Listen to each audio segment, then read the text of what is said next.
Work grinds Itsuki Shinomiya down, body and mind, and as the days keep draining him, doubt claws at his purpose and his future bank account. After grueling workdays, he clings to the last train schedule, crushed by exhaustion and sinking into hopelessness. He starts plotting a getaway to a parallel universe, remembering how his love for anime and fantasy has been slipping away. When Itsuki imagines life as an adventurer or hero, his dreams suddenly feel out of reach. He jolts awake, only to realize he's still trapped in reality, while that final train announcement keeps screaming through the station. Itsuki barely snatches the last train from the brink of departure, relief flooding him, while he has no idea that a mysterious woman is closing in fast. The mysterious woman strides up and introduces herself with unshakable confidence as a goddess, and Itsuki is left completely stunned by how real she seems. She tells him, "Itsuki is getting dragged into a parallel universe whether you scream no or don't believe a word of it." Suddenly, Itsuki is ripped into another world, only to find out he's already dead, and now he's got to rebuild his life from scratch. A goddess hands Itsuki a skill meant for his new life, and it hits him like a thunderclap, leaving him wide-eyed, stunned, and totally unsure what to do next. Itsuki's terrified by the thought of stepping into a parallel universe, but the goddess locks it in, telling him he made the right choice. He freezes, weighing every skill like it could decide his fate: combat power, or one of the goddess's other wild options. With pure determination, Itsuki clutches the skill like a lifeline, ready to kick off a fun, wild second life. The goddess falters for a beat, then finally nods and accepts his pick like she's warning him. "Trust me, there are better options out there." She shoved him toward the first town and warned him, "Don't get careless on this journey, stay sharp every step." Itsuki stares down a monstrous terror, and in that instant he realizes this parallel world is way more deadly than he ever imagined. He lunges for an exit, yelling for the goddess, furious because this sure isn't the calm, slow life he was promised. Reeling from the brutal truth, he can't stop asking how his peaceful second life detonated into chaos. A fearless adventurer shows up out of nowhere, squares off with the monster, and throws themselves in front of Itsuki to shield them from a deadly strike. With gratitude flooding his chest, Itsuki spots the adventurer's jaw-dropping look and blurts out, baffled, "Who are you and what are you doing here?" Itsuki finally collides with Hayato, another drifter who's also been reborn into this wild, messed-up parallel world. Hayato steps up and introduces himself. Then Itsuki spills his reincarnation tale, and just like that, they click instantly.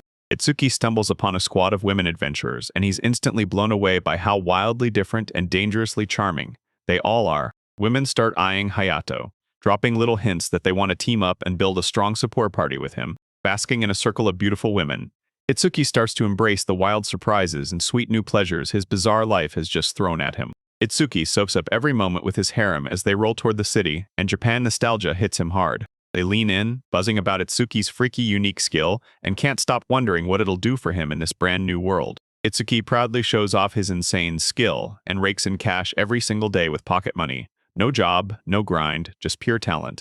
The whole group jolts in surprise, hooked by what they just saw, because this skill fits perfectly with Itsuki's goal of living life at his own slow pace. Confident as ever, Itsuki steps into his new life, bracing for every punch of trouble and every sweet pleasure coming his way. Itsuki stares ahead, weighing his next move, thinking hard about how his skills in alchemy and agriculture could stack into more than just pocket money. He decides to join a guild and focus on alchemy training instead, dodging stress and fights for the moment. The crew rolls into a buzzing town, and for Itsuki, it feels like every street is packed with chance and answers waiting to be found. Itsuki watches those women adventurers with starry eyes and dreams of kicking back in a peaceful life, soaked in beauty all around. Confident as ever, Itsuki clings to his dream of taking it slow and finally gets ready to savor his second shot at life with everything he's got. Itsuki steps into his new life with fire in his eyes, hopeful, determined, because his parallel universe adventure is finally about to explode into motion. Itsuki rolled into town, chowed down on juicy skewered beef, and followed Hayato's map to hunt down the alchemy guild. As he started walking, something yanked hard at his back. He snapped around and spotted a tiny figure behind him. A timid, cat-eared girl stood frozen in silence, and when Itsuki offered her a piece of beef, he suddenly clocked the collar hanging around her neck. Someone snapped at him, saying she was a slave. Then Itsuki just stared at her, unable to believe a kid that young could end up like that. Slave trader Yasus rolled up on them, took Itsuki's worry as a sign of desire, and pushed forward, offering to sell the girl to him. Itsuki threw the slave trader off by flinging random directions, and the girl shoved the beef into her mouth in a flash. With a happy grin as she ate, Itsuki waved goodbye and slicked out, fast vanishing before the trader could clock what she just did. He finally crashed into the alchemy guild, reread Hayato's letter in his hands, and got ready to face the guildmaster. Itsuki tiptoed in, calling out to let everyone know he'd arrived because he had no clue how this meeting was about to go down. An old woman burst into the scene, grumbling about his booming voice, and those sharp eyes gave it away. She was the guildmaster. The old woman shot him a hard stare, pressing Itsuki for the truth about what he needed. No warmth, no mercy, just questions. Nervous as hell, Itsuki blurted out his name, laid out what he came to do, and even brought up Hayato's letter to knock the edge off the tension. When she heard Hayato's name, her voice dropped as she cursed that drifters rise fast, then blurted that he'd turned noble through some mystery no one could explain. She shot an envelope into his hands, and boom magic sparked so hard it startled Itsuki and burned bright up his arm. The trial wrapped up the moment she flashed his guild card. Thanks to Hayato's trust, they waved him through and spared him the exams. Itsuki begged for alchemy lessons, and the old woman just grumbled to herself, mumbling beautiful Rainrich over and over again. Itsuki froze under her glare, blurted a frantic apology, begged to be taught, and finally won a wary nod from her. Rainrich sized him up in seconds, recognized his raw potential, and then waved him in, telling him to watch her work in total silence. She broke down the basics of mixing medicine, handed him the tools, and demanded he follow her instructions to the letter. Rainrich broke it down. Magic gets the job done faster, but if you do it with your own hands, you sharpen your skill and brew better potions. Rainrich told Itsuki point blank, alchemy isn't something you just memorize. It demands grind, repetition, and muscle through every single practice. When Rainrich tried mixing potions, he slammed the brakes on every mistake, then leaned in and guided him with razor-sharp focus and unrelenting precision. Itsuki kept grinding through practice, snapping in magic when he could, wrestling his focus the whole time, while Rainrich zeroed in on his posture and kept correcting his technique again and again. So drained it looked like his strength died on the spot. Itsuki crumpled to the floor, yet Rainrich still applauded his very first batch of successful potions. Rainrich barked for food and ordered Rit to feed the boy. He was so drained he could barely keep his eyes open. Rito slid over the food and tea, and Itsuki tore into his meal, so Rainrich snapped at him for his lousy manners. While sipping tea, Rainrich praised Itsuki's potential, then gently urged him to start working under her. Itsuki grimaced at the flavor, but he swung at it way too weakly. So Rainrich cut in with a blunt remark the moment he saw his reaction. Rainrich tossed him a place to crash, then pushed the idea. Sell potions for now and stall the payment until later. When night finally dropped, she leaned in and asked if he needed money. His face flushed hard, and he admitted he absolutely did. A thief burst through the market clutching a stolen wallet while the crowd erupted, shouting, "Help! Help!" With a blade in hand, he raged down the street and threatened to slice anyone who crossed him, and panic erupted everywhere. Right ahead, a calm cat-eared warrior clocked him instantly and darted into motion so fast nobody else even had time to react. The thief shot forward like a bullet, but she swatted him down with effortless skill until his rage erupted and he snarled curses. Suddenly, the thief exploded forward and slammed her with a brutal hit, knocking her hard to the ground and stealing the breath from her body. Sort let out a proud shout as Aina stood unshaken, ending the thief with one crushing no-nonsense strike. Aina shoved past her worry and checked the thief's condition, and Sort leaned in to reassure her. He was still breathing. The townspeople clocked Aina and Sorte from Red Line on sight, and the moment they did, the grateful crowd flooded them with thanks and non-stop admiration. Rainrich and Itsuki clocked the crowd swelling, and Itsuki shot the Adventurers Guild directions. Then she vanished from sight. Standing before the guild, Itsuki's nerves were jangling, but hope was blazing, because he finally knew his new life was officially starting. With Hayato under the same moonlight, Itsuki let his guard down and breathed easy, never guessing tomorrow would flip his whole life upside down again. Hayato slipped up to Rainrich in secret, then begged her to hand Itsuki a gift, his way of showing gratitude. Itsuki slipped into a shady inn, and the moment he walked in, cold stares and dangerous men locked onto him, sizing him up like trouble. Feeling the crowd's nasty vibe, Itsuki crept along, instantly realizing this place was built for chaos, not calm business. A bright, cheerful girl behind the counter spotted him, and Itsuki felt it in his gut. She just might be someone he could trust. Itsuki begged for a chance to sell his potions and snag some ore, and the girl surprised him by saying yes on the spot. No doubt, no questions, just instant agreement. Tension snapped tight when the crowd clocked him again. Accusations of price gouging flew, and they started grilling him about the value of his potions once more. Ferris calmly admitted the potions were low grade, but everyone's eyes still snapped straight to Itsuki's presence. A man broke in, talking like it was no big deal, and the sudden shift in his movement made Itsuki flinch, sending every potion bottle crashing and spilling everywhere. Horrified, Itsuki stood frozen while the drop bottle smashed to pieces, unleashing a wild swarm of summoned insect-like creatures. Spirited adventurers burst into laughter as Itsuki got pinned with a nasty accusation. He was said to belong to the Pharmaceutical Guild and to be selling forbidden potions. Rainrich praised Itsuki's potions for real quality. Then the bald man sneered, grabbed his hair, and shut him down. Cornered and seething with rage, Itsuki balled his fist tight, ready to go to war for his pride even if the odds were stacked against him. Rage seethed over the shattered potions, and Itsuki swung wild until a sudden, razor-sharp voice froze his fist in midair. Aina, the armored knight, snapped into position and stopped Itsuki's strike with zero trouble, standing right there between him and total disaster. Aina snapped out a razor-sharp command, and in the blink of an eye, Itsuki and the thugs all froze. Before Itsuki even opened his mouth, Sort sharp-eared in battle. Reddy snapped at him, warning him to cool off. Aina and Sort stepped forward in their armor, announcing themselves as the legendary members of the feared Red Front Guild. The whole group tensed up fast. Aina had confirmed she was there yesterday, and Itsuki couldn't stop second, guessing their accusations. Itsuki proudly declared, fresh off the lesser-known Alchemy Guild, that he'd always admired Aina's stunning beauty and battle-ready armor. Itsuki held up his guild card, and the whole crowd froze in silence. Then Aina and Sorte pushed forward, standing guard like it was go time. Aina called it a simple misunderstanding, and the bald man went into full panic, then reluctantly threw out an apology just to stop the trouble from getting worse. Sort tore into Itsuki with harsh scolding, but Itsuki fired right back, saying the real problem was bad communication and that it even ruined his potions. Ina stepped in, smoothed the tension, offered compensation, and soft but firm asked for forgiveness for her whole team. Reinrich, the furious leader of Purgil, stormed in, blasted them for wrecking her product, and flat-out refused to take a single apology. Reinrich roared for the guildmaster, only to declare she wouldn't speak until real official authority showed up. Even while guilt clawed at him, Itsuki still found comfort because Reinrich stepped in and made it crystal clear the blame didn't belong on someone who was trying to help. With hard, fearless words, Reinrich cut the Alchemy Guild off from the offenders, snapping the room in half and shocking everyone on the spot.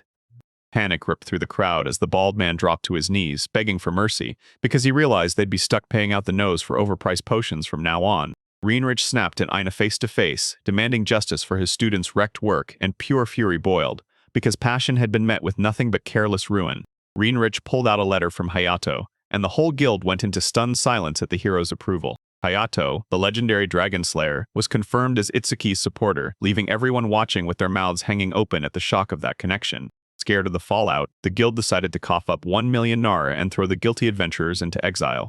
Ryan fired back, questioning whether that payment was real, and while everyone else just stared in stunned confusion, it was clear he smelled a lie. Sort exploded over that massive amount of money, and Reinrich fought tooth and nail to back Itsuki up, throwing Hayato's name like a final trump card. Staring down that jaw-dropping price tag, Ina stepped forward with a heavy resolve, then boldly swore she'd take the whole responsibility on herself. Tears welled up as Ina blurted out that she'd become a slave to pay back what it cost.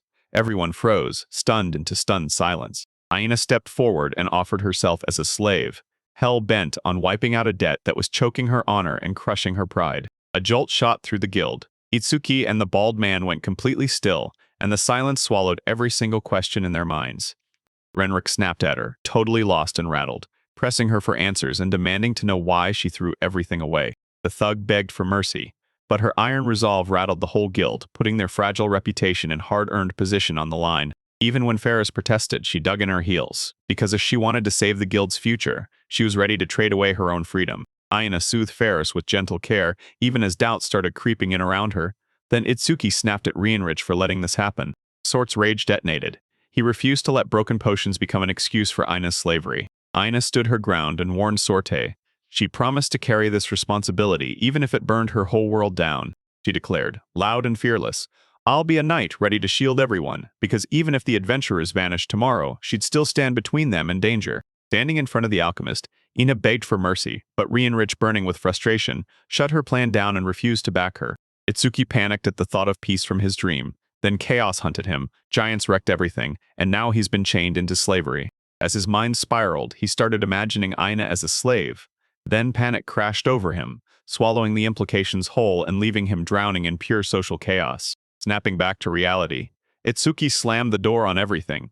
He refused her offer and wouldn't let it go any further. Burned out and shaking, he snapped that slavery helped nobody, and as his words hit the air, the whole room fell silent while eyes chased the logic instead of the rage. Itsuki blurted out his gratitude, then flatly refused her sacrifice, because she'd saved him just so he could never let her be enslaved. Itsuki didn't just speak up, he declared the truth, and Hayato's involvement didn't change a single thing. He stood by his choice, stone cold, with no pull, no duty, and no regret. He flashed a smile to Ina, told her it was all okay, and promised he'd redo the potions she thought were ruined. Ina fought back, insisting her worth, but he snapped back hard, swearing he'd never let her beauty be chained. Aina went still, stunned by his words, while Sorte snarled like a guard dog and the whole room churned with emotions. Reinrich, all curious sparks, pitched Aina for the labor, and the way her status sat on the offer made everyone else feel weirdly drawn to it too.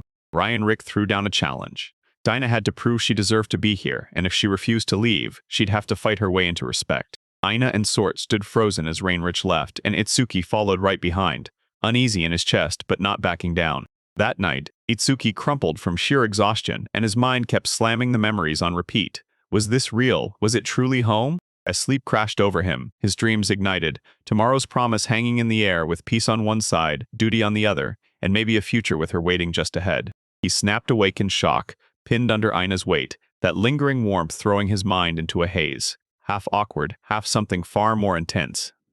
Itsuki jolted awake, completely frozen. Aina was sprawled on top of him, way too close for anything that could be called early morning. He stumbled back, eyes wide with confusion and panic, while Aina stood perfectly still, so sincere, so unguarded, that it felt like she wasn't even trying to hide anything. She spoke in a gentle whisper, and Reinrich shot back that it was a slave's duty. Then her innocence collided with that tense, awkward silence. Itsuki snapped in pure frustration, furious at Reinrich's strings, and begged Aina to stop messing around and get dressed already. Embarrassed, Ina snapped her gaze away and asked if she'd done something wrong. Then doubt and suffocating silence swallowed the room. Ina's confidence wobbled, and she blurted doubts, misreading Itsuki's panic as rejection and convincing herself she wasn't good enough. Before Itsuki even got the chance to speak, Sort slammed into the room. Ina's shocked reaction froze everyone, and she screamed Ina's name. Sort snapped through the air with blazing fury, ready to slam down on Itsuki for the crime he thought he'd committed. Her flying kick slammed down with brutal impact, and Itsuki groaned as the whole room instantly erupted into chaos. Calling him a beast, Sort swore he'd protect Aina, while Itsuki scrambled to fix the mess and clear up the misunderstanding. Itsuki got yanked into a brand new world after a goddess summoned him, got bullied on arrival, and then, boom, met monsters so terrifying they made him tremble. While he was still recovering, a weird armored girl crossed his path, and she was so desperate she planned to sell herself into slavery. They sat down to eat, then calmly plotted their move, because after lunch, they were going straight to the slave trader. Aina burst out with title ideas for Itsuki, totally misunderstanding slavery, and leaving everyone stunned by her bold, old-fashioned devotion. She tossed out her race's brutal marriage rule like it was nothing, and Itsuki just froze, while the whole table went dead silent in shock. Sort demanded to buy Aina's freedom, but she shut it down. She wanted his sincerity, and she'd rather pay the cost with her own sacrifice. Itsuki cracked a joke about money to break the ice, but that heavy tension between them refused to disappear. Aina stood her ground, and when Sort saw that her resolve was unshakable, he stepped in too, ready to risk everything and follow her.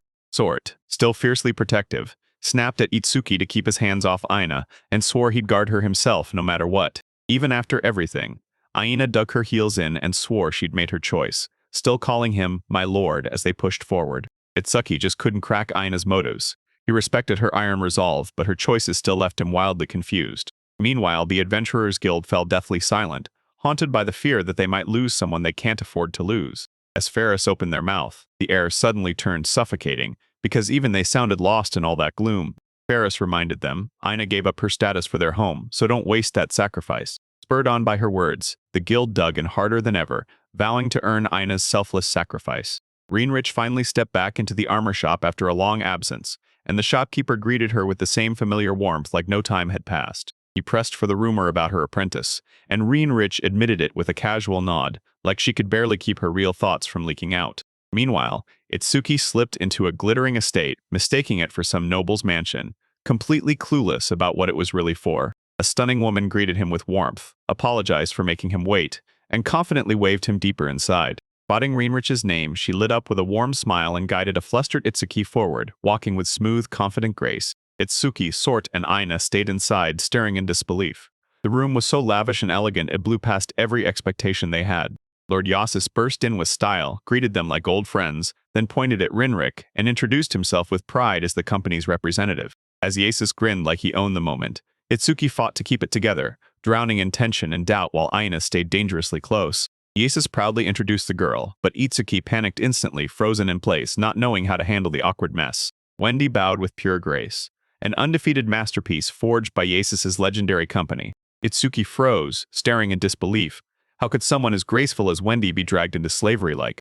Tension snapped tight, and Asuna barked for speed, while Itsuki fidgeted in agony, trapped between the armor's crushing weight and relentless discomfort. Yasis kicked off the evaluation. Anna stayed icy calm, and Sort spiraled into panic, horrified and lost as she realized they were treating her like some kind of merchandise. Yasis laid out Ina's crushing burden, and Sort, to tender in the heart but rock steady in devotion, nodded and vowed to shoulder the pain with her. Yasis broke down every kind of slavery, criminals, debtors, and all the rest, while Itsuki leaned in, wide-eyed, soaking up the brutal rules of this world. Itsuki kept his silence as Yeshuya laid out royal and tribal slaves.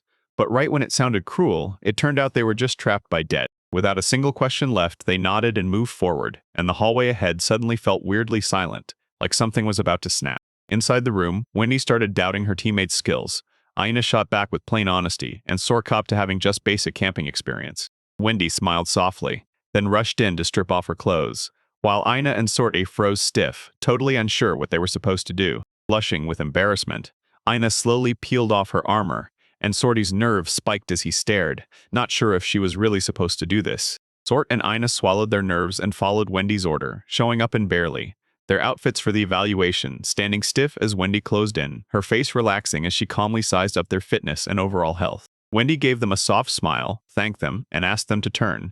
Then the girls obeyed, shooting each other nervous looks. Wendy studied Ina's stance and calm like it mattered, then laid out why a servant's timing and presence can make or break everything. She made it crystal clear, discipline and adaptability weren't just nice traits. They were the exact things people hunted for when they decided how much a slave was worth. The exam turned suffocating fast. Inez fidgeted in silence, and by the time anyone noticed, the tension had already snapped past the breaking point. Sor snapped into action and shoved Wendy away, furious. Her sharp outburst cut through the room like a bell, instantly shattering the vibe. Wendy flashed a slice, a smirk, realizing there'd be zero profit in these girls, and her interest instantly shifted. The paperwork was finally stamped, and Itsuki nodded to the deal in silence. Meanwhile, Wendy slipped back late like nothing at all had happened. Aina and Sort froze in place, visibly rattled, while Atsuki pressed for answers, until Sort snapped back, shutting him down and begging him to stop asking. Lord Yasu studied the reports, and while Aina and Sort crushed combat, they flunked the everyday chores. Yasis broke down the results calmly. Both girls could hold their own in a fight, but they didn't bring much value as broader support partners. Curious as ever, Yasis grills Sort about his limits, and when Wendy steps in, she explains it because Sorte's data doesn't match her real age. Wendy made it crystal clear that Sort was still growing into a beastskin.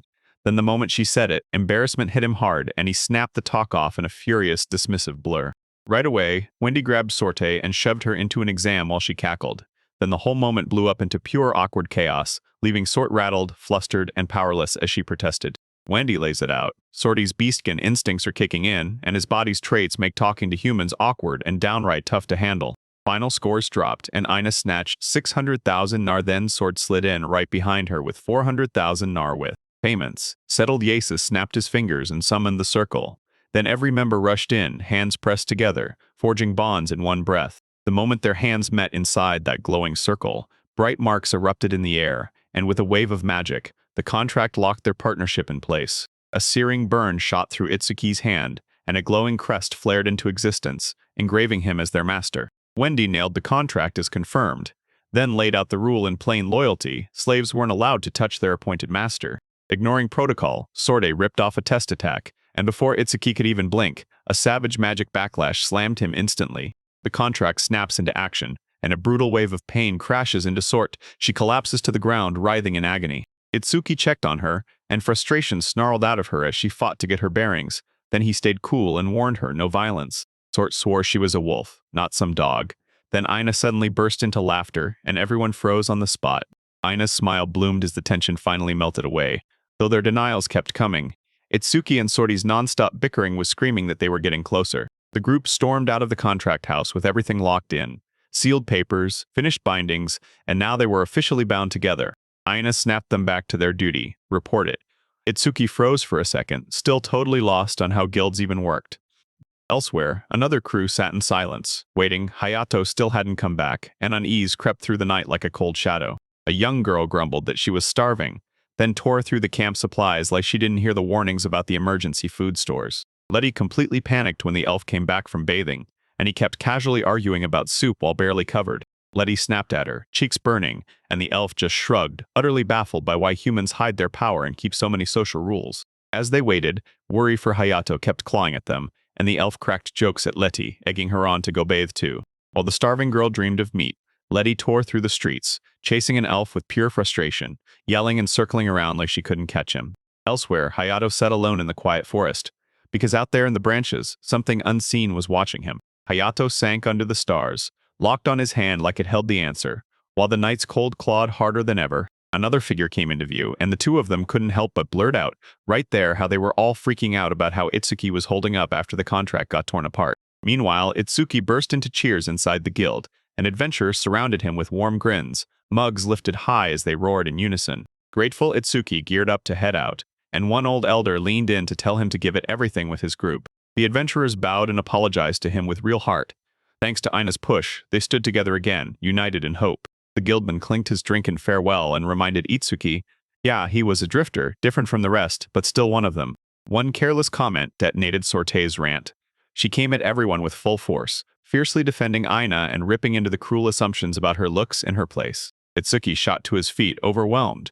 Then, sick of the constant pressure, he snapped and admitted just how exhausting that whole group dynamic had gotten. When Itsuki slipped back to the group, Sorte leaned in and whispered doubt, while Ina stared at him, unsure, torn up inside, and said nothing. Sort leaned in and warned Ina, don't get swept up by his charm. Then he grumbled again as he sipped from her mug. Sort sulked at the table, groaning through clenched teeth, while Ina just watched, torn between stepping in to scold him or easing him with comfort. Ina scanned the room, totally thrown off, her smile cracked, then slowly sank into deep, thoughtful silence. After a beat, Ina flashed a faint smile, like she was simple, or like she cared a whole lot more. The tavern erupted with cheers, and Itsuki shouted that the world was amazing, then promised a wild party powered by his own skill. Beaming, Itsuki snapped his ability on. Then a coin plopped into his palm as he shouted with full confidence, "Pocket money!" Itsuki showed off his skills and soaked up the cheers. Then, just like that, the money ran dry and the harsh reality started pulling him under. Others leaned in, totally lost, while Itsuki kept dancing on, oblivious to the anxious side-eye and sharp judgment from the crowd. Moonlight spilled over exhausted faces, the party finally dying out into eerie silence, empty bottles on the table, and guests passed out cold. Itsuki crumpled right there among the barrels and mugs, and as darkness swallowed him, he realized this mess was still part of the journey. He pictured every face he'd met, Ina, Sorte, Hayato, burning into his heart like scars. Clutching a coin in his hand, Itsuki grinned, because his second life had finally kicked off, simple, quiet, and completely his. Itsuki hit the tavern with a satchel of potions, and while he worked, the adventurers sat around with nothing left to chase, every quest snatched up by Red Front. Ina and Sort, the Red Front's elite, swear loyalty to Itsuki, promising payback for that potion disaster. Even while trapped in servitude, Ina and Sort tore into every fight with fierce spirit, hunting down rare alchemy materials to finish their duties. With them backing him, Itsuki's alchemy pushed forward day by day. His skills sharpened, his confidence surged, and that crushing debt started to vanish. Every morning, Itsuki would call up pocket money with a quiet smile, living his slow, steady life, held up by loyalty, hard work, and magic. Itsuki sucked in a sharp breath and unleashed his power, snapping his fingers and making that familiar coin pop into his hand. His skill upgraded for the first time. Gone was the dull copper, and now a shiny gold coin flashed bright. Pocket money finally hit level 2. With his eyes pinned to the window, Itsuki clenched his fist so tight it shook. Today, he finally chose to make his move. Even though he craved an easy life, all he got were busted potions, ruthless mentors, and non-stop days locked in Reinarik's lab. Money in hand, he bolted into town, hunting for comfort, fun, and those tempting pleasures he'd only dared to dream about. Sitting alone, Itsuki chewed quietly in silence, rich as he was now, yet he had no place in mind to go. Blinded by the lack of a map, Itsuki wandered into the unknown, until he ran into Yasus and Wendy, both instantly recognizable from the local noble estate. Wendy, elegant, graceful, stepped in and introduced herself, and Itsuki just froze in shock because her smile lit up his morning brighter than gold. As Itsuki tried to explain his day off, he admitted he barely knew a soul in this city. Then Yasus swooped in with unexpected company. Yasus gave a thoughtful smirk and picked Wendy as their guide, and when Itsuki nodded along, he had no idea this stroll was about to flip his whole world. Wendy softly offered to let him rest, but under that gentleness was a loyalty she kept locked away, unwavering and real. Flustered, Itsuki shot down any hint of dissatisfaction. Yasus flashed a satisfied smile, and Wendy stepped forward with perfect grace to officially offer her help. Wendy dragged Itsuki into the shop and made him watch as she tried on new outfits. Then he froze, completely speechless, because he'd never done something like this with anyone before. Caught in awe, Itsuki picked outfits for both, and when Wendy's beauty hit him like a bolt, he still stayed respectful and kept every choice careful. Wendy vowed to treasure the gift, and even with those worn-out clothes on him, Itsuki's heart somehow swelled with warmth. Standing outside, Wendy reached out with care, and Itsuki froze, realizing he truly needed her calm presence. Wendy took his hand and guided him out, and her warmth poured courage into him so he could step forward without fear. They sipped tea by the bright sunlit window, and Itsuki grinned like he'd finally found peace. This was the slow life, and it felt perfect. With street performers and bursts of laughter all around them, they strolled like the whole town had turned golden. Somehow, holding hands just felt inevitable. Wendy burst into laughter beside him, and Itsuki's smile lit up his face, like this world had finally handed them real joy. Right when peace finally settled in, a noble's voice cracked across the street. Wendy's name blasted out with pure authority. Itsuki snapped around just as Wendy stalled, and the guy started barking sharp questions, suspicious, jealous, and totally blind to Wendy's uneasy silence. Daryl demanded answers, fury and jealousy burning in his eyes, but Itsuki stepped forward calmly, pushing himself between Daryl and Wendy and making it clear she wasn't some object to claim. Daryl, the noble son, strutted around like royalty, showing off status and stacks of wealth as he threw down a stunning 120-40 million nar, all to buy her. He screamed for Yasis, and Wendy stayed right by Itsuki's side, while he froze solid at the number. Without a beat, Itsuki yanked Wendy close and blurted out, clear as thunder, his promise to protect her, no matter what status tried to stand in the way. Daryl shook with fury, veins bulging, lips twitching, while his rage churned in his eyes as his servant shrank behind him. After that brutal, disappointing hunt, Aina and Sorte trudged back home, shouldering their haul with the chilling truth that every bit of it belonged to their master. Aina seized at the chains of servitude, but duty still yanked her forward. She had to gather herbs for her alchemist lord. In town, Wendy swept in and pulled Itsuki into a sweet, affectionate move, and before he even got his bearings, he scrambled, stunned, to find the right words. Itsuki stayed cool as the shock hit, shrugged it off like nothing, and bragged that brutal workdays had toughened him up, leaving Wendy stunned and shutting Deturl up for good. Rage burst from the daughter's mouth as vicious insults tore through the air and threats flew off like sparks. But Itsuki and Wendy didn't budge an inch. Tension snapped like lightning. Deturl and Itsuki both demanded Wendy, and Wendy shook in the middle as a storm of emotions crashed down. Dodaro's fury ignited and he charged up raw energy, but irrational surged with him too, while Itsuki planted himself in place, heart thumping, unsure yet ready to snap into action. Later, behind closed doors, Wendy leaned in and whispered to Itsuki, "Did you really mean to buy her out of servitude?" Before Itsuki could even get a word out, someone showed up. His arrival sent the whole room into instant tension, and Wendy had no idea how to calm it. Yasis burst in and grabbed Dodaril right as the outburst hit its peak. Everyone snapped their heads toward him, and suddenly this mess was in the hands of someone with real authority. Yasis called Detril's bluff, pressing him hard. "So you've really got that 130 million? Or are you stalling and dodging the payment right now?" Dadaril panicked, and Yasis shot back that Wendy wasn't sold at all. She'd only been assigned as a temporary guide for the guests. Dadaril thundered his father's name, and Yasis met the threat head-on, totally unshaken by the political pressure or intimidation hanging in the air. Even as protests erupted, Dadaril begged for more time. Yasis finally caved in, but a nasty tension started simmering between the three of them. With a sly smirk, Yasis challenged them to a duel. Itsuki vs Dadaril, to settle Wendy's future once and for all. Wendy stood rigid, sensing the hostility crawling in the air, and Yasis let out a silent smirk, while Wendy clutched Itsuki, panicking at the sudden clash. They pushed into the Alchemist Guild hunting for materials. Aina greeted Reinrich with perfect manners, while tired as hell, Sorta yawned right beside her. Aina demanded to know where the master alchemist was, and Reinrich shot a thumb over his shoulder. Itsuki was in that room, grinding away by himself. Sort shoved the door open, and Aina slipped in behind him, only to find Itsuki buried in his notes, totally oblivious to them standing there. They hauled in rare supplies, and Itsuki's jaw dropped as he nodded, surprised, but genuinely grateful for the help they brought today. Then Sort spotted something. Sort spotted dazzling accessories strewn across the table, and her eyes lit up with pure kid-at-heart wonder.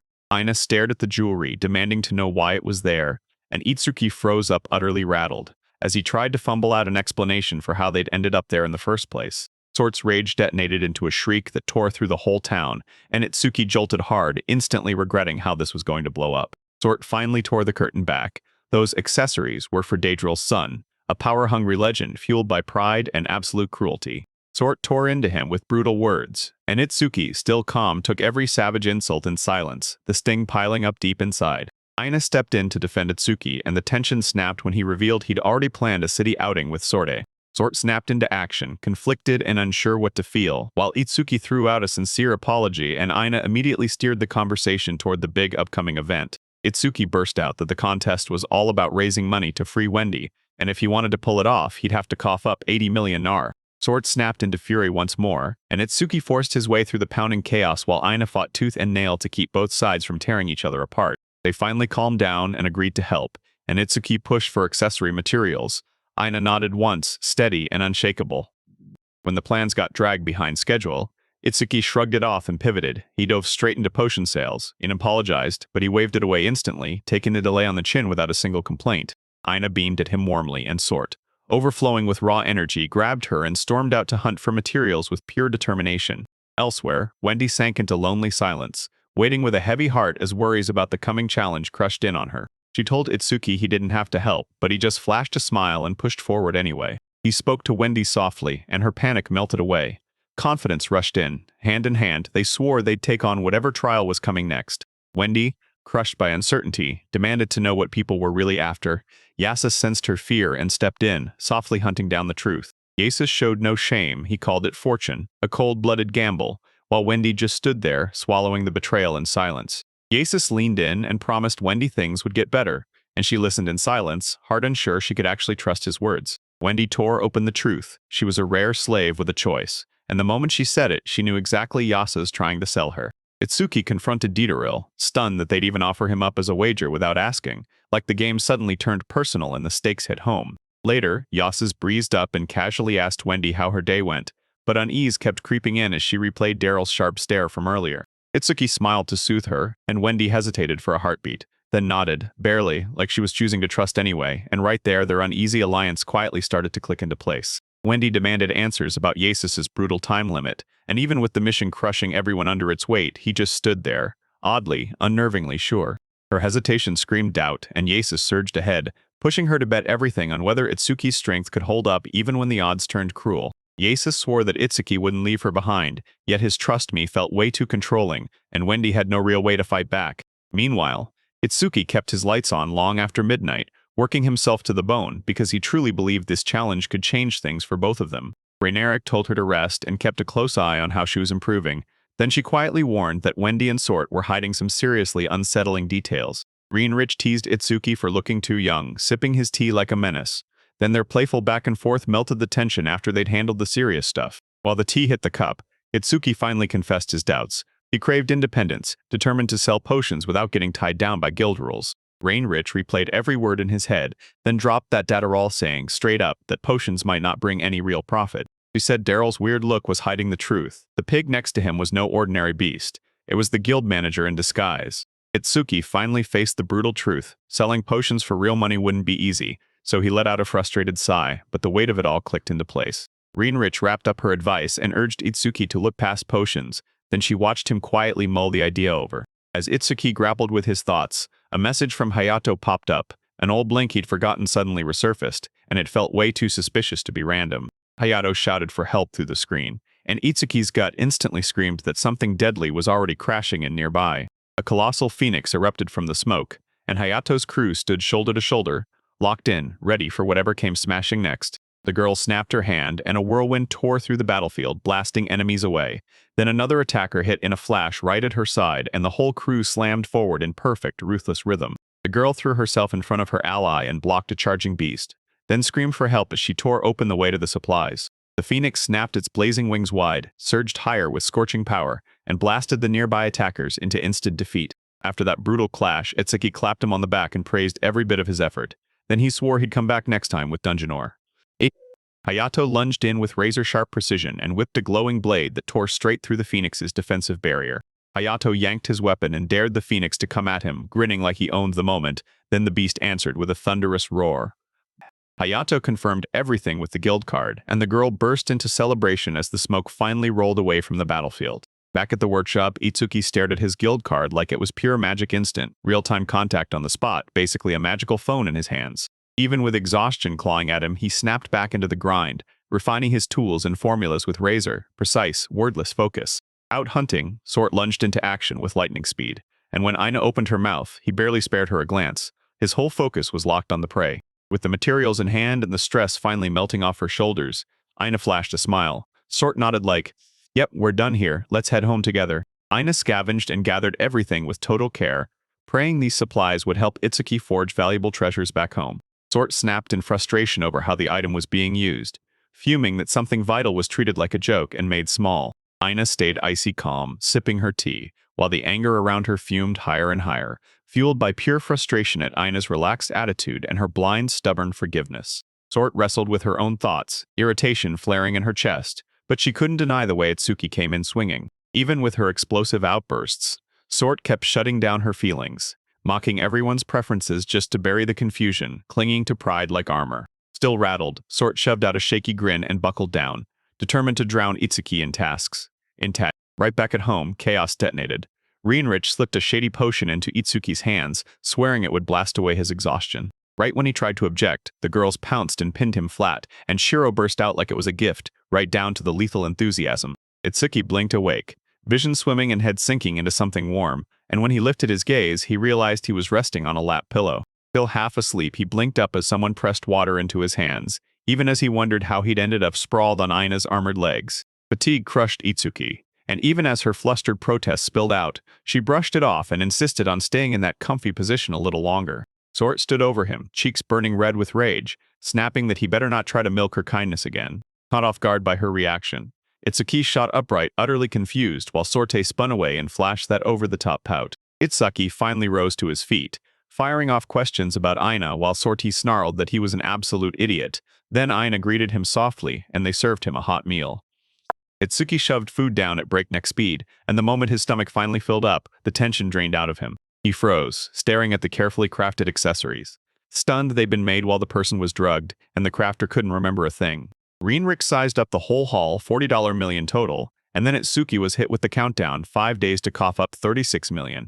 The stash was gone and the clock was screaming, so Itsuki sank down, nerves on fire, hunting for one more way to earn. As Itsuki studied the last scrap of ore, it suddenly shimmered and vibrated, and a wild realization hit him like lightning. Once just a regular office worker, Itsuki Shinomiya got yanked into a bizarre alternate world, and his unpredictable journey kicked off like nothing he'd ever seen. Even when setbacks crushed him and his mind screamed in pain, he kept hammering away, rebuilding inventions from ghostly scraps of his old life. Fueled by raw human know-how and an aching need to give people happiness, he forged a tool built solely to deliver pleasure to others. After countless tries and total devotion, Itsuki finally nailed his ultimate invention and proudly named it, his mighty pink rotor. Sort and Ina spotted the device, and before curiosity could kill the vibe, they pounced on Itsuki, demanding to know what he was holding up. Flustered and dodging the question, Itsuki struggled to explain the tool, while Sorte squinted and guessed it was made for massages. Sort teased Ina, daring her to try it, and even though she hesitated, Ina couldn't help but get hooked by the idea. As soon as the device kicked on, Inas's face flushed hard, shocked by that sudden, brutal hit of physical sensation. Unable to rein it in, Ina shook uncontrollably as the vibrating tool pressed into her skin, flooding her with pure, overwhelming panic. The vibrations slammed into Ina so hard her body went numb, and that strange device's power pinned her down before she could fight back. The feelings hit like a storm. Ina crumpled to the ground, completely lost in euphoria, while Sorte just shrugged and said it looked so damn relaxing. Ina snapped her head to Sort, begging her to test it, yet Sort still doubted the tool's whole point, unconvinced to the very end. Itsuki fidgeted and admitted it came from his world, and Sort just stared back blankly, letting her frustration build in silence. Out of nowhere, Sorte snatched her weapon and steamed with rage. Then she fired off a blunt question: could she end Itsuki right now? Sort's glare pinned Itsuki in place, and Itsuki tried to bolt for the door until she snapped at him to stop. Beneath the moonlight, Itsuki stared at his invention once more, already scheming how to sell it fast and rake in the profit. He murmured Wendy's name, clinging to his promise, then fidgeted through the district, scanning for any shopkeepers he could find. A bunch of people closed in, grinning like they knew him, and he thought they were customers, right up until he realized he'd just become their next target. Before he could even react, they surged forward. He stumbled back, and the tension spiked as their faces turned unnervingly razor-sharp.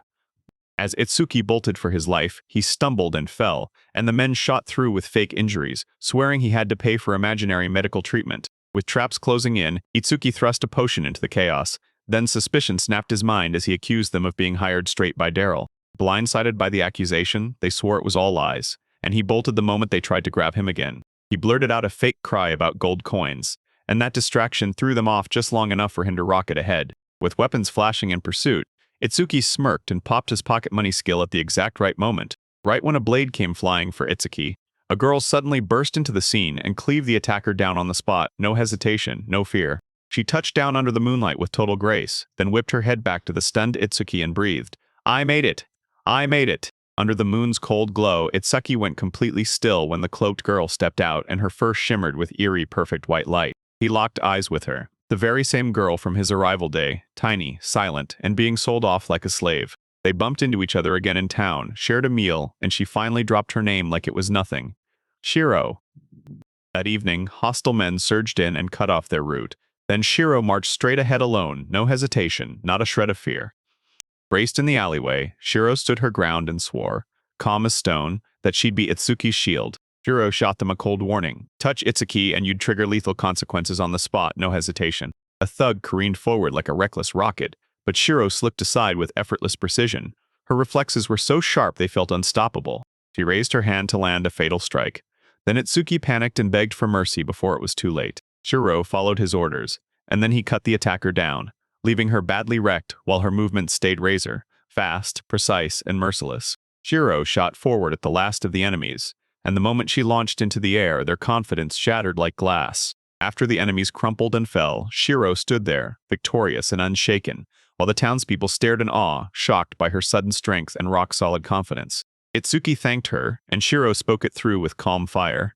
Yasus had ordered her to protect her new master. Confused, Itsuki asked about her home. Shiro snapped that Yasus was her old master, and Itsuki was next. Even though Itsuki couldn't take her home yet, Shiro swallowed the delay and followed him quietly, no second thoughts at all. Side by side, Shiro quietly tightened his grip on his coat, trusting her with every step, because that strange bond was only just starting to ignite. Shiro curled up peacefully beside Itsuki, and the Lord watched the tenderness with a strange glow, while Itsuki fumbled through it, awkwardly brushing off any deeper meaning. In a private room, Itsuki leaned in and pitched his plan. He was going to sell a mysterious object and turn it into serious profit.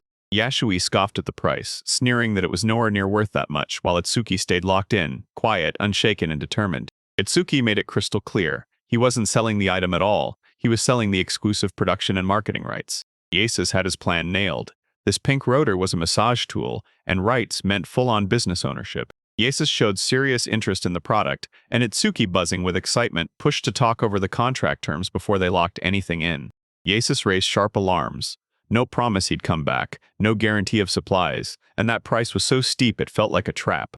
Itsuki shot back with confidence, promising he'd gather the materials and, with everyone's help, keep a steady supply coming without a hitch. Jiro watched in silence as the truth hit hard.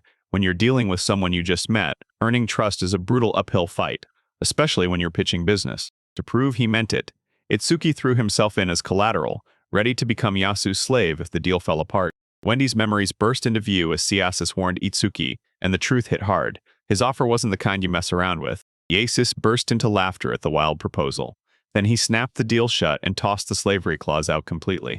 Yasus pushed for full ownership, because once the rights were permanent, there was no need for any symbolic contract between them. With a piercing glare, Yasus snapped to Itsuki that betrayal would shatter trust and kill every future chance.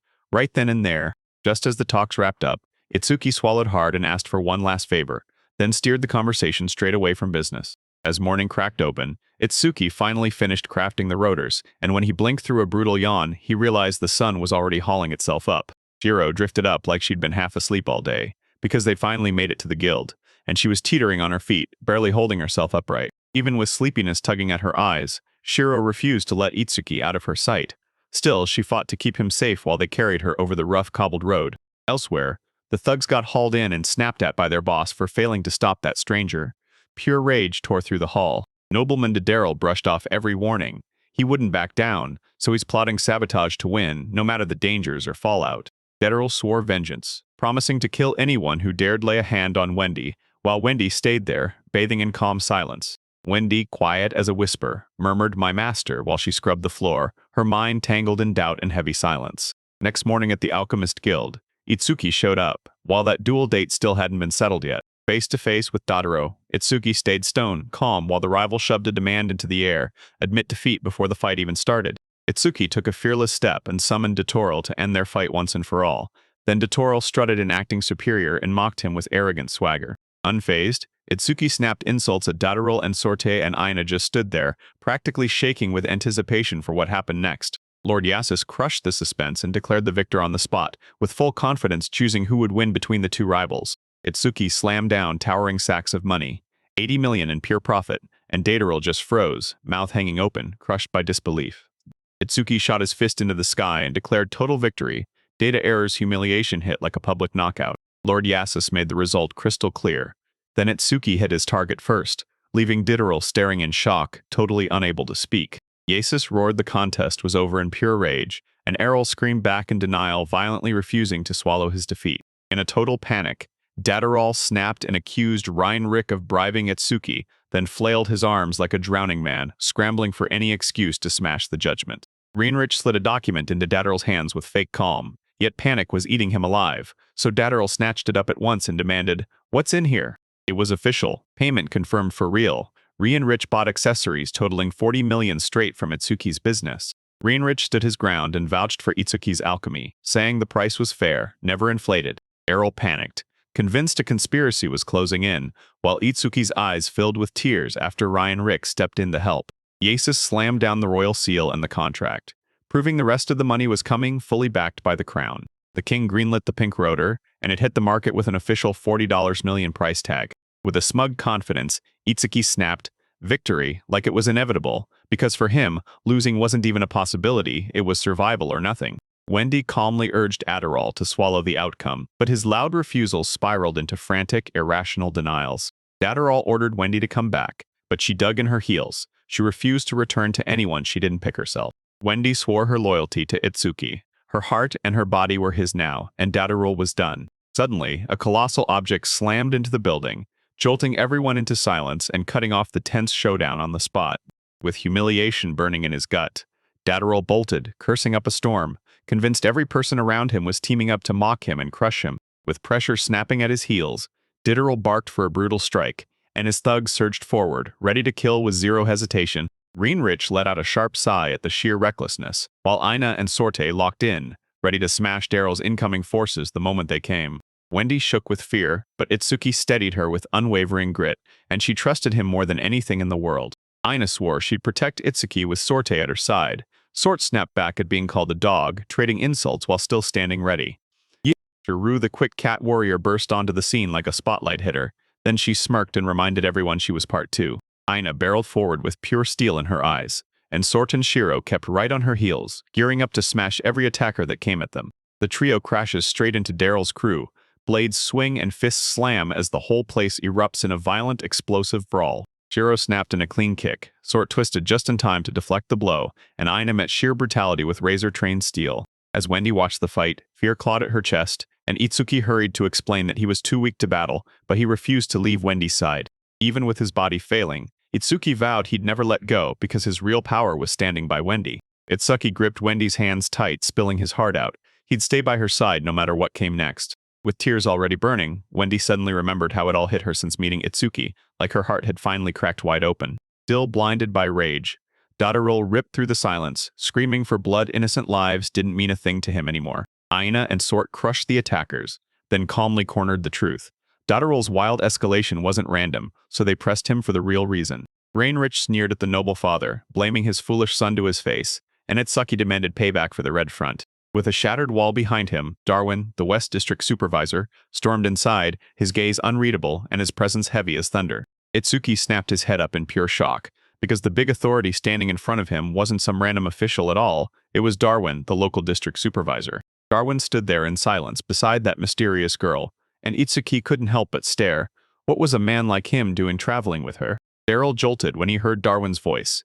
His intimidating father stepped right in, demanding answers and pushing forward to see the whole mess. Darwin blinked at Dataral's stiff manners, then demanded to know why his own son couldn't just call him Papa. Itsuki stared as Darwin rambled on about being called Dad, totally thrown off by the man's weirdly formal vibe. Even with all the jokes flying, Darwin's aura hit like a tidal wave. Unlike Yasa's or Reinrich, his presence made everyone snap to attention right away. Daryl tried to talk his way out, but Darwin cut him off and zeroed in on one thing. This whole mess was about Wendy. Darwin snapped at Dataral, blunt and ruthless. A loss is a loss, no excuses, and once you'd been beaten, that outcome wouldn't change, not ever. Darwin closed in on Itsuki, eyes sharp with awe but wary. Then Shiro snapped her blade out in an instant, barking a warning for him to stay back. Darwin threw out sarcastic praise for Itsuki's allies, sneering that they were pawns, and Itsuki stayed planted, but that twisted tone rattled him. Darwin demanded their cooperation, but Itsuki fought tooth and nail to calm Shiro down because that drawn sword hanging in the air turned every second into a powder keg. Itsuki managed to get Shiro to stand down. She grudgingly obeyed, but she warned Darwin that if anything felt off, he'd regret it. Darwin sank onto the sofa like he owned the room, dead confident, while the mysterious girl stayed silent beside him, watching every move. Everyone huddled in for the discussion, and Darwin leaned in hard, piecing the whole story together, while Yasus welcomed the guests with open hospitality. Tied up and humiliated, Dadriel pleaded for understanding. Then Darwin cut him off, tossing his excuses aside as nothing more than childish desperation. Auril loudly challenged his worth as a son, and Darwin shut him down coldly. No blood relation, no mercy, leaving shame to crush him even harder. Darwin was seething, dripping sarcasm, and bragged that real sons would never shame him. Then he publicly tore into Adderall and questioned why it should exist at all. Darwin hammered the lesson into place, and Mara nodded along, cool as ice winners claw for it, and losers swallow the loss and keep moving. Yasus laid out every one of Dadriel's offenses. How he slandered Yasus, struck at the Alchemist Guild, and shattered the neutral diplomatic agreements meant to hold the peace. Darwin demanded compensation for the mental damage, and Yasus unfazed didn't back down either. He demanded payment for the emotional trauma Dadriel's violence left behind. Yasus leans in with cold financial pressure, reminding Itsuki he's tied down with a wife. Then Itsuki's mind slams back, horrified by the image that won't let go. Greenridge stays cool as ice while she rattles off the reparations she wants, demands the wall be fixed, and then, almost casually, claims she owns Darwin's bank. Darwin drops to the ground in pure dismay when he hears her answer, while Itsuki doesn't even blink Mira though, steps in and confirms the choice with unstoppable confidence. Darwin throws himself at their mercy, Greenridge counters with a deal that splits control of the loans, and Itsuki weighs it hard without shutting it down. Greenridge rips into the threat. He'll expose Darwin's son's crimes, and Itsuki plays dumb, dead-eyed, while Darwin gets crushed under the brutal leverage. Darwin explodes with frustration, snapping at the captured criminal and blaming him for the endless mess caused by his shady, illegal deals. Dar yells in panic as Darwin slams the warning into him. If he messes up again, the church will punish him hard and the whole world will laugh at him. Darwin scrambles to win back trust by pitching in, but Itsuki feels totally cornered while Rinrik smirks and teases his nerves. Shiro slams Darwin with deadly pressure, and Darwin panics, trying to praise her on the spot, realizing she could end him with zero effort. He also showers Wendy with praise for her kindness, then invites her over, trying to win her trust even while her hesitation is right there in plain sight. Itsuki steps in to protect Wendy from Darwin's nasty remarks, and Darwin taunts him while groping Wendy, sparking instant tension between them. Darwin throws Itsuki through the ringer, but Itsuki doesn't flinch. He grips his resolve tight and refuses to bend or let anyone else lay claim to his people. Itsuki boldly declares he's going to live his life to the fullest, but Darwin can't help doubting he'll even make it. Then Itsuki just shrugs like danger means nothing. Itsuki shuts the door on reconciliation, demanding Darwin pays for what he did, and Darwin can't help but lean in, suddenly curious about where he truly came from. Darwin steps up and proposes to Myra, making it clear it's an olive branch. Then Itsuki's just stares, totally baffled by the whole thing. Myra fires off bold flirting at Itsuki, teasing him to his limits, and even as she's clearly intrigued, she dares to ask if he can actually keep up and satisfy her.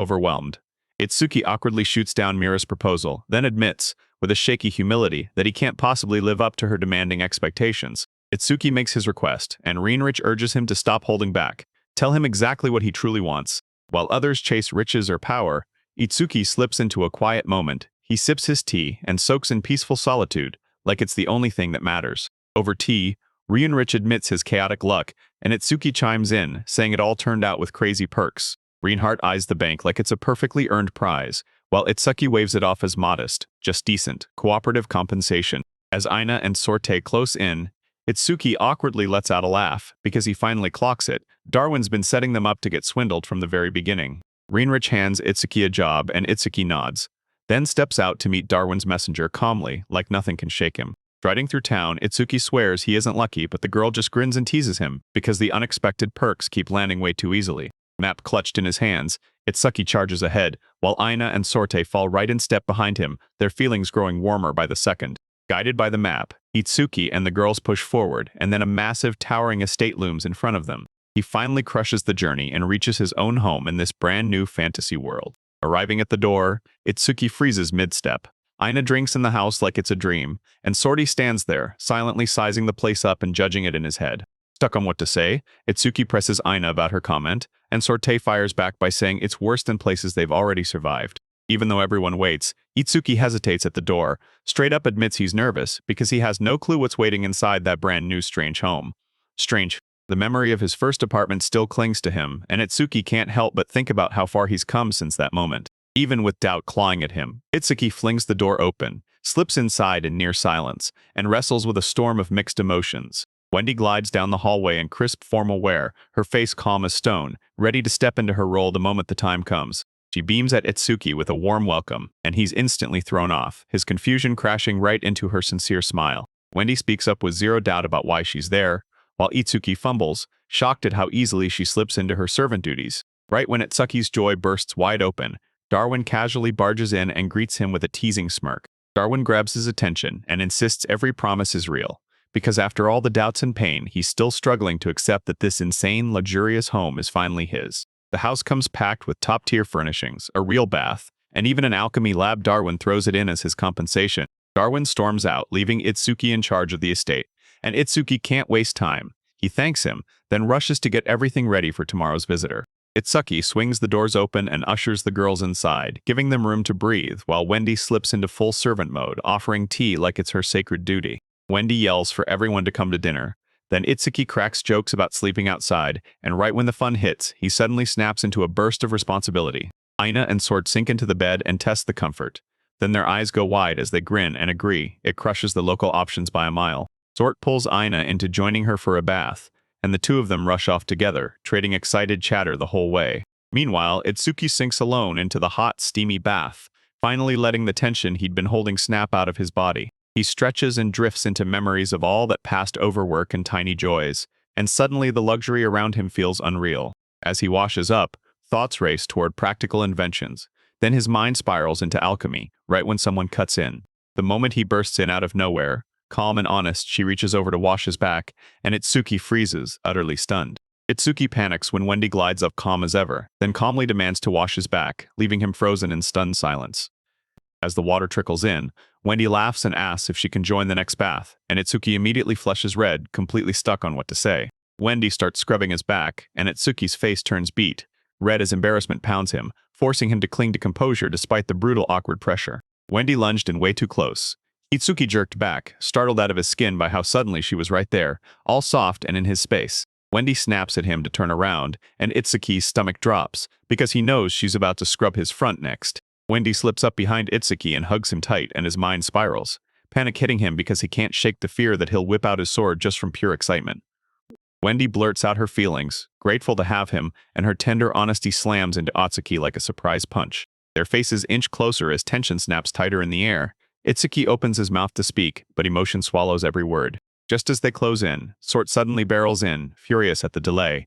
Aina tries to calm her, but Wendy is caught red-handed. Wendy and Itsuki both freeze. Sorte and Aina lock eyes on them, silent judgment hanging heavy in the humid air while Itsuki's panic explodes. Sword tries to explain the situation, but she rips into him with furious accusations of impropriety and disrespect. Sora tears apart, sobbing that Aina now hates her, and the two storm off together, while Itsuki stands there, frozen, stunned, and crushed with guilt. Itsuki shoots back that nothing happened. Then, out of nowhere, Aina turns to him, face to face with Sorte and Wendy, and apologizes for real. Aina slams her palm down and insists it's their duty to help Itsuki, but Sorte snaps back and admits she dumped the workload onto Wendy. Right as Aina steps forward, dead set on helping, Itsuki gets yanked out of his own bath in full-blown frustration. Enos dramatically crumples onto the floor out of nowhere, and the whole room goes silent. Everyone's shocked, staring, and worried after her sudden fall mid-movement. Itsuki crumples in despair over his ruined bath, and right when chaos spikes again, Sort snaps into action and throws himself in front of Aina to shield her. That night, at Darwin's place, the guests rush to apologize, bitter regret on their tongues, as they spoke to Dadarol like, "We shouldn't have brought this trouble to your home." Dharma listens in silence while Mara lays out Daryl's disgrace, and the shame hits their family's name like a punch they can't forget. Even though Dharma's on her side, she can't take it anymore, snapping at Dadarol's stupidity and his downright ungrateful behavior. Dharma leans in, craving a meeting with the drifter who caused that guild incident, because his bold moves have been impossible to ignore. Morning sunlight spilled across the countryside, bathing quiet rooftops in warmth and casting the estate's distant silhouette into sharp, peaceful view. Shiro stood on the rooftop, eyes locked on the sky as birds shot off, his ears snapping to every flutter and chirp. Curiosity lit up Shiro's eyes as he padded down the hallway, sniffing the air hard to lock onto that familiar scent. Shiro halted outside the shut door, pressed close to listen for any sound, then slipped a cautious peek inside with breathless curiosity. Inside the room, Itsuki crashed into deep sleep while Shiro tiptoed in, whispering to her master, worry already clawing at his voice. Itsuki muttered anxiously in his sleep, trapped in a stressful dream all over again, while Shiro watched in silence, looking more confused than concerned, like something didn't add up. Shiro softly stroked Itsuki's head, calming him as he mumbled half-formed words until his breath finally slowed into something peaceful. Sunlight spilled through the window, and Shiro snapped her eyes toward it, blinking as she felt morning finally roll in. Itsuki groaned as he finally stirred, and there, Shiro was asleep right beside him. He leaned close and whispered her name so softly it barely made a sound. Wendy barged in with breakfast, and Itsuki quickly explained why Shiro was there. Then she sighed, ruffled Shiro's hair, and muttered that she was nothing but trouble. Wendy tried to wake Shiro, but stopped cold. Then Itsuki soothed her in a soft voice and let Shiro sleep in peace. Everyone piled into breakfast, and that massive, mouth-watering spread hit the table, eyes lighting up like they'd been starving for hours. They praised Wendy's cooking, and Sort's spirit sank. She couldn't match that brilliance, no matter how she tried. Still, in silence, she let herself admire the meal. Even though Itsuki clearly loved the food, his chaotic table manners drove Shiro speechless as he watched him chow down in pure mess. Once it was all finished, they thanked Wendy with real warmth. Tea was poured right after, and that calm morning routine finally faded away. Itsuki, finally living in peace, tucked into another lavish dinner. Wendy's cooking wrapped him in comfort and filled his days with real satisfaction. Next morning, teasing remarks hit the air. Sort joked about Itsuki's total dependence, and it was obvious Wendy had fully domesticated him. With fire in his eyes, Itsuki ranted that food had real power, how flavor and anticipation made every single meal feel impossible to forget. Moved by every word, Wendy instantly became the heartbeat of the house. Her meals turned the whole place hopeful, together, and stronger. Wendy let out a quiet thank you to Shiro for cleaning, and for the first time peace settled over their home, held up by the effort they shared. Carol noticed it right away. Wendy had changed. Her cooking didn't just taste good anymore, it carried a soft, hidden affection in every bite. The whole crew huddled close as Itsuki's nerves screamed. Then he finally started to gather the courage to thank them for everything. He pulled out small, heartfelt gifts, little tokens, one for each of them, made to thank them for their help and the bond they'd shared. Touched by the gesture, Aina, Sorty, Wendy, and Shiro stepped in and accepted it, faces easing up as Itsuki's real effort hit them straight in the heart. Wendy vowed she'd cherish it, and while he murmured, "It's okay," her heart beamed, quietly overflowing with joy. Itsuki begged them to stay longer, but Sorte shut him down because their debt isn't paid in words, it's paid through adventure. They traded bright, cheerful goodbyes, and Ina ordered everyone to stay safe while Itsuki worked hard to quiet Sorte's wild, crackling energy. Later, the tension snapped back. Everyone started fearing Range would stumble onto their situation and twist the truth about what Itsuki means to them. Even with a knot of unease in her chest, Sort marched ahead with iron purpose, swearing she'd give it her all, powered by pure determination and pride. That afternoon, Yasus stood over Itsuki as he hammered out a proper contract with Wendy and Shiro, locking their bond in place for good. With their hands clasped and the words spoken aloud, the magical contract snapped into place, locking in loyalty and binding their fates together forever. Yasus shrugged it off with a grin. Itsuki bowed low and apologized, and both of them thanked fate for trusting them with their futures. As dusk rolled in, Itsuki sat there in stubborn silence. Then, Wendy cut through the air, noticing he'd been staring off at the far-off hills. He said he'd been thinking about turning that open land into farmland, like a calm, content spark that just wouldn't let go of him. When he asked with curiosity, Itsuki didn't hesitate. He answered effortlessly, and the peaceful calm around them lit a spark in him to start over. Itsuki cradled Shiro in his arms, whispering a vow into the silence. Warmth, care, and peace would be their life from now on. Wendy stepped in, and the moment she saw it all, her heart melted, like a calm, happy family dream was finally starting to take shape. Right when comfort finally sank in, a sharp knock slammed through the silence. Wendy popped her head out, and the stranger standing there suddenly turned the whole room tense. Dharma introduced himself, plus Mira, then dropped words that shattered Itsuki's calm in one blow. Dharma strutted in, proudly named, dropping his achievements and connections, but Itsuki clocked the vibe fast, too loud, too pushy, way too confident. Later, Dharma showed up at Itsuki's place with Mira in tow, bowing formally to thank him and to sincerely apologize for the misunderstandings from the past. He swallowed his pride, apologized for the mess Daryl caused, and admitted the whole situation had spiraled way worse than anyone had guessed. Dharma tried to push for more answers, but Itsuki shut it down, choosing to bury the whole thing quietly and move on. With a bright smile on his face, Dharma Judge Daryl weighed his worth in silence, wondering how anyone could pick someone so disgraceful to be family. Dharma pushed to thank Itsuki again for Darwin's whole ordeal, and that weirdly heartfelt sincerity had everyone holding their breath. Itsuki demanded he stop calling him young master, and Mira, watching every move, snapped that he'd better stay sharp. Alert Dharma blurted out his admiration for Itsuki, ranking him third right behind his adoptive father, with a wild, glittering conviction that sounded like it came straight from the heart.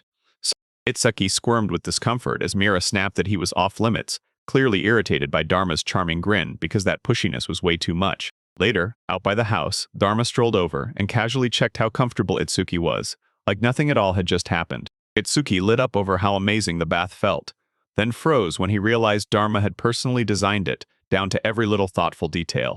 Madara told her that after she heard Drifter's feedback, she pushed herself relentlessly to finally live up to Itsuki's expectations. As she guided the city, Itsuki clocked her flawless poise and couldn't shake the shock of her adoption past. Dharma and Mira bowed and promised their support as they said goodbye, and Itsuki nodded back with quiet, heartfelt gratitude.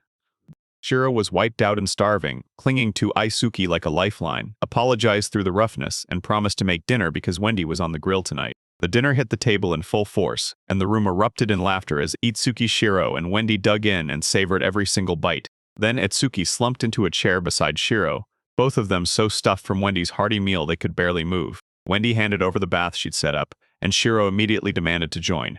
Then Wendy swore she'd follow right after. As warm water ran over them, Itsuki carefully scrubbed Shiro with soft, gentle hands, making sure she stayed clean, safe, and comfy. Shiro puffed out his cheeks but obeyed, and Itsuki finished washing her, then steered her into the tub to soak and warm up. Shiro was gleefully paddling in the water, splashing like crazy and flat out ignoring Itsuki's warnings, because she swam freely even though she's part cat. Wendy slid in and asked how the bath felt, and Kiro sank in deep purring with pure, peaceful satisfaction. Wendy slipped in quietly, her face calm as she readied herself to jump in and join them in the bath. Itsuki told Shiro to wade in up to her shoulders, and she gave a lazy nod, then just sank into that warm water like it was pure bliss. Wendy slipped in without a sound. When Hitsuki spun around, surprise flashed in her eyes as Wendy quietly started rinsing herself. Wendy slid into the bath with quiet grace, and Itsuki whipped around, jolted. Then she spoke to him softly. With quiet grace, she slipped right in. While Shiro stayed calm as ever, Itsuki scooted over and made room for Wendy right beside him. Silence hung in the air for a beat. Then Wendy snapped her gaze aside, nervously rubbing her neck, desperate to find a way to break the tension. With her heart hammering, Wendy finally gathered the courage to ask if she could visit his room. Her voice shook, but her gaze stayed locked and steady. Itsuki gave a soft, "Yeah," then leaned in close as the night slipped away under that calm, moonlit sky. Mitsuki sat alone in his room, barely moving, until a sharp knock shattered the quiet. He nodded once and let them in. Wendy slipped in quietly, head bowed, and when she spoke his name, her voice shook, begging for that calm reassurance. Itsuki flashed a kind smile when Wendy offered to help, then shook his head, refusing, and swore he'd teach her the next time. Old memories surged back. His very first date years ago, fuzzy, bittersweet, and somehow still clashing with the calm, happy feeling he had right now. As the silence stretched between them, Wendy reached out and carefully placed her hands over his, soft as a promise. Wendy steadied him with calm words, reminding him of her role as his heart wrestled with doubt. He spun toward her and spoke straight from the heart. His feelings were real, and he'd already fallen for Wendy. Wendy hesitated for a beat, then blurted the question, her heart in her throat, torn between hope and the fear that her feelings might be wrong. At first she stayed quiet, but then Wendy dug deep, squeezed her arm tight, and finally whispered her feelings like it was a leap of faith. With a trembling voice, she fought to speak up, confessing slow and careful, unsure how to put into words the storm she was carrying inside. Memories crashed over her, every moment with him burned with warmth. And then, through tearful sincerity, she finally blurted out the truth. Elsewhere, whispers slithered through the crowd as men sized each other up, but Wendy held on to one truth. Her master's kindness outshined anything she'd ever seen. Wendy clung to him hard, straight up saying she didn't care about status anymore, only the warmth he brought. Trembling, she scooted closer, chasing his warmth and comfort, whispering, begging him to take her in. She whispered her wish with shaking urgency, begging not because she had to, but because her heart was desperate to be truly his. With Wendy lying right beside him, her guard down and her truth laid bare, she gave herself fully, trusting his heart more than any promise could ever hold. Their bond kept growing in a soft, silent embrace. Then, out of nowhere, someone stepped in. Drew stumbled in, half asleep, and froze. Because Wendy was right there, parked so close to Itsuki in the middle of the night. Itsuki panicked and blurted out shaky excuses, all while Wendy stared back in silence. Then Itsuki just kept asking, in a rush, if she was feeling all right. He shot Shiro's attention in a new direction, offering his help to keep her distracted, while Wendy stayed silent on the bed. Morning light spilled through the leaves, and Itsuki stood outside, wide awake, still stuck awake after everything that happened. Shiro spotted him drifting around. Then she slid in with a calm voice. Wendy had already cooked breakfast, and just like that, a brand new day kicked off. Over breakfast, Wendy's warm smile lit up her face as she pushed another bowl of soup toward him, and Itsuki dove in gratefully, soaking up every bit of her gentle care. He blurted out that he was heading to re-enrich. Wendy snapped her gaze away, nerves sparking, while Shiro just kept shoveling food without a care. Just as he started to leave, Wendy gently stopped him, worry flickering in her eyes, but her voice stayed soft and controlled. He vowed he'd do better next time, gripping her hands with quiet resolve and a steady, gentle strength. With a warm smile, Wendy let him go and quietly prayed Reinrich would bring him back safe. Itsuki strode out with pure confidence, a calm smile tugging at his lips as he headed toward the hushed streets of Reinrich. At the Alchemist Guild, he hauled his progress up for everyone to see, and Reinrich leaned in, eyes narrowing as he clocked the steady leaps he'd been making. While they were joking, Reinrich kept teasing him, throwing out a question like, "Are you already sick of cute girls?" Their chat turned dark, digging up his old blunders. She teased his restraint, then snapped at his hesitation with cruel, amused relish. Reinrich let out a heavy, defeated sigh, and then she fixed him with an icy stare, flat out demanding that his education starts now. Reinrich poured the drink like it was nothing, and Itsuki blinked, then reluctantly took the cup, lifted it, and swallowed that brutal strong liquor. She snapped at him harshly, but it was the truth, and Itsuki finally confessed his fears, even though it crushed Wendy by letting those shaky feelings drive him. Reinrich laid out the truths women carry. Feelings always leak through, and Itsuki's doubt only earned her a sharp retort. Itsuki shot his glass up in the air and swore he was in for a wild night. Then Reinrich snapped, "Don't expect me to clean up after your mess." Later he crashed out drunk, and the innkeeper gave him a warm smile, then wished him good night as he snored in peace. Reiner snapped him right out of the fall, muttering under her breath as she braced his drunk weight with a heavy sigh. That night she watched him sleep peacefully, her thoughts spiraling back to Wendy's fate, caught in a trap of quiet devotion. The mansion shook with a brutal roar. Wendy grinned like a nightmare, while Itsuki froze on the spot, terrified of what's about to hit next. He swung the door open and got tackled by Wendy's wild leap.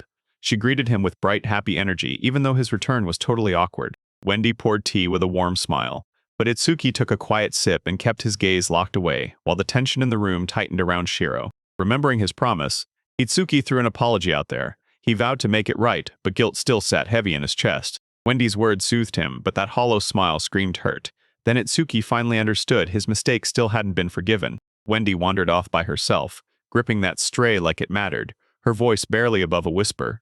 She waited and waited, but he never showed up. Itsuki stared up at the sky, guilt crushing her, and that same wave of sadness kept slamming back into his mind without mercy. Memories crashed back, cruel words flew, promises shattered, and he finally understood he'd been hurting people long before Wendy. He snapped upright, locked in his thoughts. No matter how hard they shut him down, he'd apologize straight to their faces and still stand on the truth. Wendy slipped up in silence, and Itsuki looked up as she spoke softly. He nodded with a heavy heart, praying she still felt the same. Sitting in dead silence, Itsuki froze. His words jammed in his throat, while Wendy stayed close, quietly waiting him out. He rose to his feet, bowed so deep it felt like it might break his spine, and apologized. His voice trembled, but the sincerity in it hit Wendy's heart like lightning. With his eyes dropped, Itsuki finally swallowed his defeat, because he knew he shattered her trust, and that pain hit like a punch. Wendy let out a breath, half a smile tugging at her mouth, and her voice turned gentle as she forgave him, only to snap that warning right after. She clung to his shirt like he might disappear, begging him not to leave her again. And this time, Itsuki nodded, really listening. After that gut punch of a moment, Wendy whipped up lunch and Itsuki casually leaned in to ask Kiro to meet him outside afterward. While they cleaned up, Shiro leaned in with a curious grin, Hitsuki juggling dishes, and teased that he had something in mind he couldn't wait to try. They gathered outside, and Itsuki, tired of feeling sheltered, finally snapped, revealing a strange spinning device. Wendy gasped, eyes wide with wonder. Itsuki grinned and called it space magic. Then she leaned in and asked if that was his special skill. He said, with a cool voice, that the goddess-gifted power he'd leveled up recently had finally earned a real backup plan, one he'd ignored before, now getting tested. Itsuki slammed his spatial magic into place, and a glowing shield snapped around him, sealing him in shimmering protection. Breathless, he blurted that the transparent wall was custom, built by his own hands, then leaned in and demanded, "Will it really shield me? Will it really?" He told Shiro to put it to the test, and she raised her weapon, hesitating for half a breath, then trusting his confidence in going for it. Shiro let out a sharp battle cry and surged forward. Her first hit landed like thunder, but the wall didn't budge. It took everything to push her forward. She kept swinging, hit after hit, and he hovered there, frantic and stunned, as the wall swallowed every strike without giving an inch. Worried about magical resistance, Itsuki pressed Wendy for answers. and she jumped right in, promising help while showing off everything she knew about spells. Wendy glided in calm, magic spiraling around her, and when Itsuki flashed the signal, he braced himself behind the barrier. She snapped the water bullet forward without a second thought. It smashed into the shield, and he threw himself into a brace just in time as the wall held firm. With gratitude blazing in his chest, Itsuki suggested they hit town. Shiro's eyes lit up instantly, ready to stuff his face and dive into all the fun.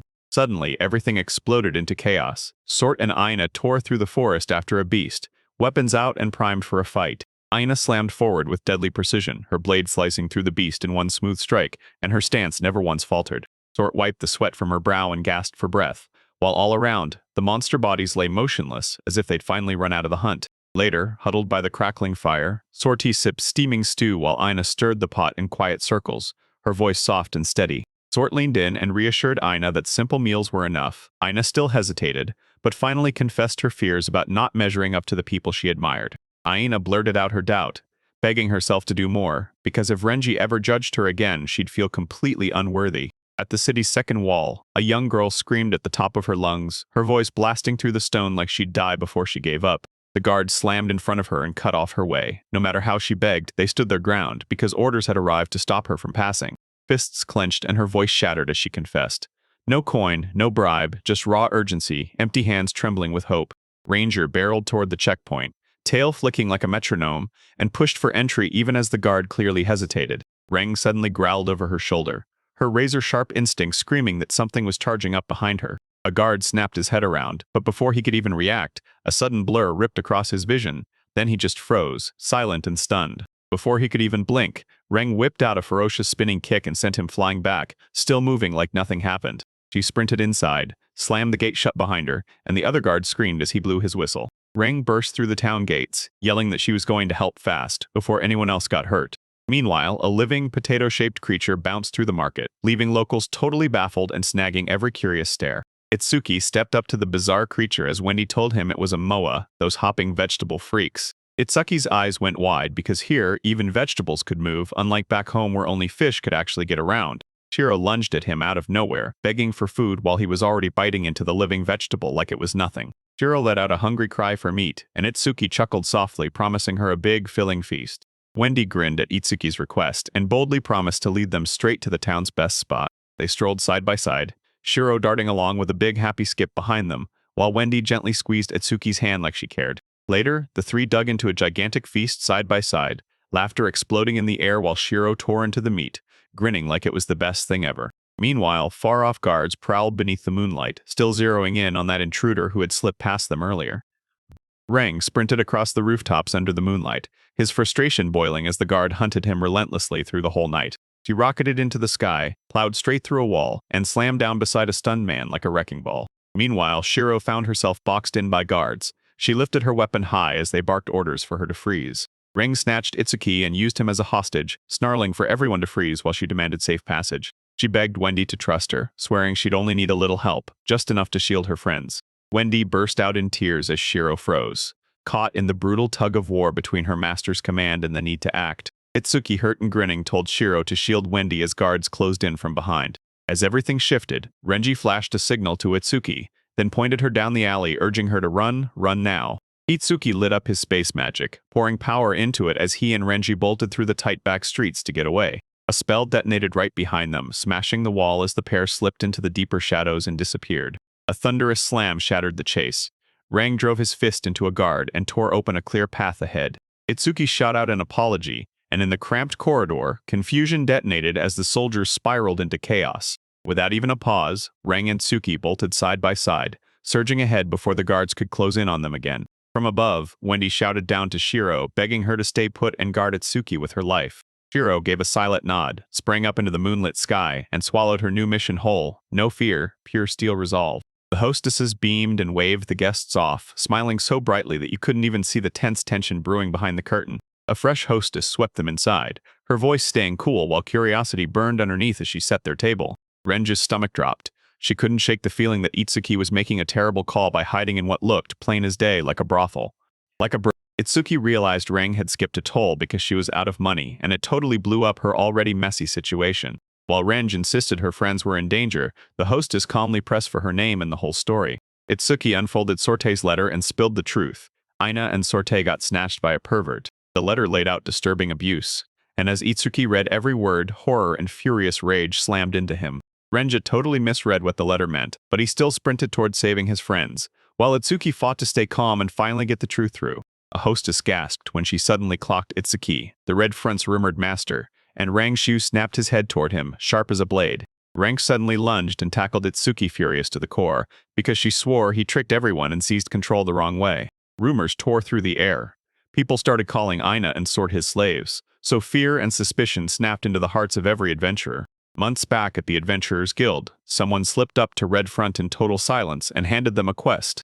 Rengar's name kept popping up on the nomination lists, and it sent everyone wondering, where are all these requests even coming from? A blazing urgent mission involving an Earth Dragon finally hit. Rangs didn't wait a second, sprinting straight in, ready to fix everything herself. Even with everyone fretting that she'd mess it up, Ranji shot back that the mission was a piece of cake and took it on by herself without blinking. Beaming with pride, Wrench swore she'd let her legs stretch out for a moment before she dove into the job waiting ahead. When she finally reached Rukaku, the heat slammed into her and exhaustion drained her strength, but she pushed on anyway, driving straight for her destination. Rang stalked down the familiar streets, grumbling about the blazing heat as her tail flicked and the locals carried on like it was just another normal day. Suddenly, kids swarmed around her, and the moment they spotted Renge, pure joy exploded, cheering her name and tugging her arm with gentle, unstoppable excitement. Renge greeted the kids with a bright smile, then her eyes snapped to Shama's arm, because the moment she asked about the injury, you could feel the worry spreading fast. Shama finally spilled the brutal truth. An Earth Dragon attack ripped through their journey, leaving his father hurt and turning their whole family into a breaking point. Because he couldn't ignore the weight on his shoulders, Ranga thrust a pouch into Shama's hands and told him to take it straight to his father. She flashed a soft smile and said, "This is payback for that old favor," even though she'd been sitting on it for years. Right before she left, she laughed off her hunger, then sweetly told them to pass along her regards to their father. Renja called the kids over for food, and suddenly the whole place lit up. Everyone was smiling, laughing, and soaking in that warm, happy moment. As the sky started to burn with sunset, Range pushed straight for the Rukaku Adventurers Guild to make his report. The old guild master greeted her warmly, then leaned in and told her the truth. Most of the guild was gone because fresh dragon attacks had them scattered. He remembered the Earth Dragon bursting through the ground, and how every adventurer failed as ordinary weapons bounced off its brutal power-packed scales. 3 dragons slip away like phantoms, vanishing beneath the sand spotted for the last time 5 days ago near a southern oasis. Rangy slipped off by himself in disguise, and when he peered out, he realized the ambush was a total gamble, especially if Sorta had shown up instead. Suddenly, the ground under the dummy ripped with a brutal tremor, and a massive dragon shot up from below in a shocking surprise strike. After 3 straight days of careful tracking, Rang finally clocked one, then snapped her mechanical weapon into battle mode. Confident and seething, she locked eyes with the dragon, screamed threats at it, and charged in like divine punishment was about to strike. That night, back home, Aina casually told Sorte the bath was free, totally oblivious to the brutal fight Rang was still locked in. Back home, Sort grabbed a pen and started writing Rang a letter, her heart heavy with worry as she wondered if Rangi was really okay. Under a blazing full moon, Rang slammed into the Earth Dragon in a brutal clash, driving forward on pure muscle and razor-sharp instincts. Even in her heavy armor, Range ate that hit and hissed a curse through gritted teeth, because this monster was way faster than she ever thought it would be. The dragon's spinning tail slammed into the brace with a brutal crack, and it grumbled that its body was just as tough as it had predicted. Wrench powered up, feet planted like stone. This time, the next move would end it, no more holding back against that armored monster. Renja locked in with ferocious focus, burst forward like a comet, muscles coiled tight as she prepared to unleash her final attack. Her punch slammed straight into the dragon's jaw, shattering through its armored hide with raw, explosive fury. Even while the beast screamed in agony, Rang fought like hell, yanking against its limbs and refusing to let it take control. Slime and blood splattered across her body, but she stood there, grinning like a winner, 1 slain, and 2 dragons still screaming for their hunt. 2 weeks later, Rang finally exhaled, alone in a desert spring, quietly healing from that brutal mission in silence. Rangja tore back into town, and the kids erupted in cheers, 3 dragons already down, with grateful voices flooding the marketplace streets. The boy thanked her with tears of joy, because his father's recovery was suddenly within reach, thanks to Range's fearless fight. Rang settled the bill at the guild, cracking jokes about dragon meat, then shrugged. Her payment would roll in later, and honestly, she didn't care. The guildmaster shoved a letter into her hands, and her eyes went wide, because it was from Sort, and Aina had sent it. After she read the letter, Renja tossed her weapon aside and bolted, panic flaring. Something urgent was going down. Ranked bolted out of the guild, screaming that an emergency had hit, then totally forgot about the letter he left behind. She tore through the wilderness, rage blazing, with Aina and Sort hanging in the balance, and she vowed right then and there that she'd rescue them herself. I compressed you. That name scorched through her mind. Renja clenched her fists and blamed it all on one man, Itsuki. Her fury flared as the rumors came flooding back. Then she clenched her teeth and charged ahead, burning with resolve. Suddenly, she spotted Itsuki, and before he could react, she lunged forward and screamed for him to stop right now. Renji yanked her blade free, but Shiro slammed it aside, pure fury burning in his eyes. One more move from Renji, and he'd cut her down.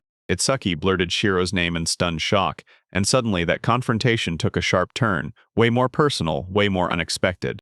Renji slammed into the hallway, growling at Shiro, but Shiro refused to back down.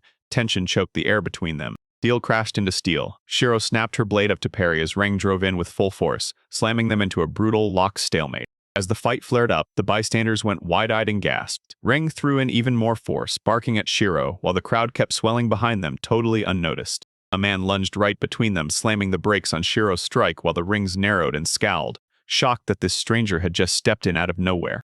Renji tore free and slammed a fist into the ground right by them, shattering stone, then her rage snapped straight onto Itsuki. Shiro exploded forward with a flying kick, but Renji snapped her knee up and slammed it, shattering Shiro's dagger in midair the instant it touched down. Renji clamped onto Kiro's leg, yanked her down hard, and then flung her across the tavern, rage spilling out of him. Shiro's body blasted through the air, and right when panic rippled through the nearby guests, a girl screamed and threw her hands up, just as Shiro shot straight at them.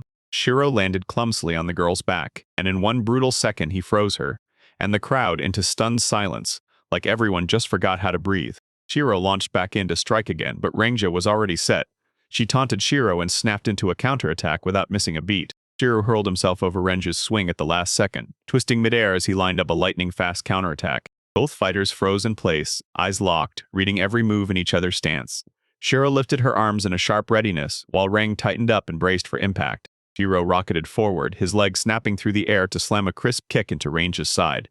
Rengar's body convulsed from the impact, loud snap, and she clamped her teeth down, fighting through the pain.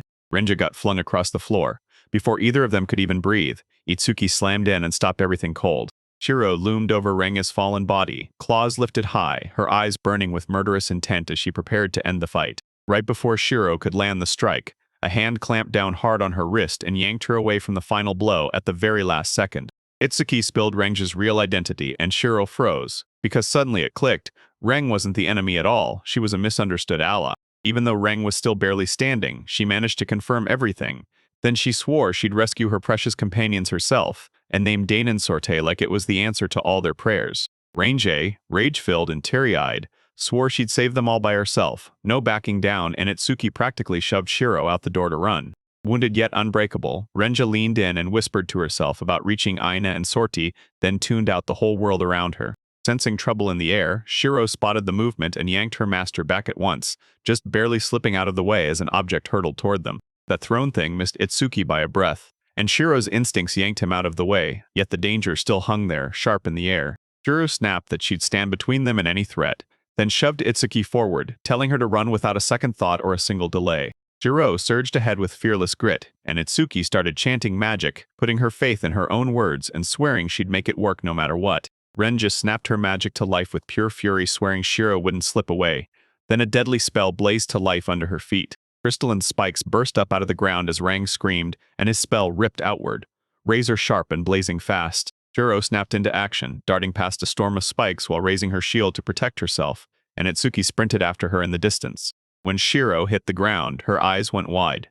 Renja's magic wasn't coming for her at all, it was blasting straight at someone else. A spike slammed into Itsuki's side, and blood gushed out instantly. His eyes went wide and shook as he froze in total shock, caught mid-sprint. Itsuki crumpled to the ground, blood flooding his side, and in his hazy daze his mind finally caught the horror. Something was seriously, terribly wrong. On the cold floor, Itsuki groaned in agony, blood pouring out of his hand, real pain, sharp and undeniable, in his. Jornault beside him erupted in panic, yanking him as she begged him to keep his eyes open while they plunged down that steep path. Renja stormed in again, her voice like a blade, snapping at Shiro to move. Yet Shiro froze in place, her whole body shaking anyway. Suddenly, the town guard stormed in, and a fresh voice shouted that the fight was over. Everyone froze on the spot. Surrounded by soldiers, Reng froze in place while Shiro dropped to her knees beside Itsuki, her face numb, quietly crushed. Lord Yasus rolled in with a heavy sigh, staring at the wreckage like it personally offended him, then scanned the chaos with cold, grim disapproval.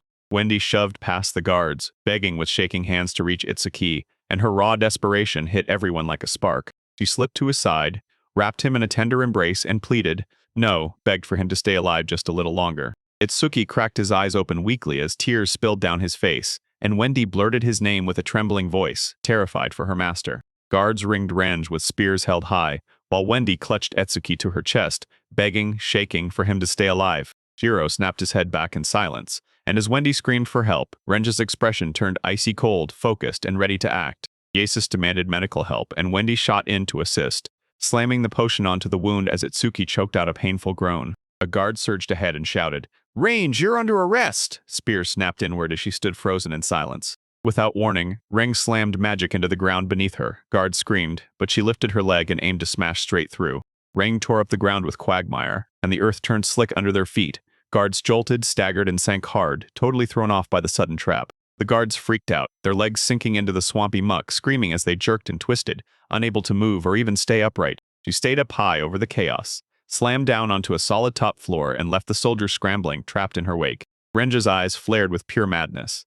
Then she lunged at Wendy, swallowed by the urge to kill, and didn't hesitate for a second. Wendy threw herself in front of Itsuki, and when the wrench came swinging, she went rigid, quietly bracing, refusing to budge. Right as Renge came charging at Wendy, Shiro sprang out of nowhere, slammed into him midair, and snatched both fighters out of their attack, leaving them totally stunned. Shiro's kick slammed into Range's side, and she flew backward, smacking the ground with a pained gasp as her balance vanished. A sharp crack rang out as the rubble caved in. Shiro slammed to the ground, dazed, while Renji vanished under a wave of broken stone.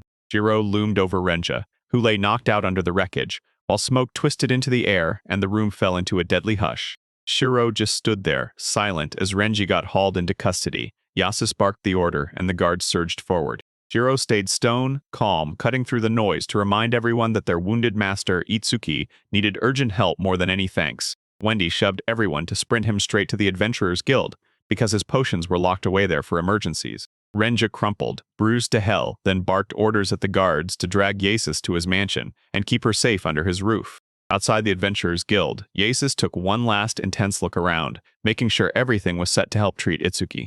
Unconscious and out cold, Itsuki twitched weakly, while Wendy stayed right there, clinging to his side and praying under her breath for him to wake up safe. Itsuki jolted awake, dizzy and drained, and nearly couldn't believe it. He'd woken up in the Adventurers Guild, and the staff were already tending to him like he mattered. Shiro barged in, emotions spilling everywhere, and he tackled Itsuki while blurting out apology after apology, crushed by guilt over the injury. Tears spilled down Shiro's face as she finally admitted she couldn't protect him, then crushed herself with blame for every last hit that nearly cost him his life. Itsuki knelt beside Shiro, brushed away her tears, and told her courage had pulled him back from something far worse, then made it crystal clear he owed her his life. Wendy and Shiro stood there teary-eyed as Itsuki thanked them both, his words carrying a deep gratitude for the courage and support they'd given him all along. Wendy told him the potions kept Itsuki from dying, but one nasty scar would always stay on that wound. Itsuki shot a worried question about Sorte and Aina, but every answer came back the same. No one had seen them since the attack. Suddenly, Aina burst in and blurted the news. Renge was being kept under strict watch at Lord Yasus's mansion now.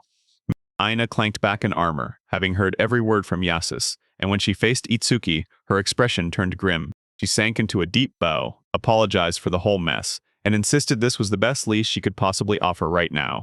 Aina blurted out that Renge had caused the attack, and it completely shattered everyone, because her apology suddenly made a terrifying kind of sense. Aina spills Renge's past, and you can hear her voice crack as she admits she once fought right beside her. Now she's stunned, staring at the betrayal she never saw coming. Wendy demanded to know where Sort was, and Aina froze, because she knew the truth would blow up in their faces even harder. At Yasus's mansion, Rangeley and Chains burst in swinging hit with charges for assault, smuggling, and forcing their way through the gate. Shame choked her, and Renshi was dragged into punishment for her attempted murder, for tearing everything apart, and for betraying the very people who trusted her. Rengzard, the guard, finally confirmed that Itsuki was alive. Then she bowed her head, and guilt quietly surged through her chest. Yasus snapped out his verdict with ice in his voice. No sympathy at all, just crushing disappointment that her plan to kill had failed.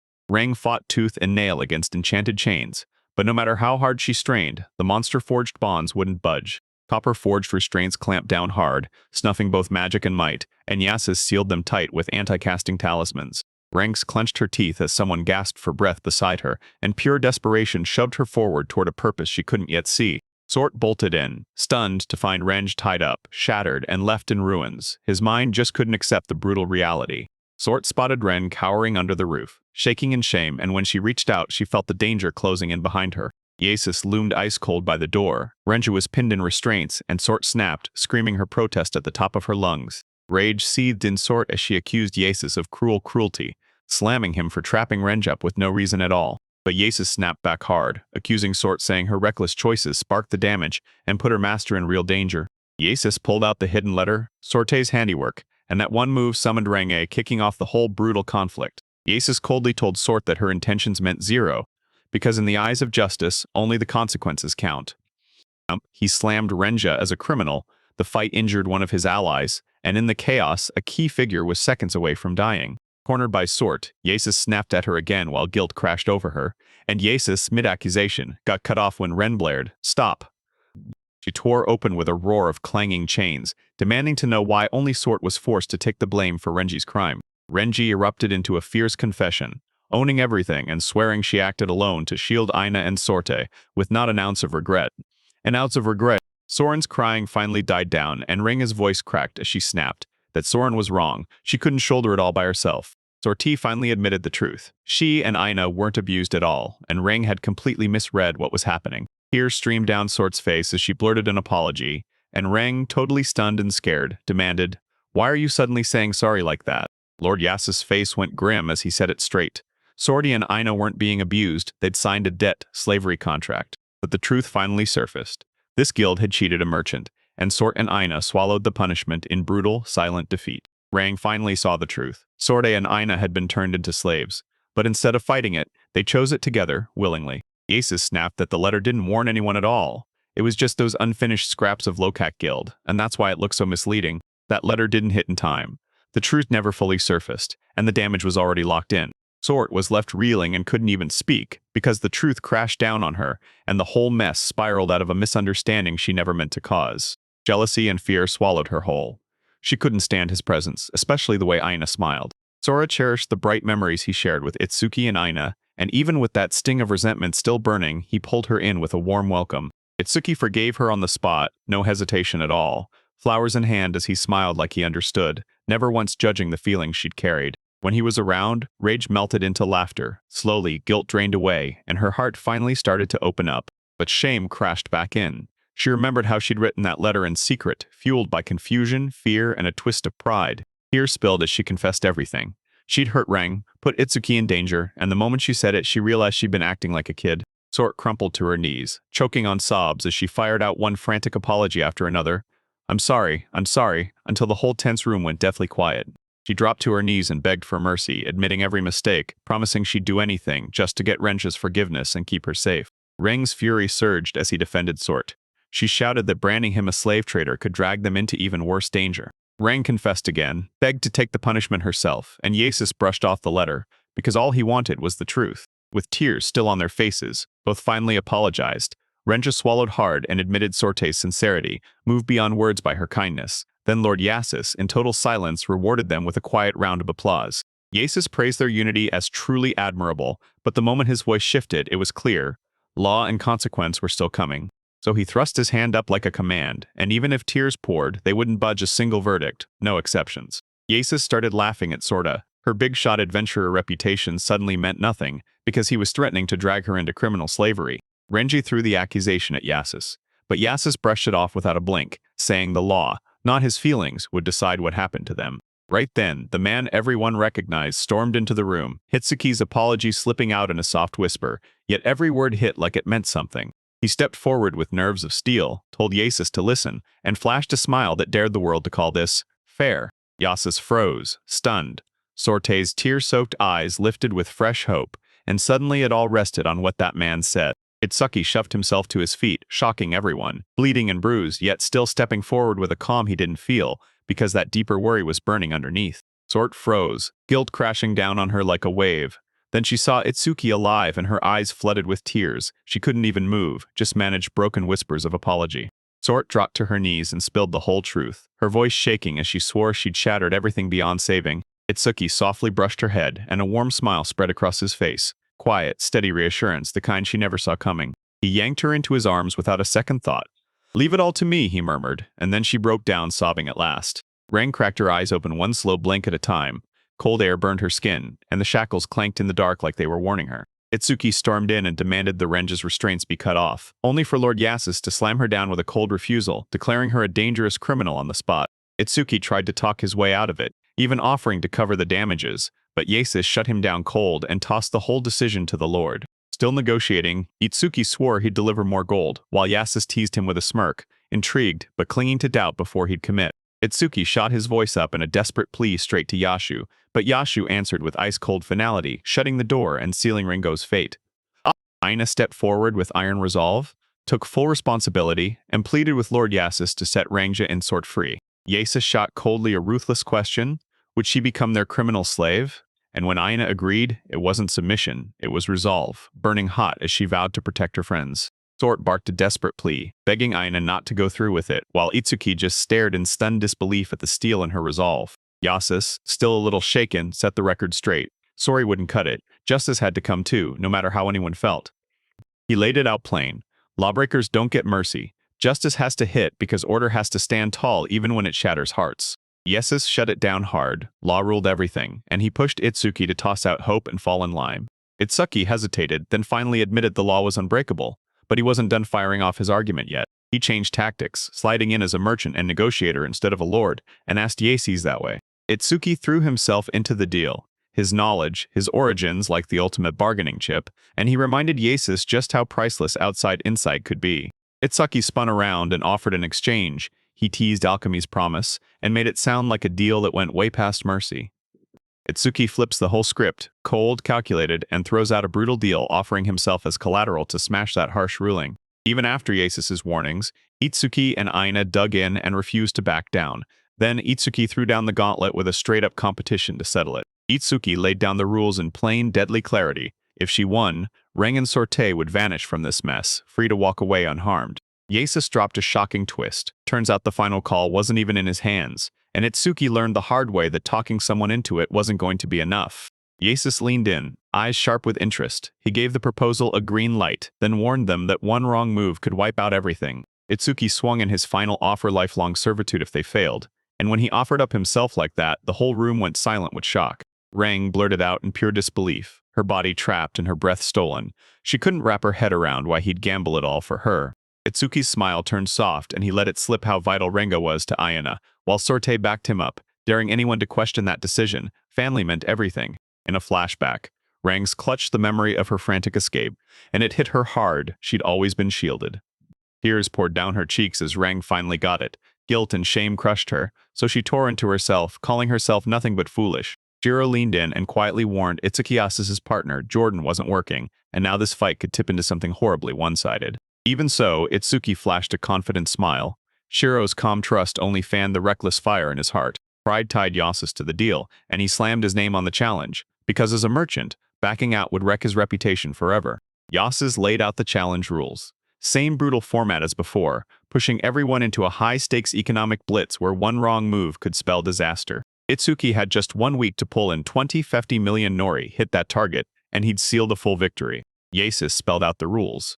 No sharing pink rotor rights, period, though allies could still step in and help. Rangy and Sort got dumped under Itsuki's care for the whole game, just as a temporary setup until it finally ended. Bright skies lit up the new day, and after a brutal stretch of negotiations, calm finally swept over the whole group. Exhausted yet finally relieved, Itsuki pushed everyone outside, and in those tired faces you could still feel the whole night's weight pressing down on them. Rang snapped in front of him, and just like that her tears came rushing back. She swallowed her pride, begged for forgiveness with guilt eating her alive, still chasing redemption for herself. Sort crumpled and spilled it all, crying as she swore Rangy was innocent, and that every bit of it was her fault. Aina rushed to apologize to Itsuki too, and he reassured them both. It's over, the pain's gone, we've already suffered enough. When the sunlight finally came back, Itsuki grinned and snapped that it was time to rest. After all, their brutal ordeal was finally over. They finally made it back home, but the air felt wrong. Wendy beamed at them like everything was fine, while rage burned under her smile. Itsuki shot out an apology for disappearing, and Wendy spotted Renji then, in a flash. She tiptoed up and slapped him hard. Wendy took charge with steady calm, told everyone to settle in, and somehow the chaos faded until breakfast finally felt within reach. Wendy pulled me aside and admitted she was terrified of being left behind again. She just wanted to feel like she truly belonged. Itsuki didn't sugarcoat a single thing. He handed out the truth, no false hope because some mistakes can't be reversed, but the comfort afterward still matters. At breakfast, they traded laughs and tore into fresh bread. Sure, a quiet life was waiting, but not for them, not yet. Itsuki jerked awake late in a soft bed, miles from home, with birds chirping outside walls he'd never seen. Itsuki stared out at the town in his brand new world, heart-pounding, because he had no clue what kind of trouble was waiting for him. Shiro and Renge misread him as a threat, and their ambush ripped apart his peaceful life in one brutal instant. Even with chaos raging all around, Itsuki lived through the clash. Now he has to take down Yasis so he can save his friends. With just 7 days left, Itsuki went into overdrive, working non-stop, hammering together supplies for the challenge that could decide everything. Yasis laid down ruthless conditions, raked in 120 million Nords in a single week, and banned every bit of outside help. Itsuki realized his best plan was dead the moment the banned items got taken. Crafting by himself just wouldn't rake in money fast enough. He managed to rescue half the goal, but the other half still hung in the air. Then he hurried to the bathhouse and ran into Shiro. Teru pushed to go with him, and Itsuki grinned, praying the warm water would drown out his nervous, spiraling thoughts. As he lounged, he snapped at Shiro for swiping his food, and Shiro's cheeks flushed as she mumbled a shy apology. She swore she was only hungry. Itsuki stumbled into the bath by accident, and when he saw Renge and Sorte already soaking together inside, he snapped to a frozen stop. Panic hit Sorte the second he snatched that bucket, and Itsuki blurted a desperate apology, covering his eyes in pure mortified embarrassment. Still rattled, Sort pulled her hands over herself, then snapped a glare. Those quiet words hit Itsuki so hard he jerked his face away, drowning in shame. Renge and Sort sat in heavy silence, while Itsuki stared, totally thrown off by Sort's sudden mood swing, and blurted out, "What's going on with you?" Sort snapped and yelled at him, her frustration spitting flames. Renge just watched in silence while Itsuki got blasted with a brutal soaking hit. Shiro locked eyes with Rengo, called her over, then sprinted up and threw his arms open, begging for a shower. Hand in hand, they helped Bata Shiro into the bath.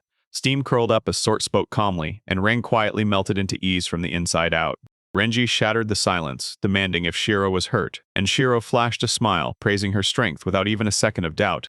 Everyone burst into laughter, scolding and all, because Shiro's grin was back in full swing, and even Ren looked like he finally exhaled. Soon, Wendy tossed over snacks, and Ina grabbed one, chewed, and whispered a quiet thanks, caught off guard by how comforting it tasted. Wendy slid over some snacks with a bright grin, and Ina immediately lit up, praising her skill, calling her amazing without even a second thought. Ina finally spilled the truth. She felt useless even with all that strength, and shame burned her up for needing Itsuki more than she ever meant to. With her back still turned, Ina snapped at herself. Pathetic. Wendy answered in a steady, calm voice, no judgment, just silence that listened. Wendy finally confessed. She'd do anything for Itsuki, but no matter what, he kept her at arm's length like emotion was off limits. Itsuki clasped her hands and blurted that he loved Wendy. Then tears erupted in her eyes as she finally heard the truth she'd been begging for. Wendy leaned in and cheered Ina on, swearing she believed in her. Then Ina cracked a small, shaky smile because for once, hope landed where she expected scolding. When the morning sun finally cut through the clouds, Ina stood her ground, teeth clenched, promising she'd give it everything. Itsuki's face twisted with pure stress. Only 5 days left, and no matter how hard he pushed, progress still wouldn't move. Panic hit him hard as he pictured Yasus tying him up and punishing him, and he knew he couldn't keep pulling off everything alone anymore. Cornered with no real choice, Itsuki weighed Darwin's name, hesitating, unsure, and still haunted by how terrifying the danger behind it felt. As Atsuki fought off a wave of anxiety, Wendy slipped in quietly and said there's an unexpected guest waiting downstairs. Disbelief shattered him. Darwin's daughter stood there, smiling so warmly it felt like a trap. Panic slammed into his chest. Why in the world was she here now? Trying to keep his cool, Itsuki pressed why Meira was here. She brought up the brothel incident, and his face went pale in an instant. She demanded to know the money, and Itsuki confessed his struggle. Then she just listened, her voice steady and surprisingly kind. With a curious glint in her eyes, Meira pushed him to look inward. Because if life feels impossible, the problem might start with him. That question about Itsuki's abilities burned hotter than ever, hinting his secret power wasn't just alchemy. It might reach way beyond that. She leaned in, grinned, and asked what new skills he'd learned, like she could feel he was hiding something. After Mater dropped the bomb about the goddess, Itsuki just stood there, brain racing, thinking, what skills am I getting from her? With a quick tap, he activated his status card and pulled it into existence. Then Mater leaned in, eyes wide, begging him to show everything. A bright screen flickered to life, showing off a whole menu of skills, and alchemy was the clear standout, while weird little extras like pocket money jumped out at you instantly. Surprised, Itsuki stared. His alchemy skill had leveled up, and suddenly he realized just how many times he'd been using it without even noticing. He stared at his hand, reading every bit of progress, and with the tools all around him, he geared up to build something useful again. Itsuki studied forgery and hand molding with total focus. Each method gave him an edge, but their limits couldn't be ignored. He crafted one-of-a-kind goods by hand molding, then even weighed mass, producing them by forging copies, knowing the quality would take a hit. Mira threw his outsider label in his face, and now he had to map out his sales and resources with laser focus. Itsuki stared straight ahead, steel forming in his chest. Then he steeled himself to speak, rallying the whole estate for support. Sot, Reng, Aina, and the others fall silent, because Itsuki's request is about to slam the door on the old lives and rewrite their future, starting right now. Sort, Rengai, and Aina practically burst with excitement, shouting their loyalty before even hearing what Itsuki truly needed. Itsuki thrust a resource list into their hands and demanded they gather it fast, making it crystal clear it was vital for the crafting that was about to happen. His second request hit them like a shock. Suddenly, one of them had to strip, and the quiet room exploded with instant confusion. They totally misread what he meant, so Ina stepped up without hesitation, unaware he was secretly planning a totally different alchemy test. The girls surged with unstoppable energy, locking arms with pure confidence, and headed out together to carry out his request. Itsuki begged Wendy for help, and she said yes on the spot. Meanwhile, Shiro sprawled and napped while everyone else finally got moving. He powered through the night, forging fake goods and shaping them by hand, but even with those enhancement potions pumping in his veins, exhaustion still slammed him like a wrecking ball. Wendy tucked him in with a soft touch, thanking him in a whisper. Those were his last words before sleep, and they were all about tomorrow's selling mission.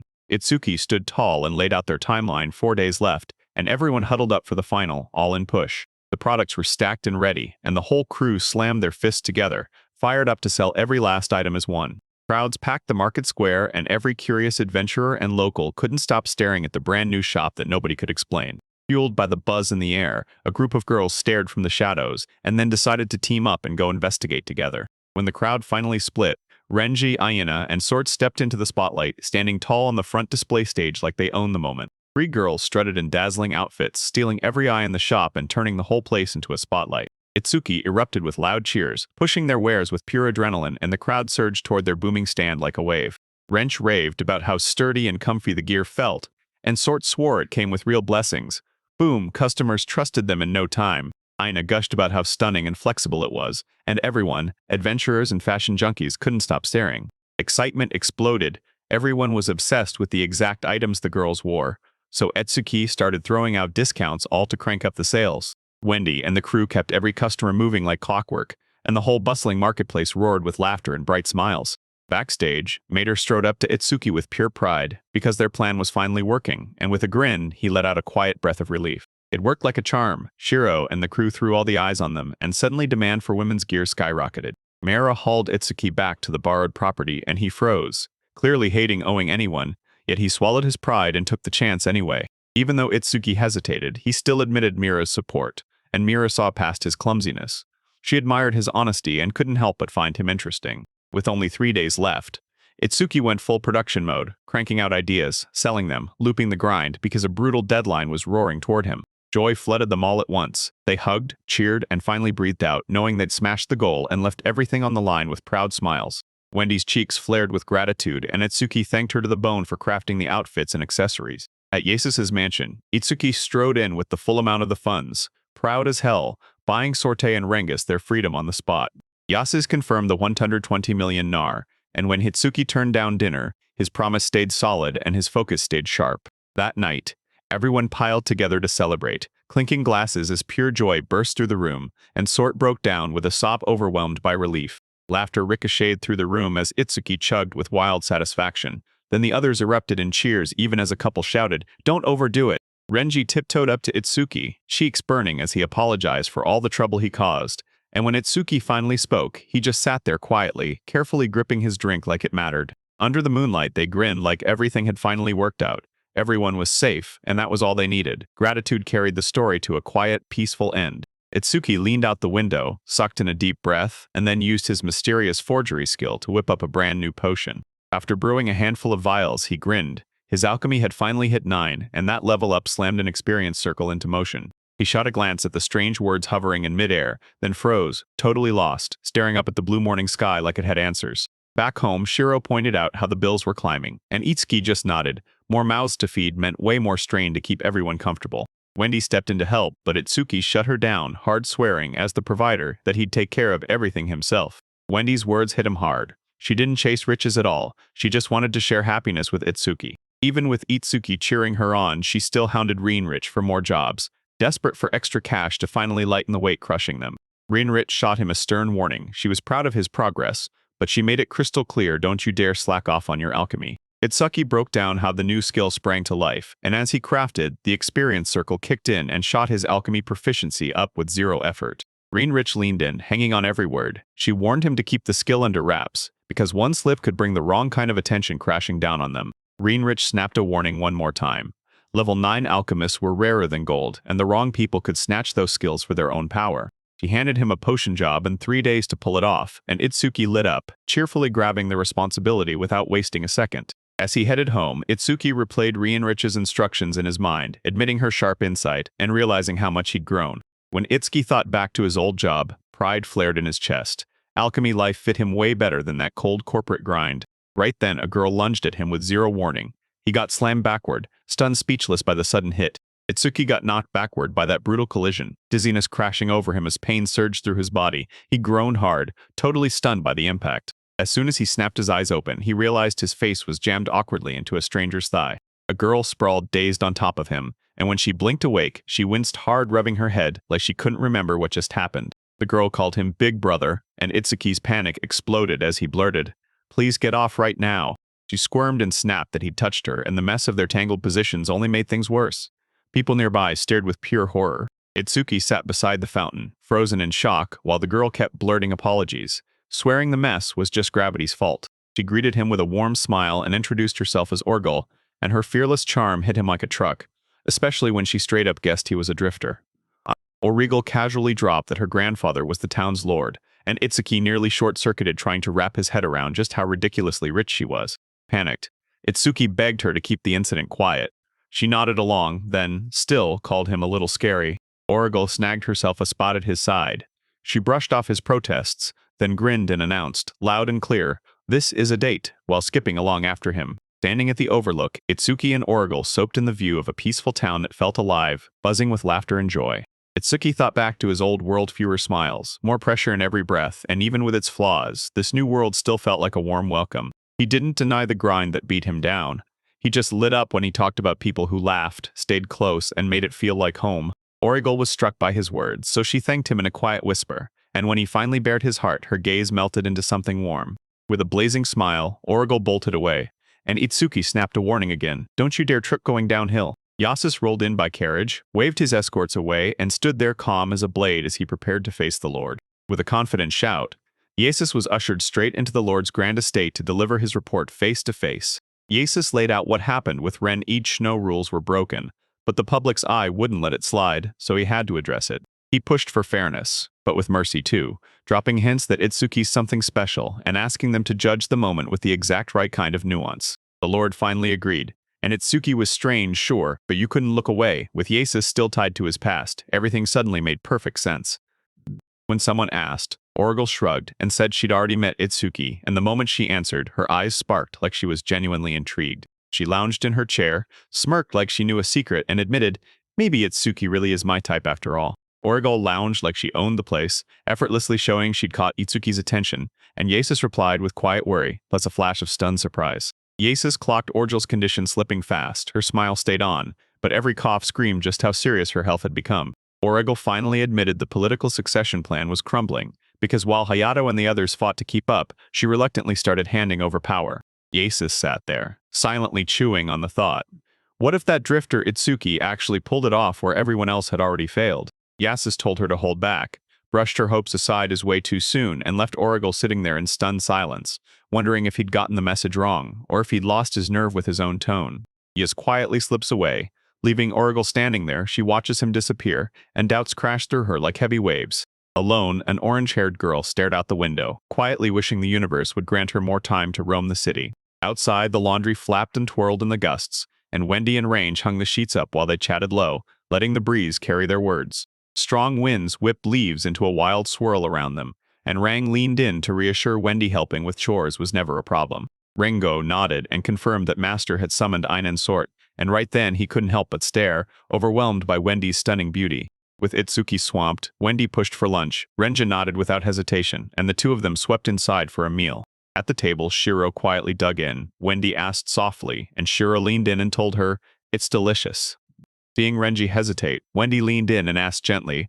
Renji turned bright red and swore the food was amazing, even though she couldn't bring herself to say anything else. Blushing with panic, Rench shot to her feet and apologized on the spot, because she'd never actually put true regret into words for what she'd done before. Wendy tossed out an apology too, guilt gnawing at her, and Itsuki reassured her. New to each other or not, her care still came through loud and clear. Ring finally owned up to her crimes, because she once tried to kill the very person Wendy now adores and protects with all her heart. With her voice shaking, Reng dropped into a deep bow, and when the shame finally broke her, she hurriedly offered Wendy the most heartfelt apology you could imagine. Wendy nodded softly at her. Because Itsuki had already forgiven her, Wendy could finally drop the guilt, accept it, and move on. With a warm smile, Wendy told Itsuki she forgave him, because her love for him pushed her to choose peace and bring healing. Afterward, Wendy slid aside as Renji promised to bring food to Itsuki, while Shiro leaned in with a sharp, cautious warning. Wendy let out a soft laugh, but the worry was clear in her eyes, while Itsuki kept grinding nonstop, skipping meals without even noticing.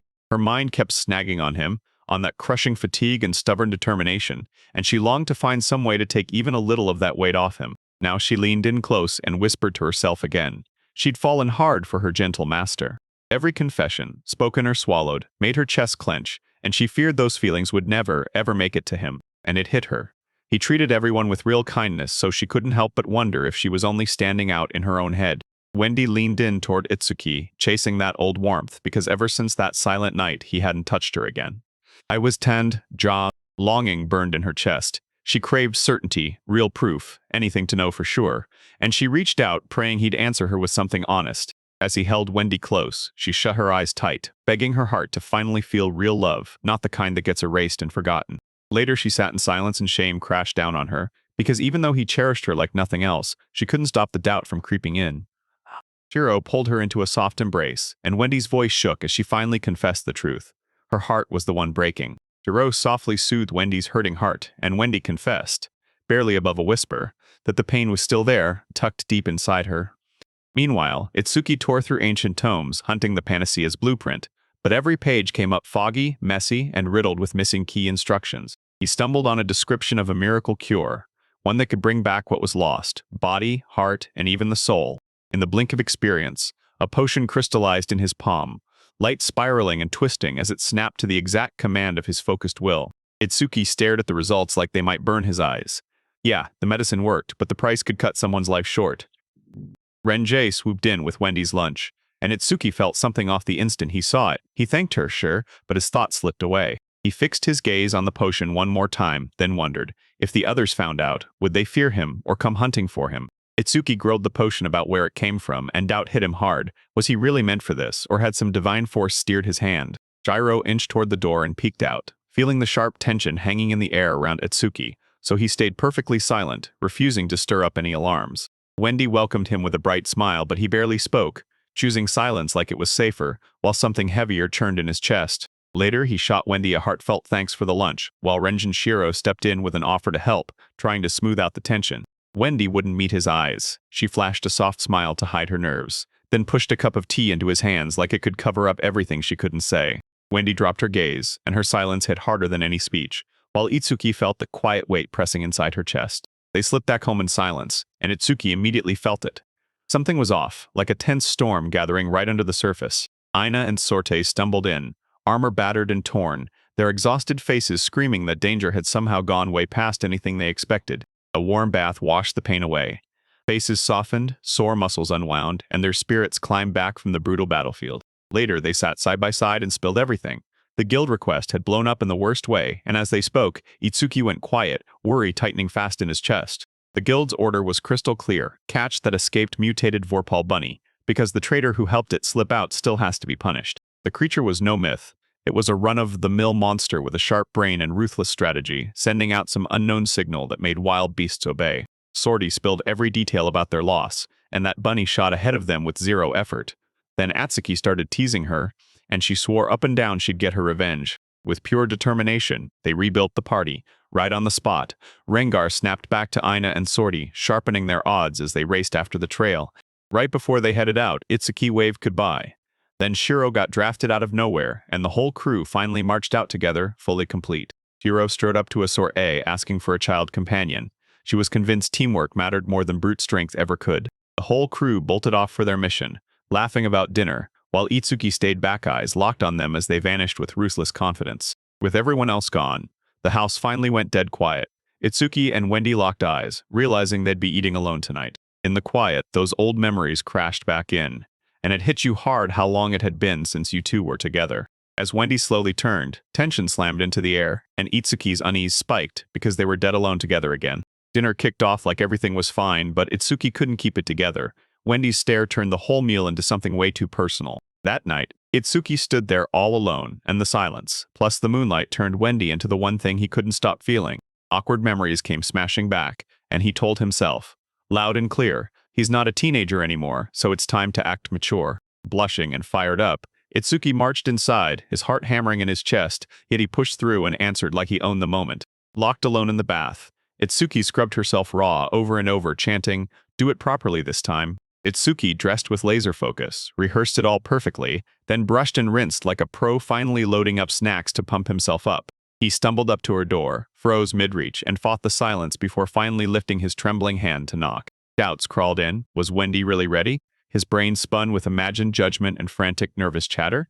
Wendy's voice hit him like lightning, and panic seized him as he shoved away the strange thoughts, backing up with shaky, flustered steps. Wendy cracked the door open and stepped back, inviting him in with a soft smile, while he stammered, completely shaken, lost, and confused. They sank into silence, and the air turned thick, both of them stuck, unsure how to finally kick off this long-delayed moment. Wendy offered tea, and Itsuki, so overwhelmed by nerves and duty, raised a trembling hand to gently stop her before she could even stand.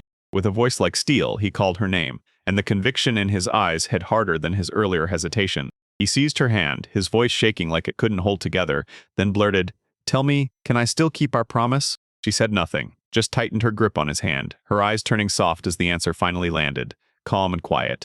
Wendy's smile flickered with nerves, her hands shaking as she shut her eyes. Calm breaths in, and then she whispered a soft, trembling, "Yes." Wendy inched closer, spoke in a whisper, and poured out her heart as she begged him to stay by her side forever. Right as her sentence was fading, Itsuki surged forward, and their lips collided, locking in a bond they'd both been chasing for years. Tears brimmed in her eyes as she clung to him tight.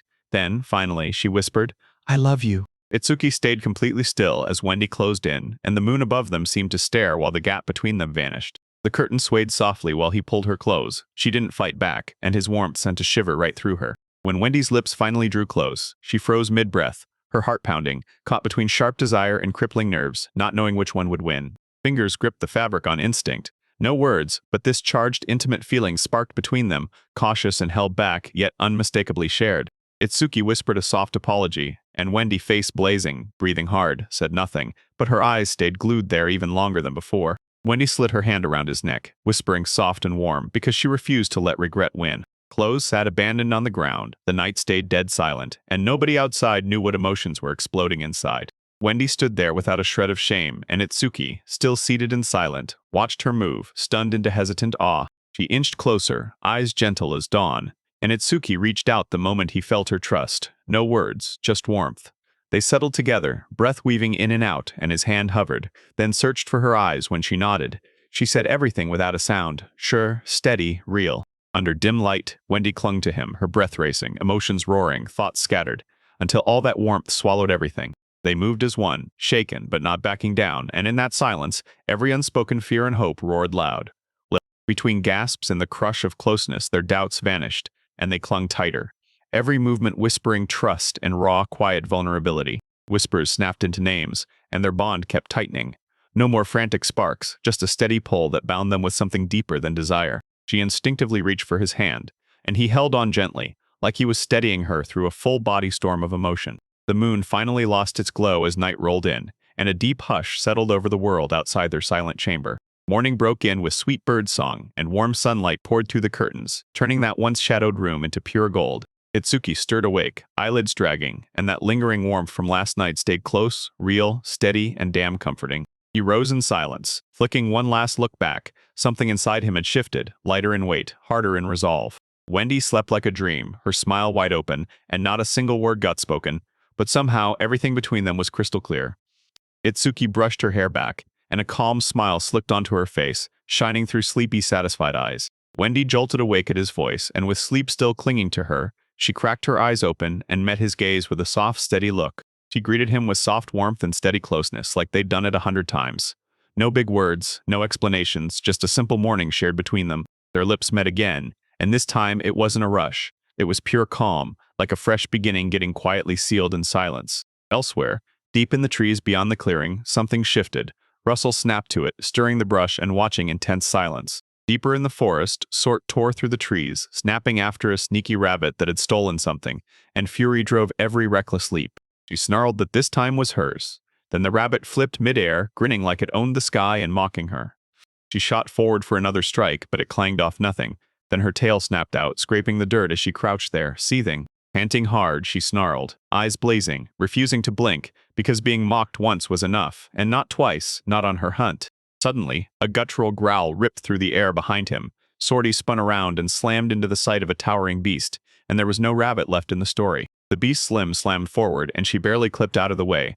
Body stretched low and tight, senses fully locked on the fight. Sort shifted her stance in a rush, eyes locked on the beast as it thrashed in pain yet roared on with pure fury. The rabbit tore through the grass again, slipping under every step, and Rang was planted nearby, braced and ready for whatever came next. But she planted her feet like stone the moment the rabbit charged in, then shifted her stance fast, reading every frantic move before it could reach her. The rabbit charged forward, and Rengar's hands snapped out to seize the weapon right out of midair, stopping its rush with effortless, battle-tested precision. Wrenches swung too late, missing the rabbit as she twisted midair, then spun hard to recover before it slipped away. She snapped herself steady the moment she felt its speed, and then she shifted her stance, cutting its escape route hard. The rabbit shot upward. Then its route crashed straight into a cliff where Ina was waiting, right there. Ina snapped her weapon into the air and caught the blow mid-strike. Right as the rabbit screamed and crashed down, tumbling straight into capture, Ina hit the ground clean, and as dust drifted down, Range and Sortie erupted in cheers because they finally nailed their slippery target. The team regrouped after the hunt, the mission finally done, and a wave of relief hit right on cue. The three of them couldn't help but start light teasing each other. Sora stared at the captured beast, its patched-up body throwing her off because something wrong pulsed under the skin like it was alive in a way it shouldn't be. The rabbit twitched and giggled to itself like it knew a secret. And then, right out of the shadows, something else shifted, fully on alert, staring back. Sort froze, eyes popping wide. Then the beast shot forward, twitching wrong in midair, and slammed straight into her stomach. Before she could even blink, it shot off into the distance. Gone, then everything went dead silent. Sorta just froze, stunned, eyes wide like she'd been hit. A fresh jolt of energy struck the weakened rabbit, and Shiro's arrival sent it flying toward him. One rabbit ripped out a sharp scream. Its body crackled with electricity, and that jolt screamed that something way bigger was about to hit. Elsewhere, Itsuki powered through the housework like it was nothing. Wendy perched on the stairs, watching him with wide-eyed curiosity and a quiet, happy calm. A sudden knock cut the air. Then two visitors slipped in, a young girl and an older butler, both wearing faces you couldn't read. They stood there in dead silence at the threshold, and whatever they carried in, it was going to flip everything upside down. Just when the chaos with Ring finally died down, Itsuki thought he'd get some peace. Then Oracle burst in out of nowhere. To explain how she looks, the story rewinds all the way back to before Itsuki inherited the estate. In the dungeon's dark throat, a monstrous beast exploded forward with its mouth stretched wide, ripping at the intruders like it already tasted their fear. Hayato lunged in a blur, carving a deadly slash through the demon's torso before it could even twitch or lay a hand on his companion. Hayato's eyes sharpened into steel as he tightened his grip, ready to land the next strike and end this fight. After the battle, Hayato snapped his blade back into its sheath and rushed to check everyone else, making sure they were all safe. Letty flashed a grin and said they were all fine. Then they regrouped and pushed deeper into the crumbling dungeon path. Chris looked utterly drained, so Hayato threw out, "Break," and let the whole party rest for a moment. Letty shoved a drink into Hayato's hands as the whole crew huddled by their roaring boiling pot, catching their breath near those ancient ruins.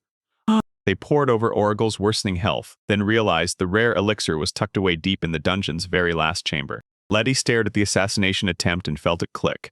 Oracle's power didn't just protect her, it painted a giant target on her back.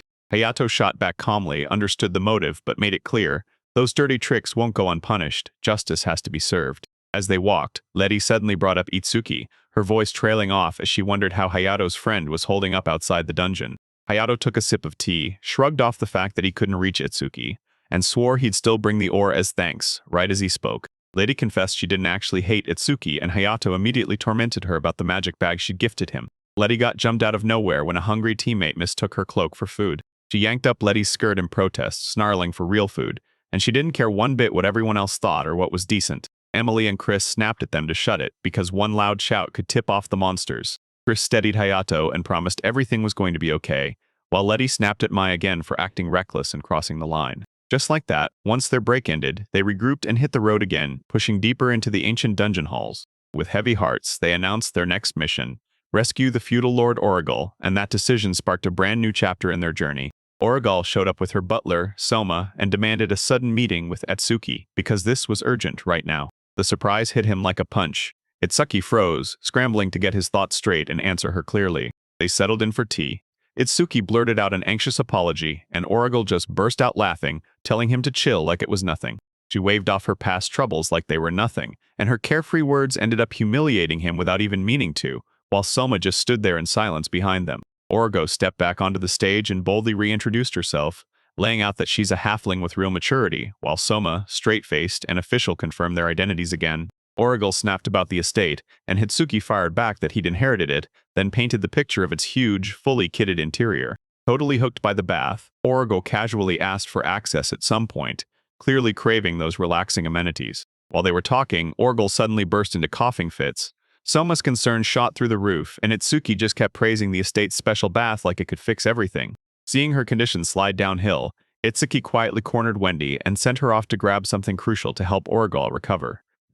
Wendy rushed back with a rare potion, and Soma took it carefully while Origal hovered nearby, staring with half-awake curiosity. Origal froze for a heartbeat, then gulped the potion. Maria promised it would be fine, and Itsuki snapped that the price didn't even matter. The change hit instantly. Origal's power surged back, and she sank into her seat, softly thanking everyone as the tension finally let go.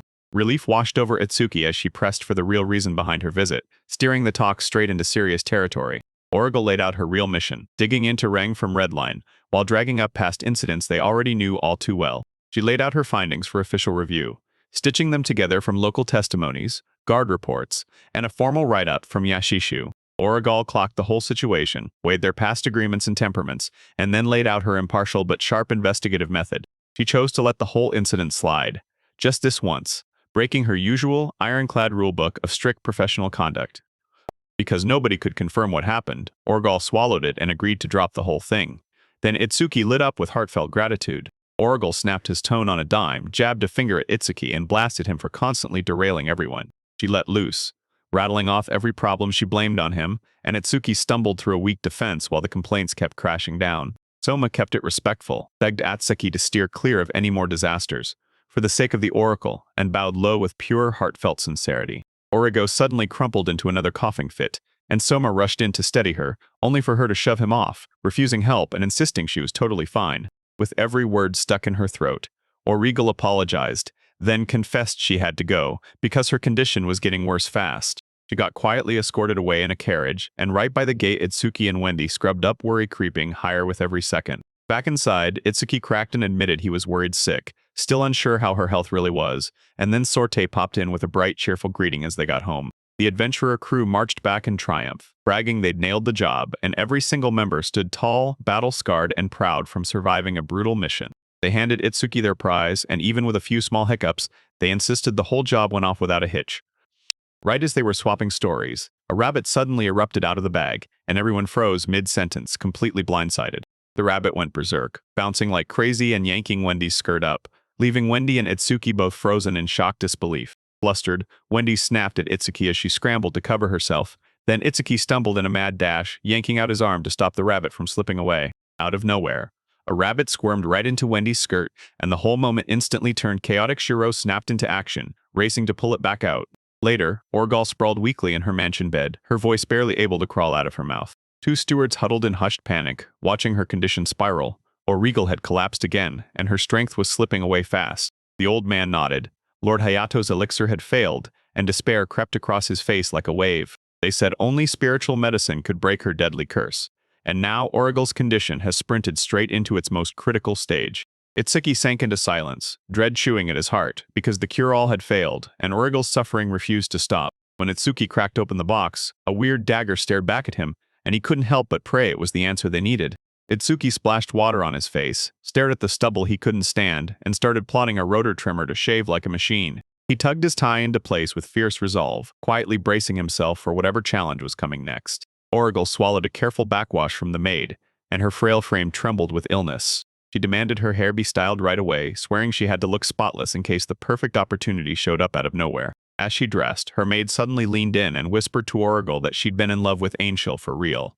The maid leaned in and reminded Origel how deeply the whole town loved him for protecting every single person. Even though she was wrecked and worn out, she steadied her breath, pleaded with her maids to cling to hope, and promised them to stay strong until it all finally ends.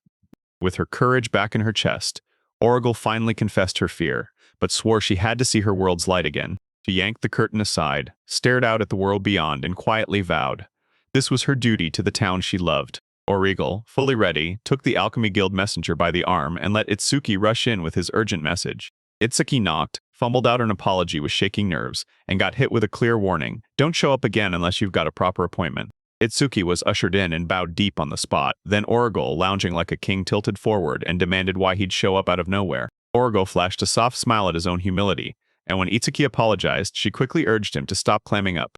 With calm grit in his eyes, Itsuki stepped forward and let her know he'd come to deliver something that mattered. While everyone stared in shock, he thrust forward a glowing vial. This miracle drug was the real deal. The butlers were thrown off guard. Itsuki dodged every question about where the drug came from, and he refused to give a straight answer. Itsuki stepped up to Origel and let it slip that her sickness wasn't just illness. It was something far darker, stranger, and not natural at all. Soma finally spilled the truth. Origel wasn't sick at all. He was trapped under a brutal magical curse, the kind that could wreck everything. They finally laid out the truth of the butler's betrayal. Dardaril, the mastermind of the assassination plot, had pulled the strings and turned him into a pawn. Origel laid out Dardaril's real motive. This wasn't loyalty at all. He wanted power, and he was gunning for her downfall so he could replace her. Origel clocked it. Hayato had botched the task. Itsuki swallowed his words, grimacing as guilt hit him for how brutally he judged Hayato. Itsuki surged forward and thrust the miracle drug into the air, thinking this was the one shot to save Origel. Origel snatched the vial with hands that wouldn't stop shaking, choked up with emotion, and whispered a trembling, "Thank you." The crowd dropped to their knees, bowing hard at Itsuki, begging him to let them make it right and pay him properly for that miracle. Origel finally got what repayment really meant. Then Itsuki froze, staring at him like, okay, what am I supposed to ask for in return? Itsuki made a modest offer help turn the town into a peaceful, livable place, and he'd pay back every bit of what he'd taken. Origel nodded with a calm, knowing smile, her eyes shining with trust, and she took his terms without hesitation. Later, Itsuki strolled through town, and right by the gate he turned toward something strange, curiosity lighting up his face. He marched up to the gate and found guards bickering with someone. Then Itsuki stepped in, calm as ice, and asked, "Is everything all right?" The guard froze in shock when he recognized him, and Itsuki stormed up to Sorte and the others, only to snap at them for being late. Itsuki flashed a reassuring smile at the girls, saying he was okay. Then they bolted out right after, eyes full of worry for his safety. To break the tension, Itsuki brought everyone over for a drink and cracked the mood open with a toast. They strolled beneath the sky, laughing like nothing could break them. Peace slid back in, and their bond quietly grew stronger. Itsuki soaks in the calm skies and sweet tea, letting the peace of those quiet days wash over him after he's delivered the miracle drug. Itsuki smiles sweetly and sips a cup of Wendy's tea, letting the warm taste melt the tension out of his chest. Rinrich and Yasus show up, drawn in by the tea, and badger Itsuki about why he's been missing lately. Darwin fires off a blunt jab at Range's enslavement, then gleefully needles Itsuki for dragging yet another woman into his home. Trapped in a swarm of loud guests, Itsuki grimaces, craving that calm, peaceful tea time again, without anyone breathing down his neck. Itsuki's instincts kick in. He starts eyeing these powerful guests, convinced another assassination plot is already brewing in the shadows. Even while unease gnaws at him, he sips his tea as the guests rave over every impressive detail of his house. Darwin is blown away by the lavish bath and Rinrich's alchemy lab, and Rinrich backs it up by confirming the top-tier magical gear traces back to elite origins. Meira, Darwin's daughter, spots big profit in the alchemy room and throws it right into Itsuki's face, roasting him with non-stop business talk until he's amused. With all her charm, Itsuki still hesitates. Darwin's foster daughter, plus an eccentric brother to keep her on edge, because the trouble he wants to skip is coming fast. Darwin snaps into action, slamming Itsuki with relentless questions about where that so-called miracle drug really came from. Every head snaps toward the moment. Ryan, Rick, and then Yasus, then both go dead silent, while Itsuki scrambles, struggling to spit out the right words. Itsuki lets out a nervous chuckle, insisting the goddess handed him the drug the moment he stepped into this new world. Darwin swallows his doubts for the moment, then snaps his voice sharp. He orders to see Itsuki's personal guild card. Itsuki freezes on the spot, fighting the request like it's burning his hands, because the moment he reveals what's on that card, you can tell he's terrified. Darwin blurts out Itsuki's guild card, and when he hears the skills, spatial magic included, his jaw drops at how rare they are. Itsuki's voice shakes as he explains his pocket money skill. He scores a huge payout every single day, and the whole group erupts in pure disbelief. Reinrich can't buy Itsuki's innocence. He's sure the miracle drug hides something darker, and that Itsuki has way more going on than he's letting on. Right when Darwin slams the button again, Origal bursts in out of nowhere, snatching the spotlight instantly and steamrolling over Itsuki's lie. Everyone crowds back in, and Origal shrugs off the tension with a bright, energetic explanation of her return. Suspicion melts the moment she shows up. Origal shocks the whole room by plopping herself onto Itsuki's lap and, with zero hesitation, grinningly blurting out that he's her big brother.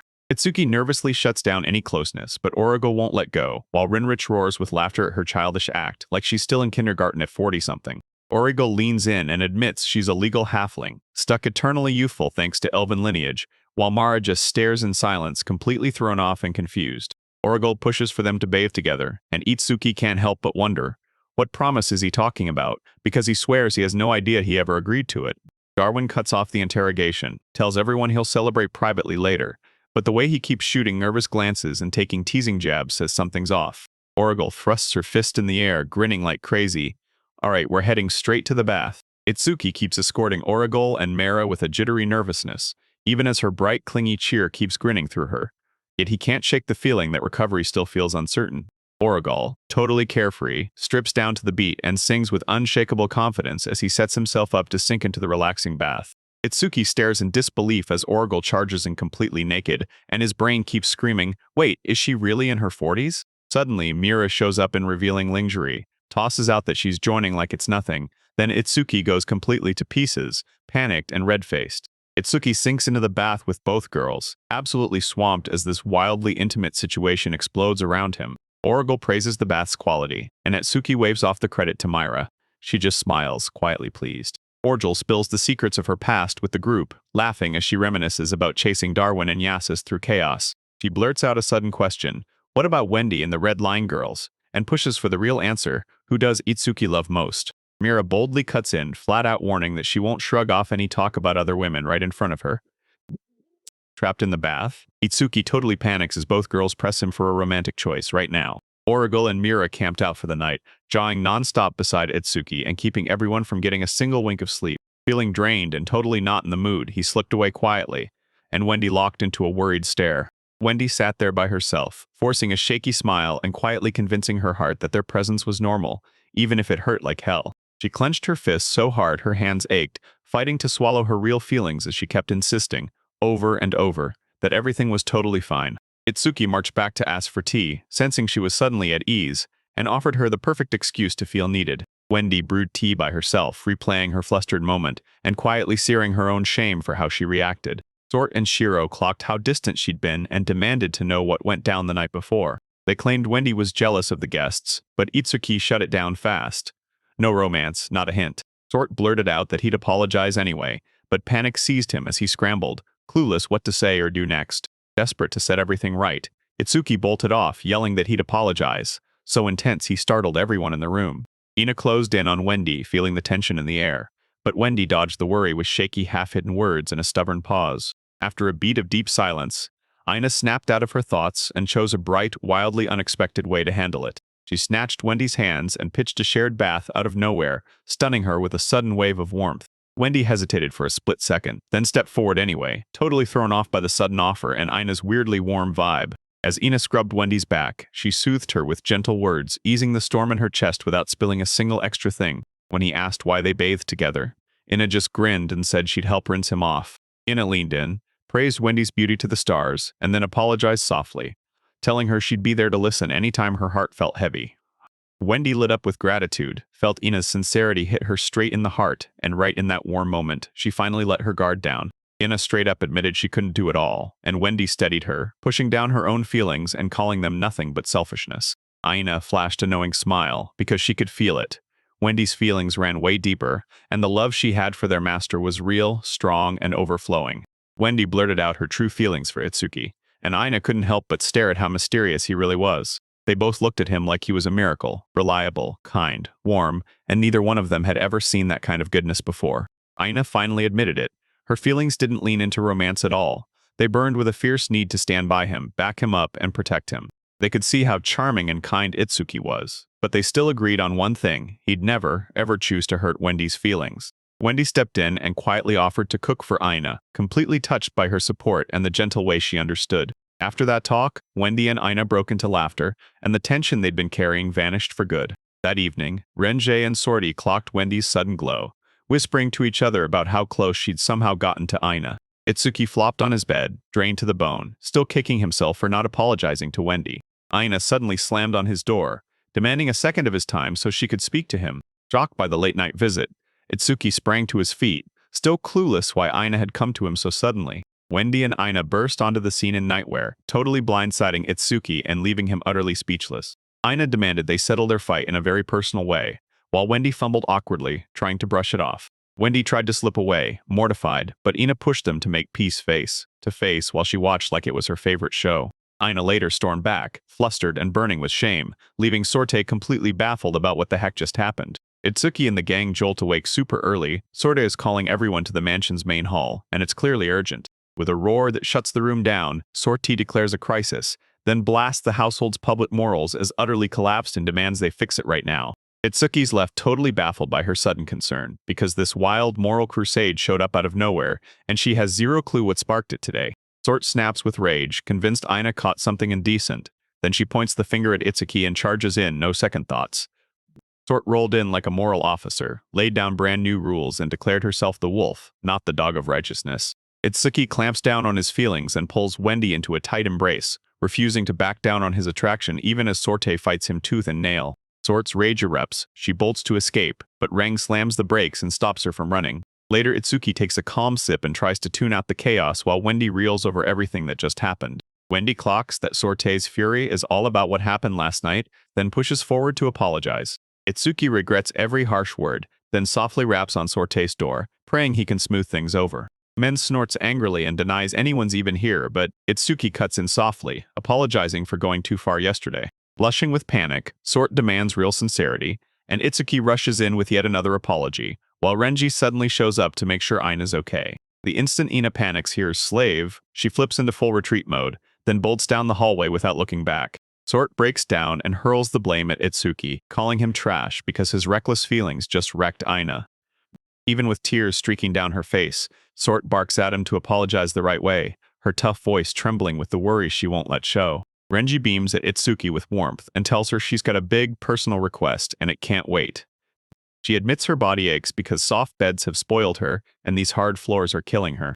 Itsuki gives a massage on the spot and Wrench drops flat, bearing her back for the treatment. Sort's gut twists with suspicion, while Itsuki swears he's got the skill, pointing to how he used to massage tired shoulders during training.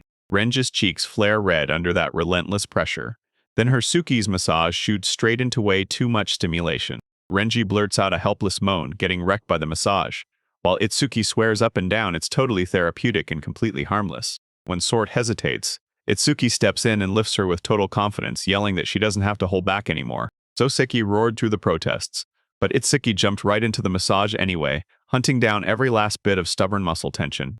Under his touch, her body twitches hard, and Itsuki calmly slides his grip to her leg, pressing with precision to find every ounce of stiffness. Even with the sting of embarrassment still buzzing, Sort finally starts to loosen up, and Itsuki leans in to ask for feedback, still on a mission to help her shake off that soreness. Sort's whole body trembles, utterly shocked as the massage's strange effect ignites warmth from the inside. She thrashes in panic, completely overwhelmed, and Itsuki just freezes with wide eyes. He realizes this mess escalated way too fast, and it was all by accident. Replaying those brutal days of burnout in his head, Itsuki remembers that only one thing kept him afloat at work, watching puppy videos. Now, right there face to face with that fluffy tail, he can't resist anymore. He's finally about to chase the wish he's been holding for ages. In a rush of pure instinct, Itsuki snatches her own tail, and the sudden jolt hits her like lightning, sparking an intense reaction. Sort yelps in pure embarrassment as her sensitive tail gets repeatedly fluffed without warning, no restraint in sight. Even as she protests, Itsuki barrels on. Sort begs him to stop, but she can't rein in her own reactions. Tears choke Sort as he pleads, overwhelmed. But Itsuki steamrolls through the moment, insisting on helping, his logic totally swallowed by the rush. As Sort howls from sensory overload, her whole body shudders, and Itsuki finally snaps to the fact that everything has spiraled out of control. Later, Itsuki rubs the back of his neck and admits what happened, but the others don't buy it because Sorty is acting totally off ever since the incident. After his last request hits the mark, Itsuki gets a fresh potion, delivery mission slapped into his hands by the Alchemist Guild. Reinrich sinks into old age, drifting through memories of vanished friends, and finding peace in the quiet warmth of the company that still stays. Itsuki clocks that Reinrich is slowly turning gentler with age, while Shiro jumps in to help the chef cook. Reinrich shoves his feelings down behind a gruff act, while the chef thrusts him sweets. Shiro slips out with a bright grin, dodging every lingering bit of sentiment. Itsuki corners Shiro about lunch, and she blasts out that she wants meat, while a cloaked stranger lurking nearby watches in silence. Itsuki starts teasing Shiro about meat, then blurts out a warning about veggies, while a thief silently creeps up behind her. The thief rockets forward and Shiro snaps into action, grabbing the strike midair and knocking him down with one brutal, no-nonsense hit. A sharp wave of agony hits, right as the thief pulls the ultimate deception. Itsuki and Shiro freeze, completely thrown, staring at the sudden shift like, "Wait, what just happened?" The thief hurls Itsuki's stolen magic bag like it's payment, slaps on Slate as a smokescreen, and taunts him as he vanishes. Smoke erupts all around them. Shiro steadies Itsuki, then he rockets skyward to grab back the stolen item. The thief rockets through the back alleys, grinning like a villain as he crows about stealing from a rich, famous local alchemist. Sure he's escaped and won, the thief throws a victory celebration, while Shiro launches into the air and rockets in to end it. Shiro drops right in front of him, stone calm, and demands Itsuki's treasured magical bag, back no hesitation, no mercy. Cornered, the thief yanks out a knife and barks threats at Shiro, trying to scare him into backing away. With nerves of steel, Shiro launches straight at him, snapping the attack aside and crashing into him with raw, focused fury. Shiro clamps the thief's blade in his iron grip, calmly firing off her demand to get it back. Cornered and shaking, the thief panics hard and blurts out that he'll return everything, no more fighting. Shiro catches him off guard with a tiny gift, and even after he tries to rob them, kindness still wins, right in his face. Thoroughly shaken and totally lost, the thief rips the gift open, spits that it's foolish, yet his expression betrays the hurt behind every word. As the crowd roar swells, Shiro whips her head around, and her stomach drops when she realizes she's completely lost sight of Itsuki in the middle of the city. Shiro gets stopped in his tracks when Mara shows up, locks eyes with him, and after recognizing her from Itsuki's place, demands to know why she's here. Shiro barges into Yasa's brothel, and the working girls whip their heads around, confused, curious, and totally thrown off by his sudden arrival. The girls stare at Shiro's outfit like it's a mystery, and then someone finally spills the truth. Mara dragged her in, completely lost. Shiro bends low and sincerely apologizes, straight up owning the chaos she caused on her last visit. Inside, the madam thanks Mara. She's cracking up over how the girl can't stop gushing about Shiro's cuteness, and then her face twists as she realizes the girl's disgust and still decides to slam her into a fresh makeover. Mira tells Shiro's master she already reached out, then asks him to wait together, calm and peaceful, for it all to play out. As she gets dressed as a Shiro, the girls grill her about her age and style, and another girl steps in with a sharp, scholarly verdict. Itsuki storms in, awkwardly scolds the brothel girls, and demands they stop clinging to Shiro. A few days later, in a hammering downpour, two cloaked strangers show up and pound on Itsuki's door. Inside, Shiro naps fires back while Wendy sprints to warn Itsuki. She has no idea the guests outside just dragged in a whole new kind of trouble. As the rain crashes down, the cloaked silhouettes finally break into view. It's Hayato and Leti, standing silent and grim right at the door. Wendy ushered Hayato and Leti inside and hurriedly offered to dry their soaked cloaks from the rain. They slipped into the mansion, and Hayato quickly realized it was Itsuki's place, because as soon as they stepped in, Itsuki welcomed them like family. Wendy poured the tea while Hayato hurriedly apologized for showing up uninvited, and Leti kept watching everything, eyes sharp. Hayato finally caught up to Itsuki, and as he did, he brushed back memories of the hero's calm days and those steady, real contributions. Hayato finally stepped up and spilled his true reason, thanking them and apologizing with straight-up sincerity for all the misunderstandings that tore them apart.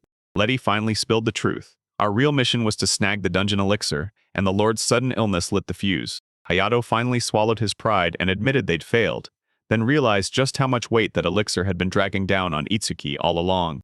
Itsuki brushed it off like it was nothing, saying he'd never had to scramble for that elixir, so he tried to soothe their guilt that was gnawing at them. Hayato remembered the moment danger surged, and the party yanked the quest to a stop when overwhelming, unexpected conditions crushed the plan. Deep in the dungeon, monster hordes exploded in number, and the whole place started shaking so badly they had to bolt right now. Inside the dungeon, Hayato snapped that they all stay close while he slipped off to check on an utterly exhausted Chris. Chris swore she was fine, but Letty demanded a break, worried sick about how bad she was feeling.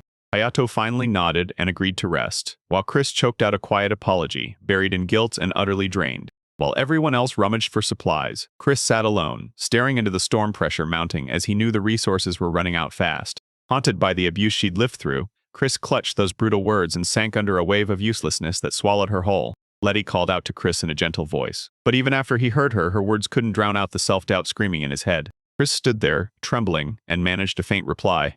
Then her hand brushed the wall, and a nasty, mechanical click echoed like a warning. A stone trap slammed to life with violent force. Letty screamed, but there was no stopping it anymore. A sudden blast rocketed toward Chris. Her eyes went wide, and terror swallowed every move she could have made. Back at the table, Hayato finally spilled the truth. He blamed himself for every single thing that went wrong on that mission. Itsuki fired off a worried question about Chris, and Letty snapped back that she was nearby and that Hayato was completely in the clear.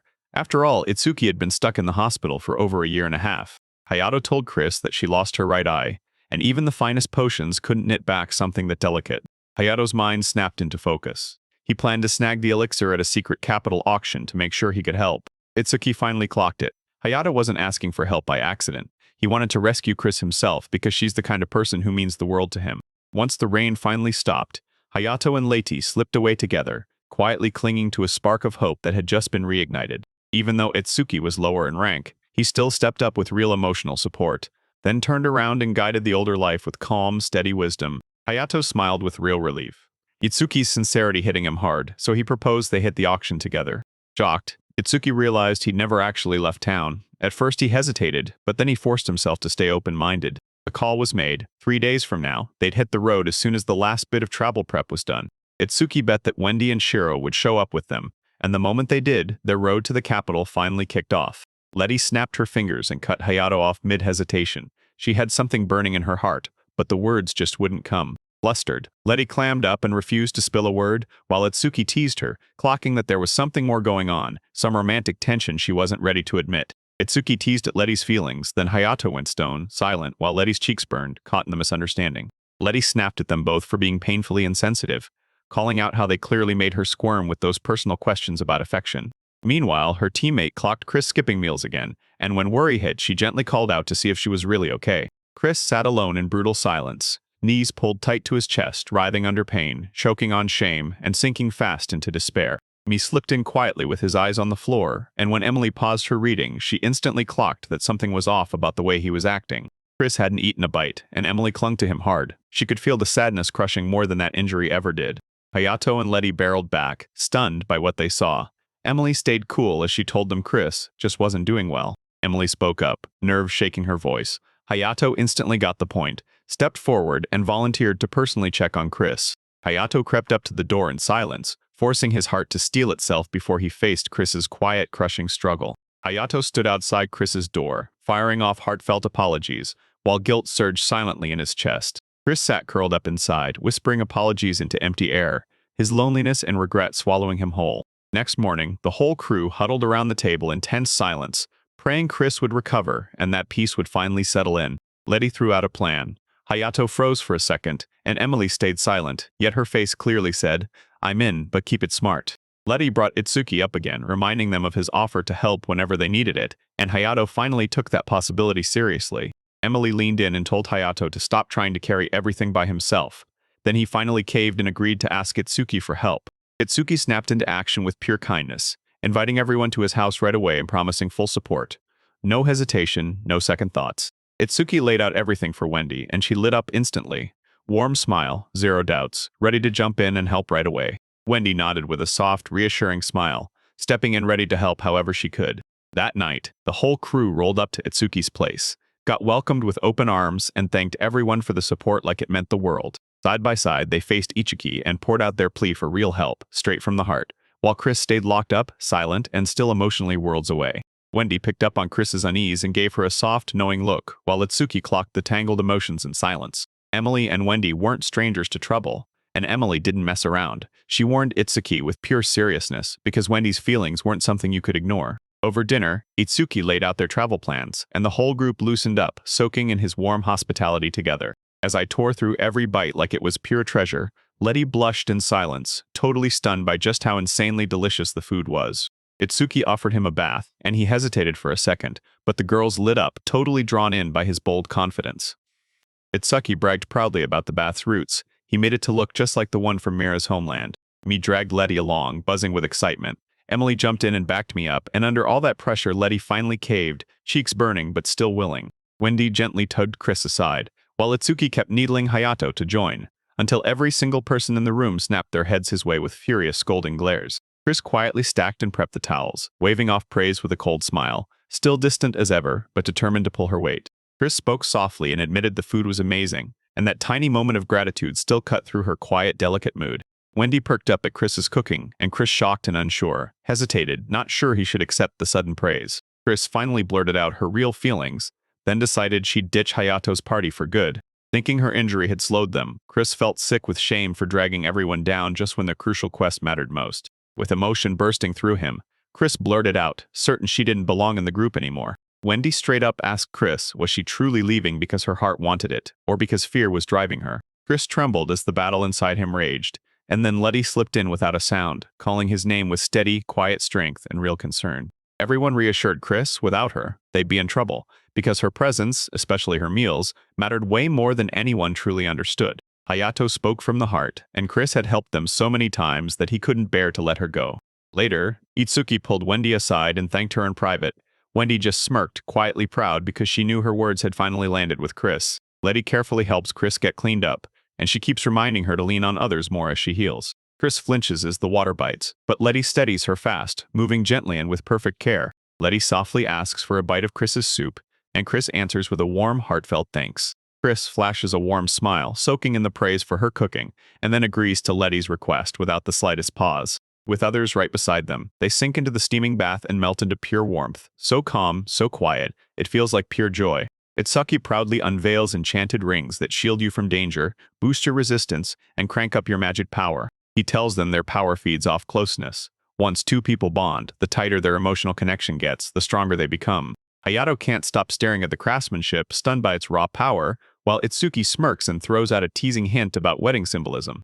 Even as everyone teases, Itsuki still pushes the gifts on them with full heart, swatting away Hayato's discomfort and quick, apologetic excuses like they don't matter. Itsuki walks beside him, brushing it off like it's just gratitude.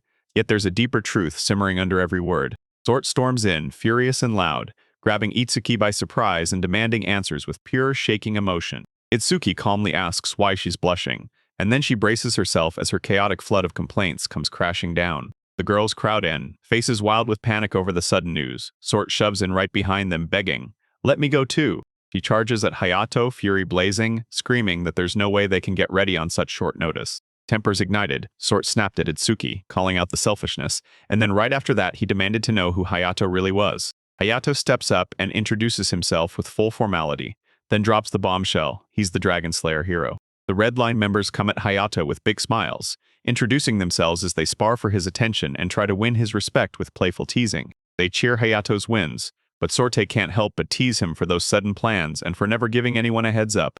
Hayato drops to his knees to apologize as Sorte demands thanks, ripping into him for always missing the gratitude and the point entirely. Refusing to be left behind, Sorte fires back with a dramatic insistence. She's not staying home while everyone else goes on this adventure. Aina and Renji jump in on the trip without a second thought, while Itsuki frets non-stop about whether they're even ready. To everyone's shock, Itsuki just grins and says he's already mapped out the whole thing: tickets, places to stay, and even their underwear. Sort erupts in pure disbelief when Itsuki nails their sizes, then snaps that he's scary and shameless too. Hayato storms in, face full of regret, and apologizes to everyone, owning up to the chaos his plans unleashed and the crazy consequences nobody saw coming. Sort takes the apology with open arms, like, "Yeah, getting bossed around by my master? That's old news." Hayato tells the girls to keep Itsuki safe, saying he's not just important, he's a friend worth fighting for. The girls shoot back with total confidence, calling it painfully obvious, and Sort steps in with her usual dramatic, heartfelt swagger. Shiro charges in and surprises Sort, swearing with unwavering devotion that he'll protect their beloved master no matter what. Suddenly, Emily and Letty creep up behind Hayato and hiss his name in soft, eerie whispers like they can't wait for what comes next. In the bath area, the girls are spinning with dizziness, and Hayato and the others scramble like crazy to wrestle the chaos under control. As the night settles in, everything goes quiet. An unbroken sky hovering over the house, still watching after that wild, eventful day. At dawn, Itsuki leans out of the carriage and waves goodbye, calm thoughts locked in place as his heart braces for what's coming next. He grins as he declares they're leaving. Next stop, the imperial capital and everything that comes after. Itsuki beamed at everyone, grinning as he said the weather was perfect for their trip to the capital. The girls stood with open notebooks, listening in total silence as he laid out the travel rules and drilled them on every precaution. Even with Sort and Rang smiling through their cheerful goodbye, just reading that crazy, overcomplicated preparation handbook drained them to the bone. Aina told me that in Itsuki's world, planning a trip isn't just logistics. It's a sacred little ritual, and he absolutely loved every second of it. Sort stepped forward, all wide-eyed, and asked whether those fresh, tailored travel outfits were really the start of their preparations. Aina and Renja shot each other worried looks, stunned that Itsuki's supplies were all top tier. Itsuki shot them a confident grin and promised, "I'll never let you down or embarrass us," because as the group's dependable leader, he wouldn't back out. Sort clocked him right away, then snapped into a warning. "Don't you dare keep guessing clothing sizes like that." Alverhausen flaw. Wendy showed up in a stunning special outfit, and when she did, it hit you. This wasn't just style, it was a heartfelt gift from the very first time you met. Sort wore a smug grin as Wendy looked away in a blush, while Itsuki scratched his head, clearly rattled. All fired up to start, Shiro jumped onto Itsuki's back and demanded he sprint right now. The crew rolled out from the estate in a tough horse-drawn carriage, and Itsuki gripped the reins like he owned the road. Everyone slipped into the group, smiling like the world was fine, while casual chatter floated through the air and the trip kicked off in perfect peace. Their carriage rumbled past towering city walls, closing in on the main gate, the exact spot where their journey began. Hayato and Letty met them at the gate, grinning wide, waving them in with warm smiles and respectful nods. Carriages rattle onward down the wide road, gliding past quiet hills and distant trees that sit in the calm like they're watching. Itsuki started to feel worn out from riding, rubbing his aching back as he fought to stay composed. Hayato figured he'd reach the capital in 2 days. Then something strange suddenly snagged his attention. A weird little round creature chirped right beside Itsuki's foot, and suddenly everyone within earshot couldn't stop staring. The girls instantly read it as a threat, whipped out their weapons, and then it ripped a blood-chilling scream into the air. Spooked by that harmless little creature, Itsuki latched onto Hayato and shook like a leaf while the whole group just stood there, awkwardly staring. The creature somersaulted with playful flair, and right there you could tell it meant no harm, just a little caterpillar kid, totally harmless. Shiro carefully lifted it and tried to calm Itsuki, then Itsuki erupted in a scream, begging them to rip it off. Nearby girls sprinted over, totally confused by all the chaos, sure something serious or dangerous had gone down. Itsuki clung to Hayato even tighter, panicking at every insect, while Hayato just shrugged in quiet resignation. As the sun sank over the lake, carriage wheels clattered in low whispers across harsh, rugged ground. Hayato pushed for a campsite before nightfall, and Itsuki nodded like, yes, then pulled the carriages to a stop. The crew slid off their mounts, stretched hard, and started sorting gear and supplies, while the knights inched through the forest like shadows. Itsuki and Hayato sprinted to a quiet stream to haul water in buckets, already set to go as Aina barked out the instructions. By the river, Itsuki let it slip that he picked up the camping know-how from anime, but the truth is, he loved every second of it. As Itsuki went hunting for water, a unicorn appeared by the waterfall.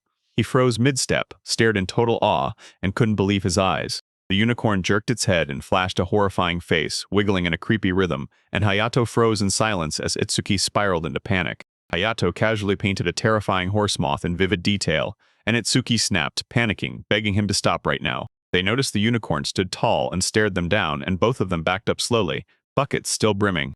Meanwhile, the girls came back grinning with meat for dinner, completely oblivious to that strange unicorn they'd just stumbled into. Wendy's stew hit the table and had everyone smiling. Chris praised her cooking to the heavens, and then she offered to spill the recipe herself. The crew huddled by the tents, stuffing their faces, clinking drinks, and laughing as the calm evening breeze wrapped around them.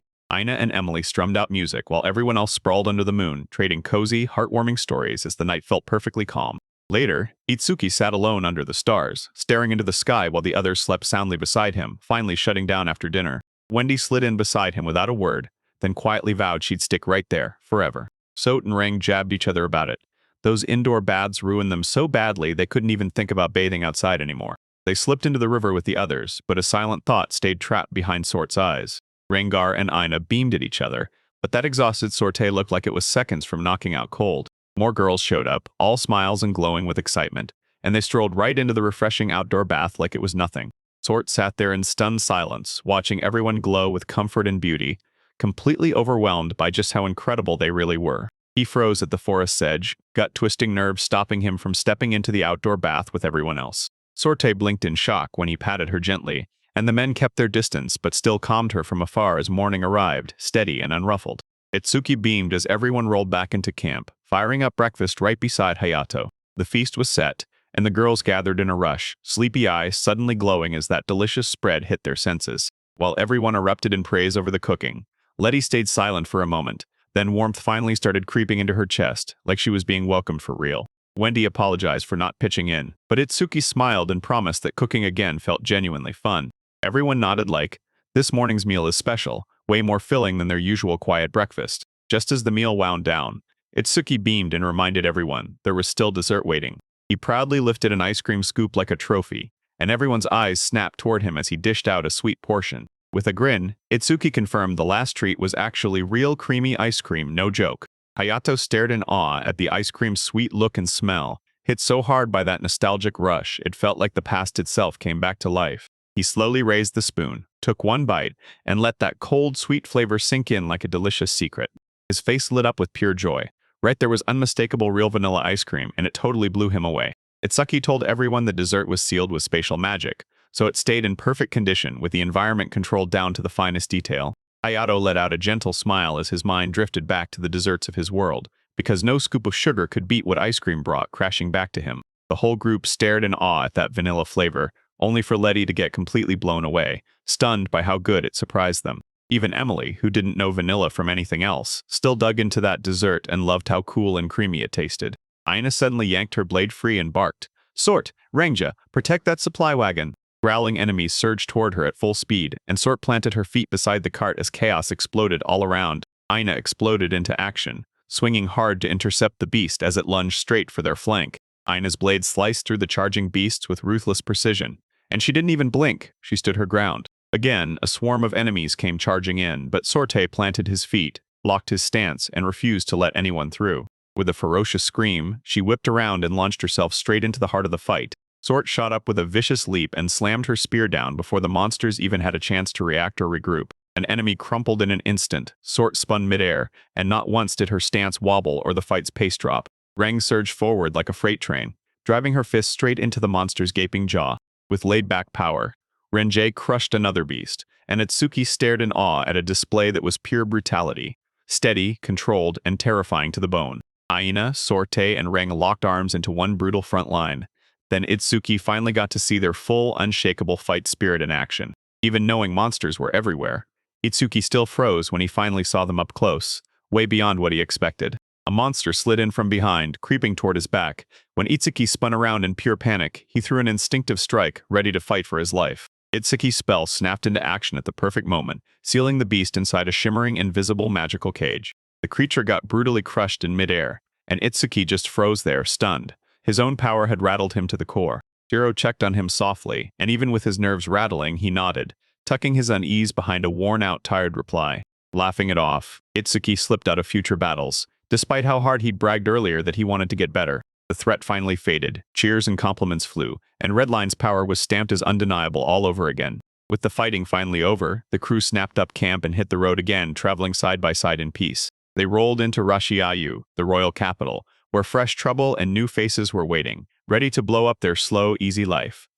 After days of grueling travel, the group's carriage finally smashed through the towering gates of Raju, the royal capital. He lingered on those elegant women along the refined streets, clocking that Rashu's charm hit like smooth silk, while Ainshield came in all loud, bustling energy. Red-faced, Itsuki snapped himself back to reality the second he felt Wendy's glare after he couldn't help staring at the local lady's look. Still, with Wendy and Aina backing him up, he refused to let doubt rattle him. With a calm determination, Itsuki slipped off the carriage, letting the weight of the past fall away as the capital's duties started to close in.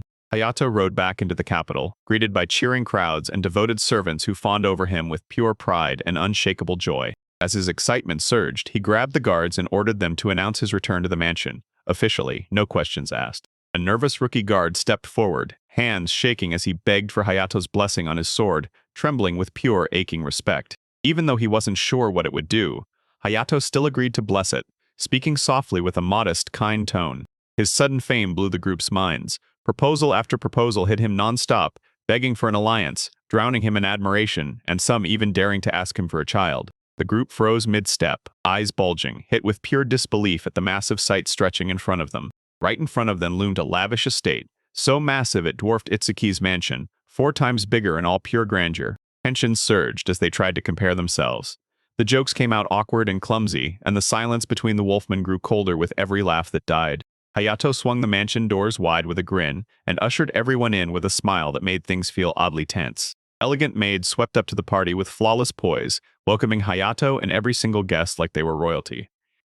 A thunderous voice boomed through the hall, and Itsuki spun around, stunned by those perfectly timed formal greetings. A towering butler swept in, called himself Fried, and hit the room with calm, steel-like confidence, perfect manners, unshakable strength, and zero nerves. Itsuki jerked back in shock when he locked eyes with Fried's massive frame, and his reaction practically spilled out before he could stop it. Hayato laid out Fried's wild past half-human, half-giant, and Fried quickly bowed and apologized, bracing for the awkwardness his strange heritage might bring. Itsuki practically glowed with admiration, blurting that Fried's size and role were insanely cool, leaving everyone around him totally stunned. Fried wore a quiet grin, stunned that Itsuki had echoed Hayato's words, like it had slipped right off his own heart without him even noticing how close they sounded. Fried moved with refined grace, promised brilliant service, and guided Itsuki straight to his perfectly prepared quarters. Itsuki couldn't help but stare. Every corner of the room screamed refined taste, and the sheer jump in quality left him genuinely impressed. Fried handed them 3 rooms and dared them to draw lots, because he swore the assignments would be fair. Room assignments detonated into chaos. Everyone begged for swaps, fighting tooth and nail over who got to sleep closest to their master. Hayato tore off to the castle on a royal summons, while Itsuki stayed behind, keeping his sharp eyes on the mansion's mounting tension. Chris stayed put with Atsuki, locked in on learning how to make ice cream, leaving the others to hit the road without him. Fried lit up as he praised Itsuki's alchemical bloodline, then leaned in like, this kid actually learned from Reinrich, the legendary completely unhinged genius. Seeing how famous Reinrich was, Fried pushed for a trip to the capital's cathedral, and everyone immediately jumped on board. Itsuki leaned at the window, watching Fried whip the carriage through the quiet stone streets. The city's electric buzz hit Itsuki like a time machine, dragging him back to the days when his trips were nothing but business. After that smooth ride, Frida blurted that they'd arrived, and Itsuki nodded back, thanking him with quiet, heartfelt appreciation. Everyone craned their necks in pure awe. The cathedral's massive structure towered over them under a blazing sky. Itsuki admitted he'd seen it online, but the real-world beauty hit harder than anything he'd ever imagined back on Earth. Itsuki, Prosthesis, and Fried stayed by the carriage as the crew poured their thanks over him, then they marched straight into the Grand Cathedral. A cheerful nun beamed at them and, with a warm smile, asked for a donation of 1,000 Knoll per person. After they raked in the coins, the nuns broke into playful smiles and offered to lead them straight through the cathedral. They trailed after her down the echoing halls, spellbound by her charm and that eerie electric energy radiating off her. She guided them into a chapel room, lifting her hand with a soft, proud flourish like she was unveiling something precious. Inside, a dazzling stained glass window blazed with color, the cathedral's most revered, most iconic masterpiece. Itsuki's breath caught as soon as he recognized the goddess, spot on, just like the stained glass image staring back at him. Itsuki stood before the radiant goddess statue, frozen in awe as he pondered the new world's divine mystery in silence. Itsuki stood amid supportive companions, soaked up every word, and kept his eyes on the temple as a peaceful golden glow washed over everything. He broke down in sudden tears, and that wave of emotion hit him so hard he didn't even have time to figure out why.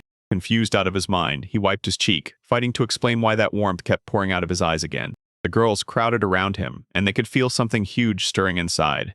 He didn't say a word, but it was clearly building to something. Inside the temple, a nun watches in silence, as Itsuki chats away with the priestess about errands right beside him.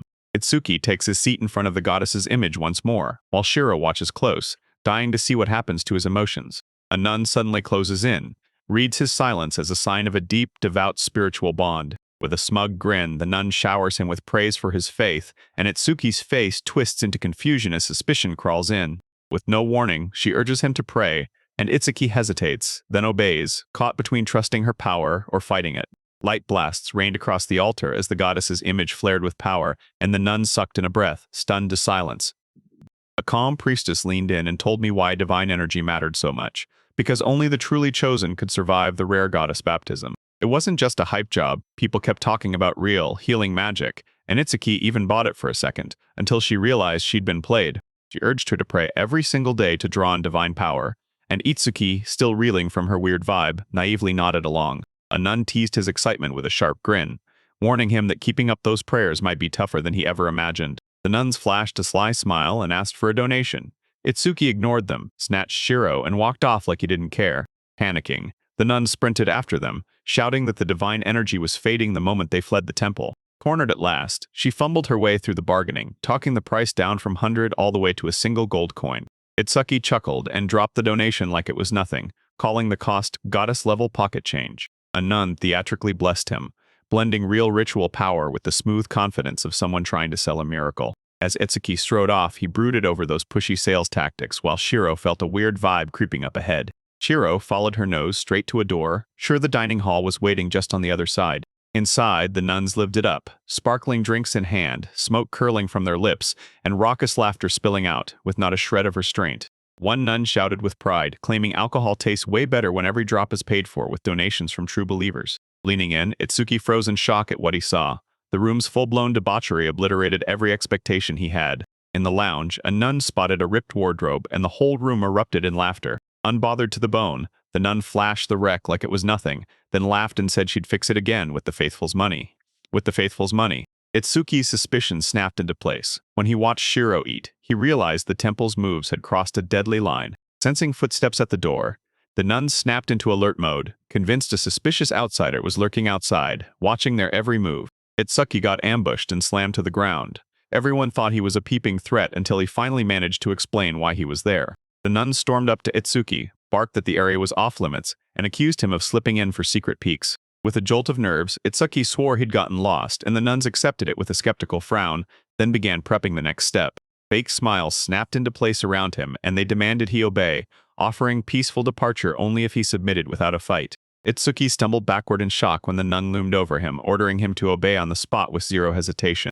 With sweat pouring down his face, Itsuki stared around in pure confusion, grilling the odd behavior nearby like something was seriously off. Tied up tight, he got surrounded by nuns, while Shiro just sat there, calm as ever, munching sandwiches right beside them. Panicking hard, Itsuki weighed his escape options while Shiro, distracted by the food, acted like nothing was wrong. A nun stormed up with a book in hand, shut the escape door, and shoved him for answers about what he'd just seen.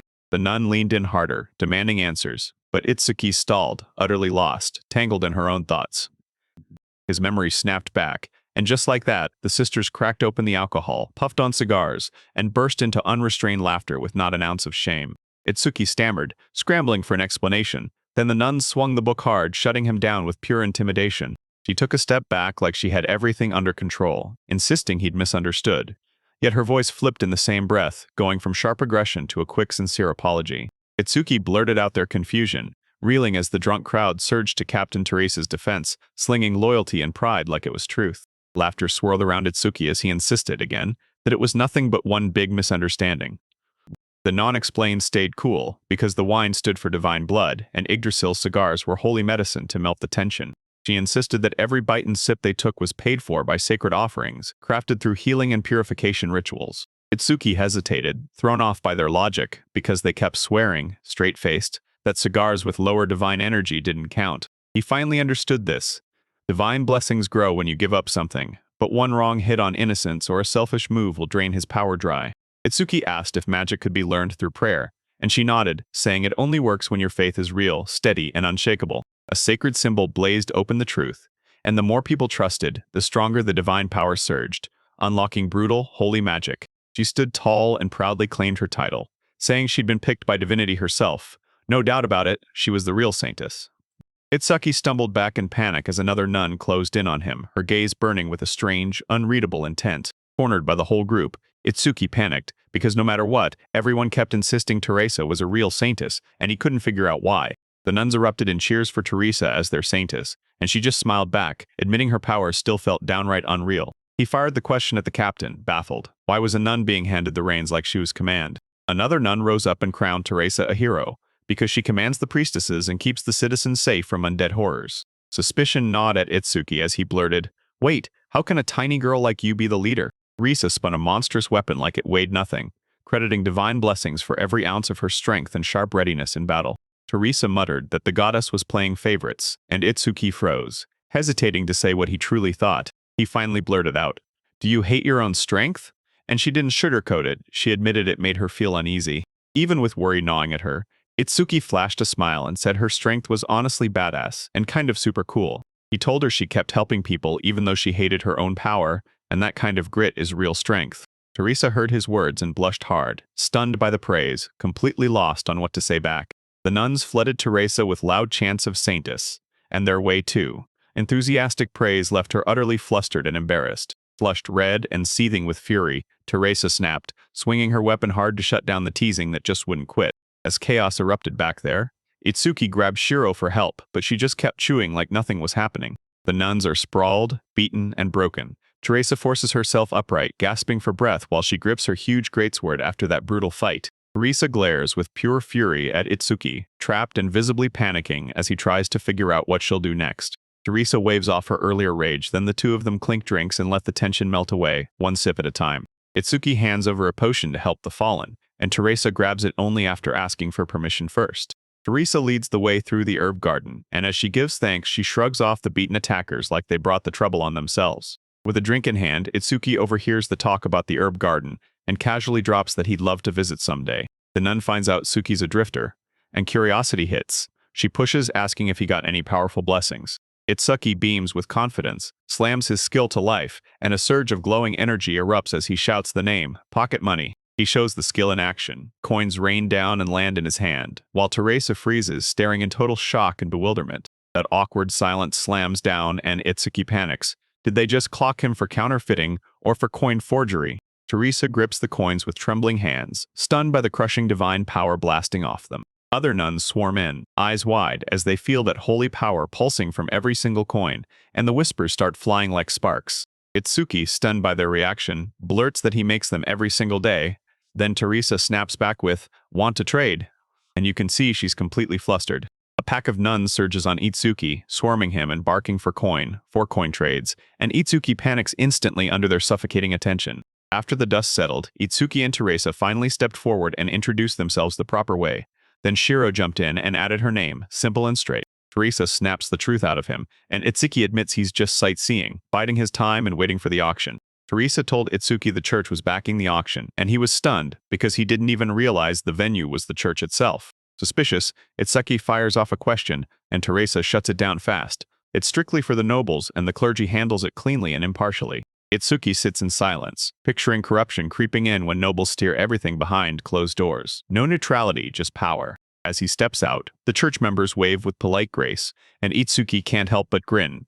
He's stunned by how warm their formal goodbye feels. Itsuki slips back to his crew, and Sorde and Wendy grill him, sensing that something totally unexpected has blown up. Freed speaks in a calm tone, nudging the idea of heading back home, and Sort clings to Itsuki in a playful way, sending embarrassment flooding back over his face. The moon climbs over the church dome as the day slips away into a calm, peaceful hush across the city. At the mansion, Hayato caught Itsuki's attention and greeted him, and the two of them dug into their trip while a quiet, amused sparkle lingered between them. The whole crew crowds together, laughing at full volume. Hayato and Itsuki toss jokes about princesses, while Freed slams for everyone to come eat. Jiro and Rang stare as the food hits the table, and that mouth-watering aroma smashes straight into them, lighting up their faces with pure kid-level joy.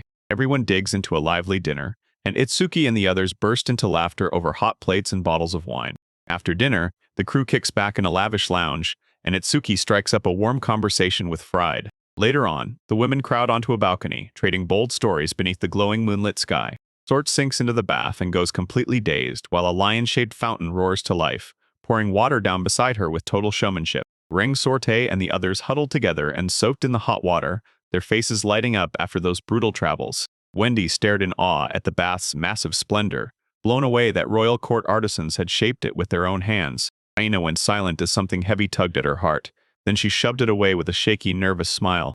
As night rolled in, Itsuki bid Hayato a warm goodnight, and the day ended with quiet, heartfelt goodbyes. Freed threw praise at Itsuki, and that young guest's adventure had the veteran guard chuckling like he hadn't in years. As Itsuki walked beside Fried, he teased him into sharing some old stories over drinks later, all while Aina watched from the side. Freed finally said, "Good night," and Itsuki thanked him, then immediately sank into bed with a contented, satisfied sigh. Lying in bed, he basked in that deep, safe warmth, and for the first time in ages, real rest finally grabbed him. Behind that door, Aina froze, heart slamming in her chest, unable to move because something unfinished was still pulling her in silence. Itsuki slept like a rock, snoring peacefully, totally oblivious as Aina slipped in quietly and watched him with shaky nerves, staring like she couldn't believe he was sleeping that soundly. Curious and blushing, Aina inched closer over him, leaning in hard to see if he really was out cold. Itsuki jolted awake, baffled as a strange shadow loomed right over his half-lidded face. Freud and the maid barged into the room, stunned by how late he'd woken up and how messily he'd dressed. While Itsuki sipped his tea and blamed the travel for his exhaustion, Aina had already bolted out of the room, cheeks burning with embarrassment. Freed passed Aina's message along, begging for permission to personally take care of Itsuki while he was staying there. Moments later, Aina breezed in with a bright grin, teasing Itsuki for sleeping clear past noon while she stood right beside him, smiling like she owned the moment. Still, her tough act cracked the moment she confessed she felt lonely, even though she'd finally ended up sharing a room with him. With her nerves screaming, Aina worked up the courage to gently ask him to spend time together today, praying he wouldn't mind her selfish little selfishness. With a warm smile, Itsuki scratched the back of his head and just quietly chuckled, accepting her request like he totally understood her. Still wiped out from the day, Itsuki pulled Aina along to the mansion for a rare, calm day, just the two of them. Soon enough, he slumped into her lap, stunned by how instantly her warmth soothed him like a blanket.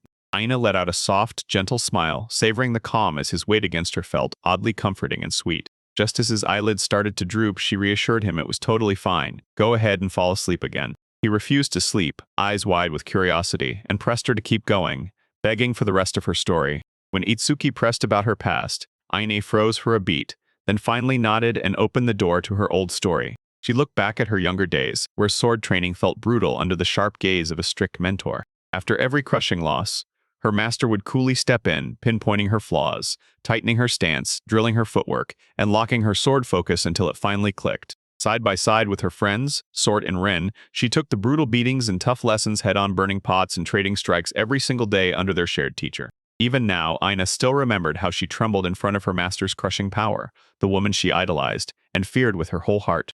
Even though Aina's master was incredibly strong, the man had a ton of quirks. He was touchy in the baths, and once he started drinking, he never knew when to stop. Aina confessed that her master never pulled punches.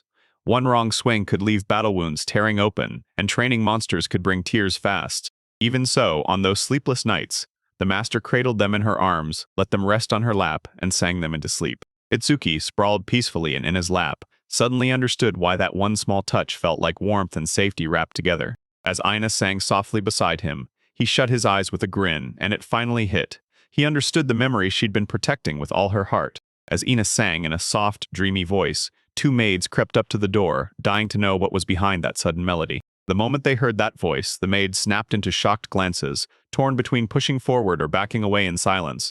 Meanwhile, Itsuki squirmed in his sleep and somehow sank deeper into Aina's lap, and the sudden closeness instantly sparks tense, awkward vibes between them.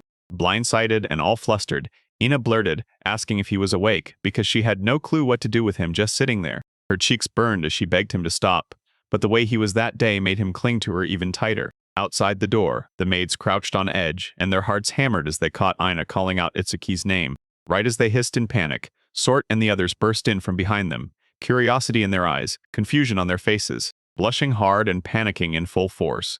The maids spun up excuses and bolted, and it only made everyone else more suspicious than ever. Still totally baffled, Sort hesitated at the door and reached for the handle, terrified of what kind of nightmare waited on the other side. They burst in and saw Itsuki pinned against Aina while she squirmed and scrambled to explain the insanely awkward, compromising situation. Wendy stood there, silent and fuming, her cheeks puffed with frustration as the strange scene in front of her made her blood boil. Itsuki jolts awake, yawning hard as it hits. He overslept again, while Wendy blows her cheeks in angry, silent protest and Aina squirms with embarrassment.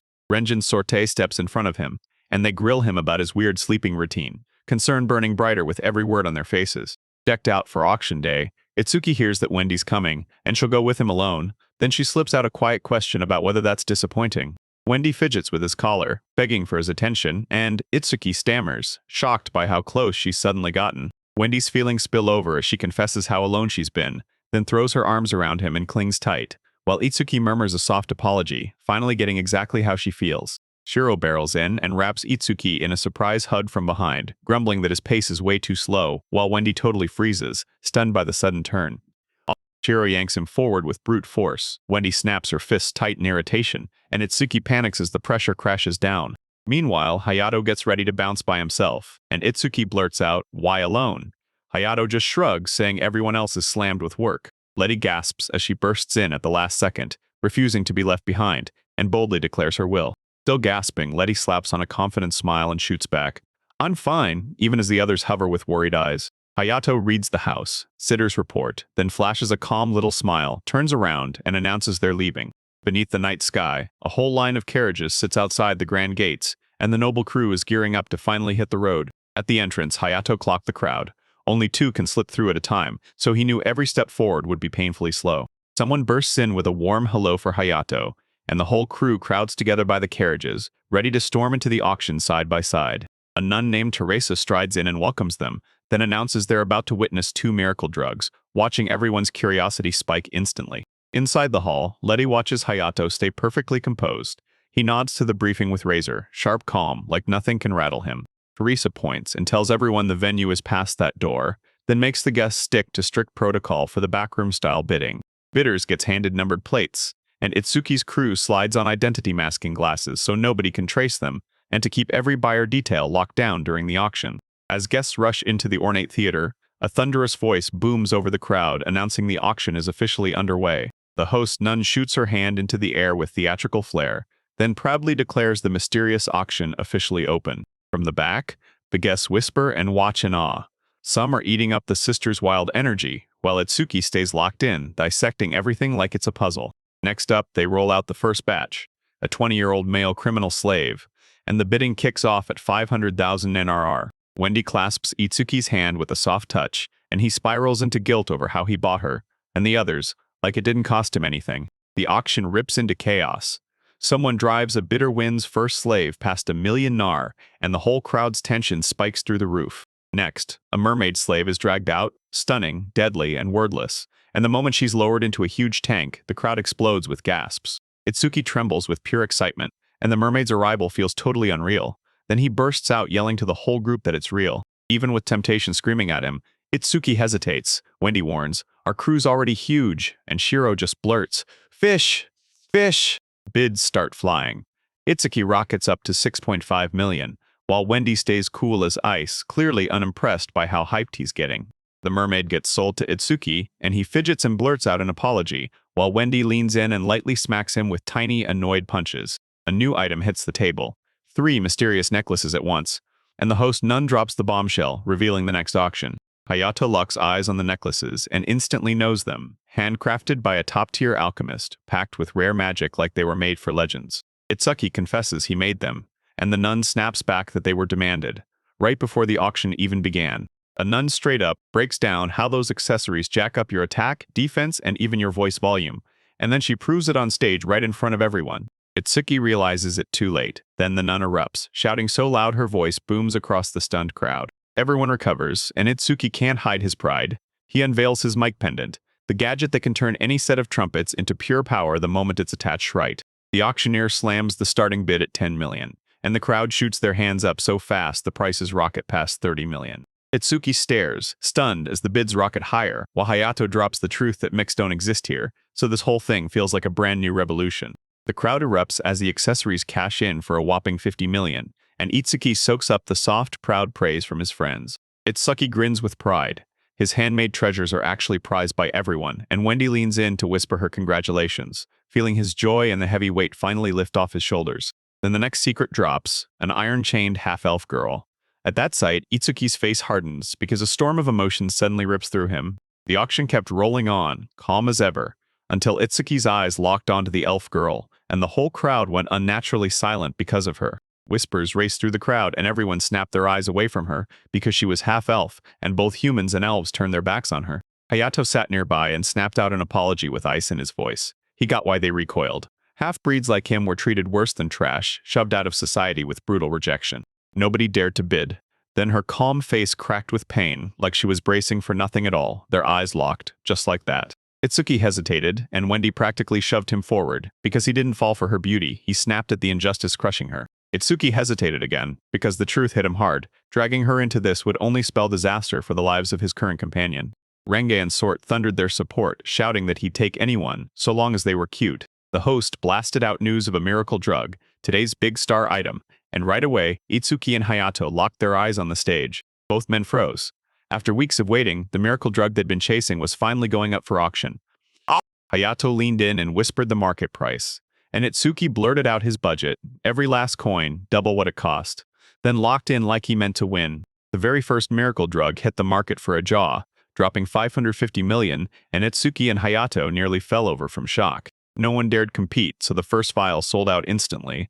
Then the second one kicked off again at a cool 100 million.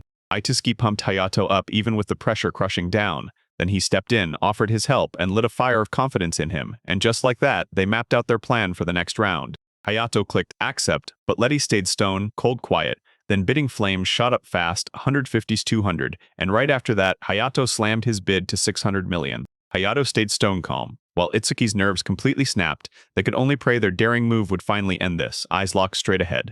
When the auction finally wrapped, Itsuki took the goods and the payout with a calm grin, smiling politely while his real thoughts stayed locked away. Hayato stood there in dead silence. Letty closed in, but he kept moving, and across the way Teresa met Itsuki. Itsuki's voice cracked with regret. Hayato had failed, and both miracle drugs vanished into the hands of some wealthier, unknown bitter fate. Hayato leaned close to Chris and muttered an apology. He'd failed his promise, and guilt knotted tight inside his chest. Letty kept staring at him under the moonlight, silent as a shadow, yet her eyes screamed the truth. Beneath the moon's glow, Hayato gripped the moment in silence and vowed to Chris he would heal her, even if it cost him everything. Meanwhile, Itsuki lay in bed, staring at the ceiling, wondering if Hayato was torturing himself with blame for everything. Itsuki felt Hayato's pain in his bones. He respected that iron resolve, but he couldn't shake the fear that Hayato was shouldering everything all by himself. With pure determination, Itsuki sprang to his feet. He couldn't wait another second. If he got the opening, he was going for it right then. He tried tweaking the drug again, and sure enough, it crumbled like it always does, proving his skills still weren't enough. Itsuki panicked hard, because the Yggdrasil drug was gone, and without it, refining the miracle drug was dead in the water. He made up his mind. Tomorrow he'd storm into town and hit every alchemy shop he could remember. Next morning, Itsuki tore through the cramped town alleys, weaving past noisy merchants and stacked carts, hunting for what he needed. Every shop slammed the same answer on the counter: the drug was sold out, and Itsuki's frustration started boiling. Outside the cathedral, he ran straight into Teresa, and her sudden greeting stopped him dead mid-thought. The nun teased Teresa with playful whispers, spinning absurd, lewd fantasies, and Teresa's face went beet red as she stumbled through the shock, totally caught off guard by those dirty remarks. Unable to swallow one more humiliation, Teresa snapped. She grabbed her captain and hurled him in pure rage, and the courtyard erupted in chaos. While the whole crowd erupted with noise, Itsuki calmly pushed past it and politely asked to borrow a Yggdrasil flower, leaving everyone scratching their heads like, "Why now?" The captain laid out just how priceless that herb was. One tiny dose could totally flip a rookie's entire future. Heart-sinking, she told him they were out of stock, because the very last flower had already been snatched up and used. Itsuki politely waved off the substitute, and he was still sure he'd track down the real Yggdrasil flower on his own. He waved goodbye to the heroine, and the nuns just stood there in stunned silence, watching them fade away with all kinds of emotions swirling in their heads. Suddenly, Teresa shouted, and a memory hit her. She recalled a place where Yggdrasil grew, flipping what she'd just said on its head. Itsuki stared in shock as the nun stalled for a moment, then finally confessed that, yep, that place really did exist. Approval was granted, but just like always, the captain cracked a joke, then struck back immediately, before she could even finish her sentence. Teresa greeted him warmly, and then they headed for their next stop, the herbal garden. Asaki grinned, already pumped to tag along. Teresa dragged Itsuki into the sacred garden, where rare herbs for alchemical miracles were grown in secret. Chris's fading vision could only be saved by Yggdrasil, the legendary flower tucked away deep in the most dangerous places. Despite shaking with nerves and feeling totally unready, Itsuki still took on the job of collecting Yggdrasil himself, even though he had zero combat skill. Teresa got ambushed by a golem guardian out of nowhere, then she swung with everything she had to protect the mission, before Itsuki even had a chance to react. When the zombies surged, Teresa shoved herself back in front of Itsuki, barking orders while he just stood there, frozen stiff by pure terror and the crushing weight of it all. With the zombies closing in from all sides, another nun leapt beside Teresa and swung her cross-sword like a storm. No hesitation, no fear. Itsuki froze, staring at the chaos like it was staring back. Then his memory hit hard. This wasn't supposed to be war, it was just a medicinal herb garden. They stumbled on severed heads and undead, not herbs. and Itsuki's mind started cracking as disgust nearly made him vomit. Teresa stood her ground, blade poised, then flicked her eyes to Utsuki and swore she'd slice a way through. With steel in her grip and pure fury in her heart, Teresa tore through the horde, roaring at Itsuki to charge forward on her command. Teresa tore loose a holy vortex, blasting a fiery path through the undead. Then she screamed for Itsuki. Whirlwinds slammed into the chaos, and zombies got ripped apart, blasted across the battlefield in bloody chunks. The ground was strewn with corpses, and Teresa stood her ground, slicing through the chaos to make sure the escape route ahead was totally clear. When Teresa flashed the signal, Itsuki tore forward, then grumbled because this wasn't how herb gathering was supposed to go. Teresa spoke in a steady voice, saying the night priests are made for this, and their divine power wipes out undead like they're nothing. As Itsuki sprinted, Teresa made it crystal clear. Those rare church herbs weren't enough. Only the clergy could reach the deeper sanctuaries. As more undead spilled into the chaos, Teresa shoved Itsuki into Shiro's hands, then lunged ahead with her sword up, ready to clash again. The vice captain snapped into action the moment the call hit, and Teresa braced herself to smack down the very next wave. The vice captain moved like a razor, blades already out. She shot ahead of the horde and stood her ground, cutting down anything that tried to stop Itsuki's escape. Tossing his twin swords like a blur, the vice captain tore into the zombies from the air, carving them up with pure, frenzied power. The vice captain's whirlwind slammed into the undead, and they burst apart in midair, leaving nothing behind but scattered limbs and torn flesh. She slipped past yet another beast, only to trip straight into two giants.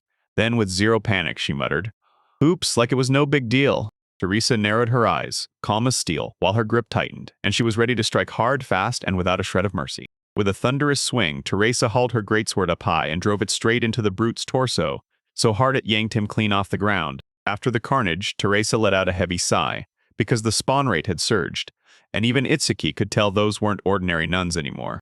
Shiro demanded her knife, and as danger crept in, she calmly spun around, only to find Itsuki right behind her, staring in total confusion. The ground lit up with wild magic, and the summoning circle snapped to life, like something huge was about to break through right now. A skeletal guardian crawled out of the dark, draped like a shadow. Shiro clocked it instantly, an ancient gatekeeper built to slam the door on any intruder. The Reaper towered over them, its scythe huge and ready to reap, and Teresa and Itsuki just stood there, frozen in the cold bite of the moonlight. Itsuki shook all over, and Shiro blinked like he couldn't believe his eyes, because the two of them knew this wasn't some random mob, this was a full-on boss-level nightmare. The skeletal boss yanked out its massive scythe, and a dark aura surged upward as the air instantly turned ice-cold with pure tension. Teresa barked orders like a war drum. Shiro stepped up like he'd already won, and Itsuki panicked, because not everyone was ready for this fight. With zero fear, Shiro swore she'd cut down the Reaper, then marched straight at it while everyone stared in stunned silence. The sky tore open, and a skeletal giant lunged out, making Itsuki and Shiro backpedal instantly. Even with Itsuki protesting, Shiro stepped forward anyway, calm as ice, drawing her blade and going toe-to-toe with the threat all by herself. Meanwhile, at Hayato's mansion, Sorte strutted in dressed as a maid, and the other maids just gawked as they admired her. Shiro shot upward before the undead could close in, her weapon glowing faintly as she prepared to land a razor-precise strike. Her strike crumpled, only divine energy could touch it, and Shiro felt the truth hit hard. Brute strength alone was never going to win this fight. The undead ripped its scythe through the air with horrifying power, and the blast hit like a shockwave, tearing the ground apart the instant it struck. Teresa felt divine energy quake in the air. Then Cheryl shouted that her Suki sensed it too, because anyone who wasn't strong enough would lock up and freeze the moment that monster's fear-shattering roar hit. Under the moonlight, the undead's weapon flashed as it lifted its scythe once more, hell-bent on cutting down every last bit of resistance. Shiro slammed down hard, throwing his body in front of Itsuki. Then the blade hit with a brutal shock that cracked the earth, and he had to scramble out of the way. Shiro dodged the monster's lethal swipe and zeroed in on its rhythm, searching for the perfect moment to strike back. The undead let out a blood-curdling shriek and yanked its scythe back up, and Shiro snapped her gaze sharp. She could feel its next violent strike coming. The ground ripped apart under their feet, blasting shards and dust into the air, and the monster's strike smashed everything in its path. Itsuki yelped in terror as Teresa tightened her grip, and then Shiro disappeared right into the blast shockwave. Under a wash of moonlight, Shiro launched into the sky, her blade flashing as she breathed out her fearless goodbye. Her strike hit the skull dead, on-bone cracked, light exploded, and the undead froze in a sudden, terrifying silence. Shiro shot a solid thumbs up. After that brutal clash, she walked back completely unharmed, eyes locked in with pure confidence. Teresa praised Shiro for sheer grit, and Itsuki still couldn't wrap his head around it, how she dodged that roar without breaking a sweat. Even divine users can get taken out cold if they mess up. Teresa's demonstration slammed Vice Captain groaning down, helpless, right onto the rocky ground. Teresa swore even more undead were coming, and their next stop, an herb garden, was probably packed with death that wouldn't stay buried. Itsuki's hope crumbled the moment a corpse got clawed up, and the team pushed on, mowing through enemies one by one. Itsuki stared at the divine coin he forged, wondering, if he poured holy energy into it, would it finally work? With a grin, he unleashed his under-vacuum ball technique, pouring raw power into that golden coin like it was a weapon. The ball slammed straight into the zombie's head. Itsuki flinched hard, then caught that brutal cracking snap. The coin slammed into the zombie and detonated like a firecracker, splattering its skull to bits and dropping the nearby undead in a stunned haze. Vice Captain Furious slammed the band down for good, and Itsuki stood there saluting with shaky nerves, because he'd just weaponized divine currency again, right by accident. Morning broke, and Itsuki crumpled in pure exhaustion, but Teresa shut his whining down fast because they'd finally made it to their destination. Balanced on the cliff's edge, Itsuki stared out into the distance. This brutal journey paid off in a view so breathtaking it felt unreal. Beneath them stretched an endless sea of herbs' pure beauty, and right there, waiting like the next mission on the board, with Teresa's help on his side, Itsuki shot her a huge thank you. Then her warm smile reminded him, gently but firmly, to make his religious donation. Herb after herb stretched out in front of Itsuki, and he grinned like a kid in a candy store. Now he had enough ingredients to craft just about anything his wild mind could dream up. Itsuki stumbled on rare moonlight grass, the kind only dungeons grow, and man, it felt priceless, until he realized it didn't have any real value at all. He kept it anyway, just in case it shimmered with a faint glow, prettier than it was ever useful. To thank Teresa, he slicked her a flower crown, then she froze, blushed hard, and accepted it like she couldn't believe her luck. Teresa's face burned crimson with embarrassment as she shrank inward, and after the vice captain's teasing, panic hit her like a tidal wave. Itsuki hauled the sleeping Shiro back to the mansion, and Freed snapped into action, welcoming them with open arms, then serving up food and a place to crash right away. Worn out from the trip, Itsuki refused to eat. Then Sorte's thunderous outburst right in front of the giggling maid sent shockwaves through everyone there. While Atsuki stood there, totally lost, Freed snapped him updated on Hayato, and Sort blurted out in furious embarrassment over what she'd just done. Itsuki begged for a room so Shiro could finally rest, and then he immediately decided, next up, a bath. Meanwhile, Mai's fury finally cooled. She leaned into comfort with a rich slice of cake, savoring every bite in quiet, peaceful silence. They lit up with delight over the cake, and Chris quickly confirmed it was hers, proudly saying Wendy had taught her. Chris dropped her gaze into her teacup and, in a hushed voice, admitted the doubts gnawing at her about staying in Hayato's party. She felt completely pointless. Her mind spiraled into darkness, and hot tears surged as she convinced herself that the group would be better off without her. Memories of Hayato surged through her like lightning, and even with the ache in her heart, Chris couldn't help seeing just how fiercely she respected him. With a gentle smile, she pushed a slice of cake to Hayato, her voice shaking while her heart prayed he still needed her. Hayato clocked the fear creeping through Chris, watched her hands shake, and with regret burning in his voice, he quietly apologized for everything. Chris swallowed every mistake like it was her fault. Her confidence shook, and she couldn't stop worrying that she'd end up weighing Hayato down. Even with fear gnawing at her, everyone pulled her in with open arms. So when she broke down crying, it hit her hard. They didn't just tolerate her, they fully accepted that she was real. Hayato leaned in and spoke with real sincerity, and suddenly her heart remembered exactly why she wanted to cook with love. Chris's heart surged back to life, and she broke into a confident smile. Then she served cake baked with hope, with Letty behind it to guarantee every sweet bite. Hayato gave them a soft, warm smile, quietly guarding the moment, because their comfort and laughter meant everything to him. Letty's tough act finally cracked, and Emily clocked it fast. She just shrugged it off, took a sip of tea, and quietly breathed out like, okay, things feel lighter again. In the bath, Wendy popped up right beside Itsuki, squinting at him like, you're worn out, where'd you even sleep last night? Itsuki choked on his words, trying to dodge the truth, while Wendy slid her foot right up to him and watched him squirm in pure panic. An awkward hush swallowed the room. Itsuki blurted out a heartfelt apology, and while Wendy didn't answer, her steady eyes made it clear she'd gotten it. While Wendy bathed, she spotted bruises creeping along Itsuki's shoulder. Her calm shattered, and she lit into him for being reckless. Even though Wendy respected his freedom, frustration kept clawing at her because she couldn't stand living with that unanswered, hanging uncertainty. Emotion crashed over Wendy, and she pulled him into a tight embrace in the water, like her warm affection had quietly grown into something much deeper. Ina stepped in, clueless and hopeful to help, and then what she saw hit her like a wall. She froze, mortified, and couldn't move. Out in the halls, maids giggled and whispered like sparks flying. Word about the bath encounter raced through the place, delighting a few and driving others up the wall. Under the moon's glow, late at night, Itsuki painstakingly crafted something with bated breath while Wendy just watched in deadly silence. Under Itsuki's hands, a magical artifact erupted to life, and Wendy froze in awe because she realized it was something rare, something everyone swore was already gone for good. Hayato stared at the artifact, stunned, because even he knew you couldn't find stuff like this anywhere, not even in the fanciest auctions. Itsuki shoved the artifact into Hayato's hands, claiming it was his repayment. Then the girl confirmed it really came from Origal. Itsuki also tossed over the money, swearing that his calm, peaceful life started with Hayato's kindness, and that this was the real reason. Hayato dropped into a deep bow, stunned to his core, because that gift wasn't just help, it was hope he'd already thought he'd lost. Chris didn't move a muscle. Then she lifted the vial, her heart locked in steel as she swallowed the mysterious liquid. Everyone leaned in, watching like it mattered, and Chris's eyes snapped open, vision roaring back, because for the first time, she finally saw them clearly. Tears poured down her cheeks as she grinned. Hayato's face, once nothing but a blur, snapped sharply into view. The whole room exploded with emotion as they crushed her in a tight hug. After all the pain and doubt, Chris finally felt whole again. Emily pressed for the rare elixir's ingredients, and then Itsuki pulled out moonlight grass, a key herb people swore was pointless and long since lost. With her sight back, Chris broke into a warm smile, and with her friends all around her, she poured out heartfelt gratitude like it was coming straight from her soul. Once Chris's eye was healed, the young man dove right back into alchemy, pushing for a brand new elixir made from the rare moonlight grass Emily had gifted him. Emily told him that this rare grass only grows in deep, deadly dungeons.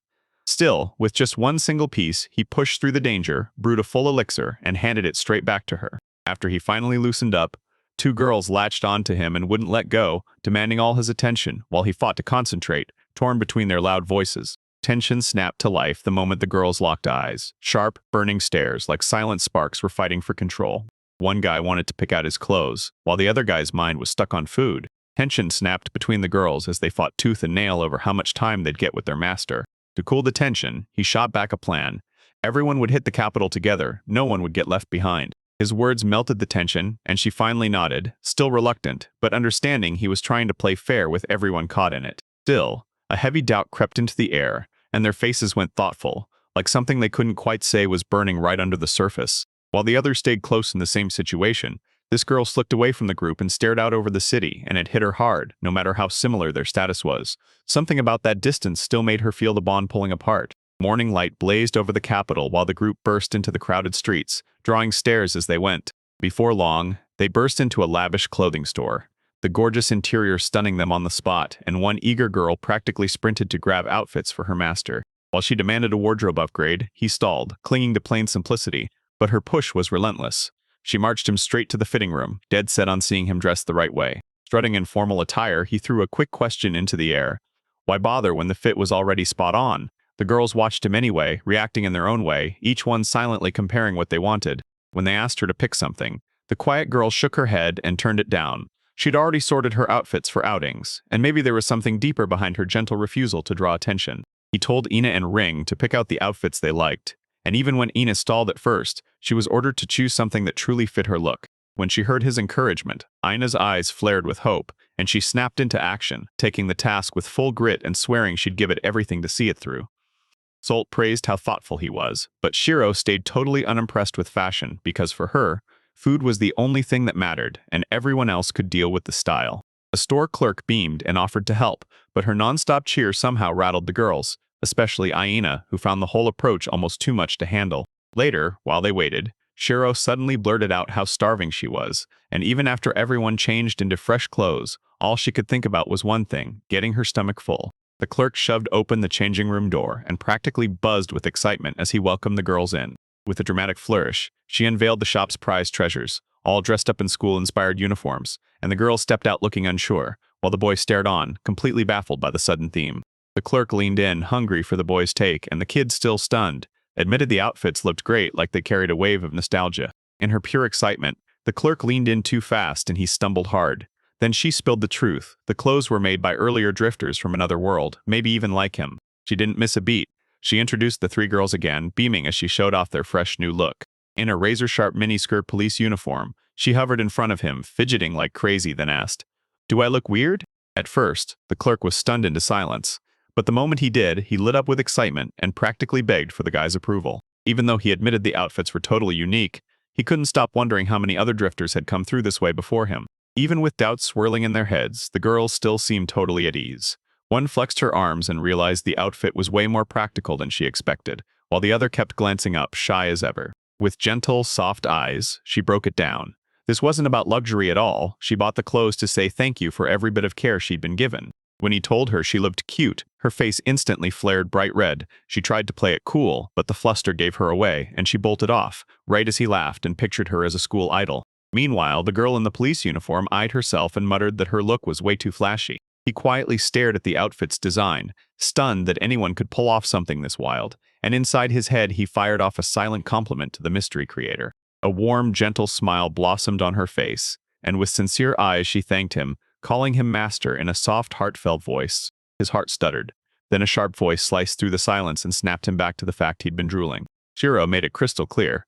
She was hungry, and she wasn't having any of this other nonsense. Toru froze in place in front of a mountain of shopping bags, stunned by just how much he'd gotten. As he strolled through the bustling town with his friends, he darted from shop to shop, and the clerks grinned with relief while he stuffed every last item into his magic bag. As they strolled, one of the girls nudged him about lunch, and boom, he realized he'd totally forgotten to eat, and the kindness hitting him in the moment left him distracted.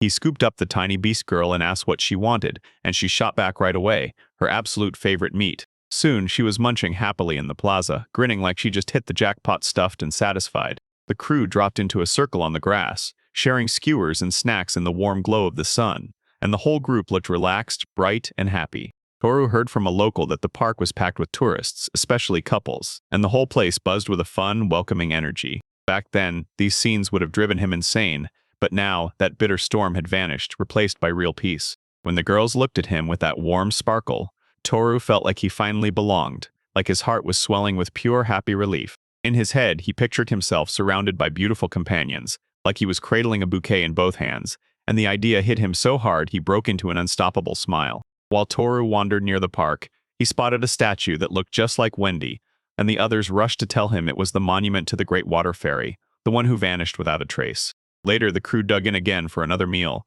and the young beast girl couldn't stop praising it, tail swishing like crazy as she chewed happily right next to Toru. After their outing, they dashed back home only to find two elegant girls waiting right at the entrance, and Toru was totally thrown off by how fast they showed up. Curious as hell, he pressed them for their names, convinced they had to be noble bloods. With a shaky grin, the host dodged the question and steered the conversation elsewhere, throwing Toru off yet somehow piquing his curiosity by pitching an event everyone could join. The word spread fast about the Imperial Capital Martial Arts Tournament, and the whole city went wild. Toru and his crew just stood there, staring at the announcement in sheer disbelief.